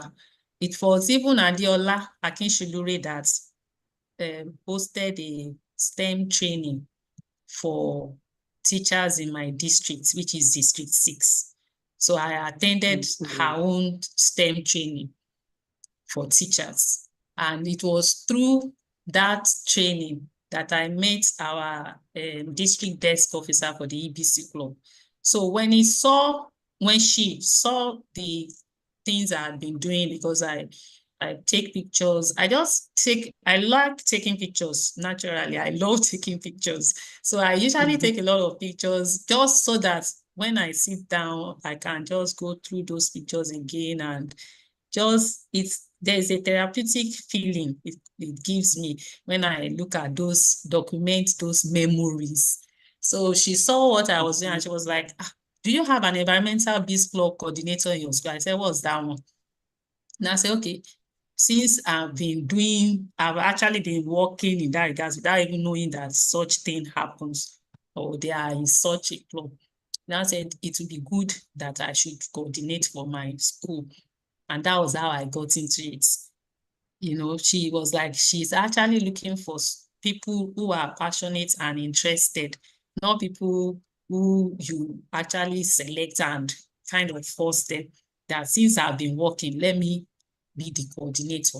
And that was how I got into it. And so on the platform, when they made that call for application.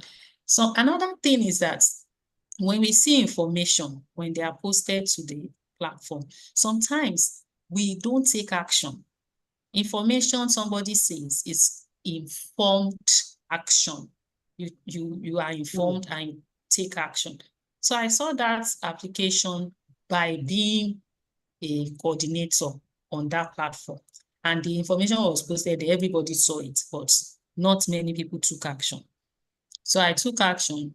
Before, when I read everything, I was like, this one is not for me. It's not for me because it's a lot of physics, space exploration. What's my business is space exploration? I'm just a chemistry teacher. I mean, you all know that we are very advanced in this part of the world when it comes to technology, when it comes to a lot of things. We are really very advanced. You understand what I mean? So I was like, yes, what's my business with that one?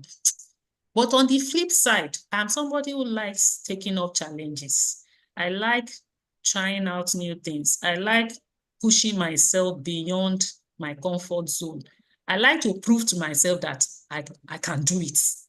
I did it and I actually conquered doing it. I am my own competition. I am the one who sets my standard. I am the one who raises the bar for myself. Every time I achieve a goal, I am the one who says, I need to go ahead. I need to, keep going ahead beyond just being satisfied with mediocrity, beyond just saying, okay, I won, let's say, okay, I was able to achieve 10, then I'll raise the bar to 20. Oh, so if I could do 10, then I can do 20. So I raise the bar. I keep raising the bar and I keep working towards it. So the application was not easy. It was stressful. In fact, at a point I wanted to quit, but I said, if this thing can stretch me this much, I better finish it. So I submitted the application. I think the application was supposed to close December 6th. And I submitted either 5 or on that 6 itself. So when I submitted, I prayed about it, because I believe that there are some things that God has empowered you to do yourself. And there are some things that you cannot do for God. It's only God that will do that part. So I did my part and I committed the selection into God's hands. And good afternoon. In answer to my prayer, I was selected as one of the 10 Nigerians who applied. I mean, over 200 Nigerians applied, Nigerian teachers applied, but they only selected 10, and I was one of the 10. And when I went through the training, we will be meeting virtually, like every month. In fact, there's a lot. All the knowledge I got during that 1 year, which was last year, from January to December, the training was from January 2024 to December 2024. I just felt that I can't keep it to myself. The interdisciplinary approach that it brings, the problem-solving approach, the critical thinking skills, even for us as teachers, because we became students. We were not taking the training as teachers. We are taking it as students. As students. Yes, because we were given tasks to do. You have to work with people in Brazil that when they are talking, sometimes you just have to, pay attention very well. Like that Mr. Antonio is a Brazilian and his own English is even good. Some of them, their English is not even as good as that one. So we learned community, team bonding, problem solving, relating with people of different culture and race. We had projects we had to do with our students, and I felt that I can't limit this knowledge to just me and by extension to several other students who can learn from this. So I just told myself that I would organize trainings that I can also pass this knowledge to colleagues who will now take it to their classrooms and influence and inspire those students. And that was how I started. So when I held the first training, I was like, I'm not going to do this thing again because it's not funded by anybody. It's self-sponsored and with support from my own personal friends, right? And my husband. So I was like, no, but I saw the bigger picture. Remember, Adeola said something about, let's not put money first. Let's see, by the time you'll be reaping the reward of whatever you have, these things are like seeds. They are sowing. And soon they will produce harvest. What kind of harvest will you reap if you look at the kind of seeds you are sowing now? If it is that attitude of, training this, training every time, training, blah, blah, blah, if there are seeds, you will sow, you will reap what you sow. So I just told myself that I can't keep it to myself. It's just like the gospel of our Lord and Savior Jesus Christ. You hear the good news, you don't want to keep it to yourself. It's light. Education is light. And that was how I started. Then balancing home front. Thank God for a supportive spouse and the children. I ensure that I carry everyone along and we communicate a lot. We communicate and we try to balance what we are doing. Like this laptop now that I'm using for this training, I and my children, we share it. So they've known since like 19 Gbogboro that this training will hold. And all the assignments they were sent from school and everything, they were rushing to use the laptop to finish because they were like, Mommy will have training and she will need to use the laptop. So it's basically communication with God's help. With it takes a lot of work too. And then having a supportive and understanding spouse who supports you and who is always like, who lets you have room to fly. It's really work easier. So I hope I've answered your question. Yes, ma. Thank you, ma. You're lucky, ma. You're fortunate and you are blessed. Thank you, ma. Thank God. Good afternoon. I'm grateful. It's just God has made me a channel of blessing too. So if we are blessed to I really learned. bless others. Good I'll do afternoon, same, ma. Mr. Thank you, ma. Thank you. Good afternoon. Good afternoon. I am Mrs. Thompson. Are you listening to me? Yes, I can hear you. I'm Mrs. Thompson Abiodun Olubunmi from Araromi Ilobo Senior Grammar School, Kwafo Badagry. I didn't have an opportunity of joining the Zoom, but I was on the live stream. And I really want to appreciate you. You have done well. You are a source of encouragement. I want to say a big thank you to you.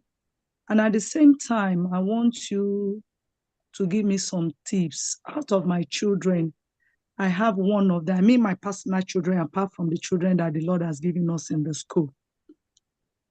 He loves all this kind of it is space work, robotic, and all those stuff. How can I encourage such child and other children in the school to take this step boldly? Or how can they learn? Where can they go to online to learn all these things apart from the one that will be teaching them in the school? Can I respond now? Yes. Awesome. That's a great one. So there are a lot of resources that even links to websites that I will share with you in the WhatsApp group. Even if you reach out to me and you tell me your name, especially you asking this question right now, there are a number of resources, enough resources that the speakers too, they have sent some links. So what we can do to encourage that child is to provide the materials like laptop. My own child, they gave them one coding assignment. They said they should go and develop websites. And I'm talking about a child in grade GS2. Me, when I was in the university, how many people remember that basic, that computer programming basic that we did? No, basic and 200 level.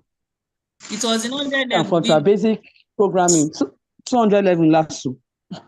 LASU, I went to LASU. I don't 200 like level Faculty of Science. I don't like that course, basic and Fortran. Maybe programming and Fortran. But this girl, the way she's Visual writing, Basic. sir? Visual Basic. No, Is it 200 Visual level Basic? first semester is basic programming in computer. While second semester 200 level is Fortran. We did it in Good. 100 level, sure. Visual But I don't and like basic. it. It was, you know, they do CC plus now. They do Python. I don't think they do Java. They do Python. Yes. And all those computer scientists, they will understand those. Me, I don't really like it. I don't even really like it. But they gave her assignments in school. Visual Basic. And how do I support her? I make available internet connection. So this is a real life example I'm giving. I give her the resources. She can she can browse on my smartphone. They don't have their own phones, but they can use my own smartphone. She can use when I'm working on my smartphone, she'll be using my computer. And when I'm working on the computer, she's using my smartphone and it's internet enabled. So even when you go to NASA websites, any task the child is given, let them have that freedom to search online for solutions to the problem. That you don't even just make the resources available to them. Make the gadget available, the internet facility, connection, make it available. I was really I was just doing my own preparation for this training. I saw my daughter. She was watching YouTube videos on how to design the websites because they just told them to go and design websites. Maybe they taught them some basic things. But she was watching videos there will be a kind of hurdle as she was trying to design the website.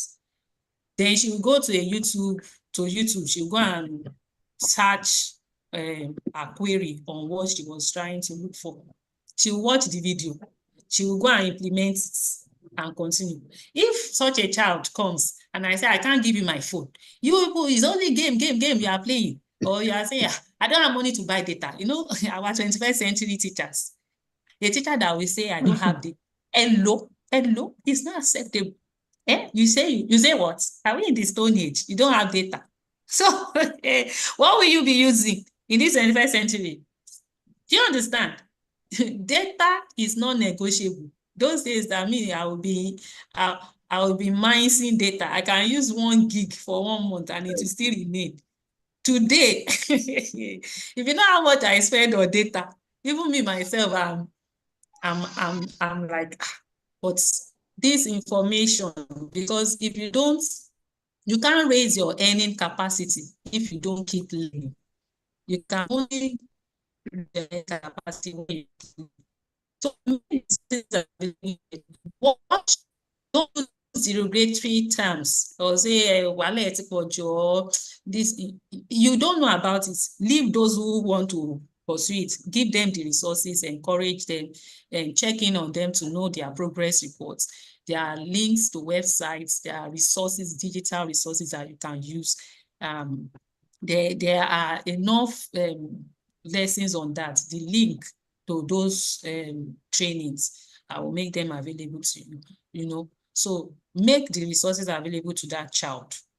And even to your in your classes, some of them, they have access to smartphones too. Give them tasks in that regard, just to you know, stimulate their interest and to keep them, you know, every time you give your own child at home some task, or your child brings home some tasks, and you are watching, you see how the child is doing it, take those tasks, give them to those students. They will go and find out, they will research, they will even come and give you the answers, and that way can keep sustaining their interests. Thank you very much. I really appreciate it. You're welcome.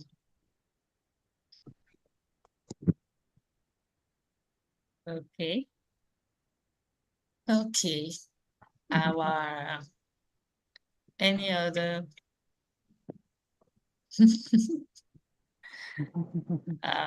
okay. I see some chats.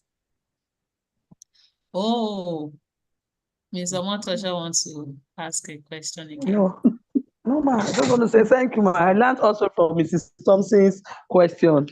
God bless you, ma.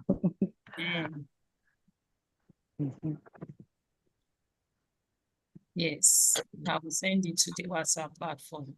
There is one that Casey dropped too. Resources project, make a straw. In fact, just go to NASA website alone. NASA, that's NASA.gov. You will see and browse that website. You will see a lot of information there that will help you. Is Mrs. Omotosho still saying something? No, ma. No, ma. Okay, because your hand, I see your hand is raised. Okay. No, All ma. Have a right. wonderful night, trust, ma. All right. We need to go so that we can be here tomorrow by God's grace, healed and healthy. So have a wonderful. I want to take one more picture. Let me take one more picture. Okay, take me this time around. Don't let me on my this thing.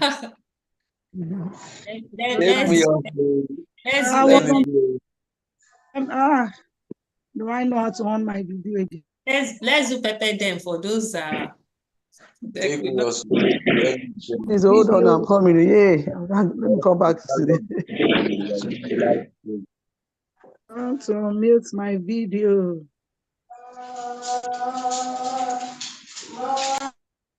Can you see me now? Yeah. Can you see me too, doctor? Can you see? Can see you. See you, sir. Can you see me, doctor? I'm doing great. I missed to speak with Mrs. Adiola too.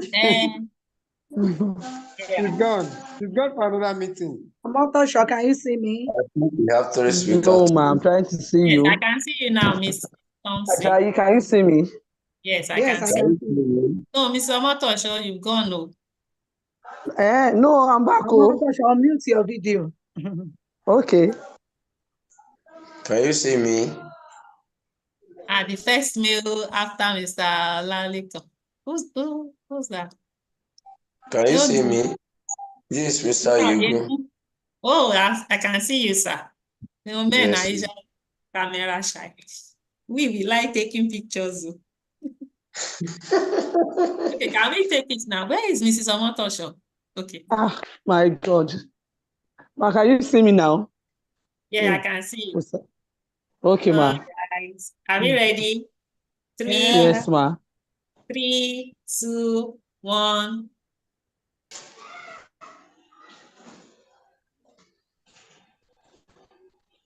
I got you all. Thank you, ma. Thank you. Bye. God bless Bye, you. ma. God bless you. Have a great day. Don't be late. And you too. Ajayi Sunday, I can hear your voice. So we are meeting tomorrow again. Yes, By the by grace God's of grace. God. It's 3 days. I guess. All right. We Thank have you. a court coming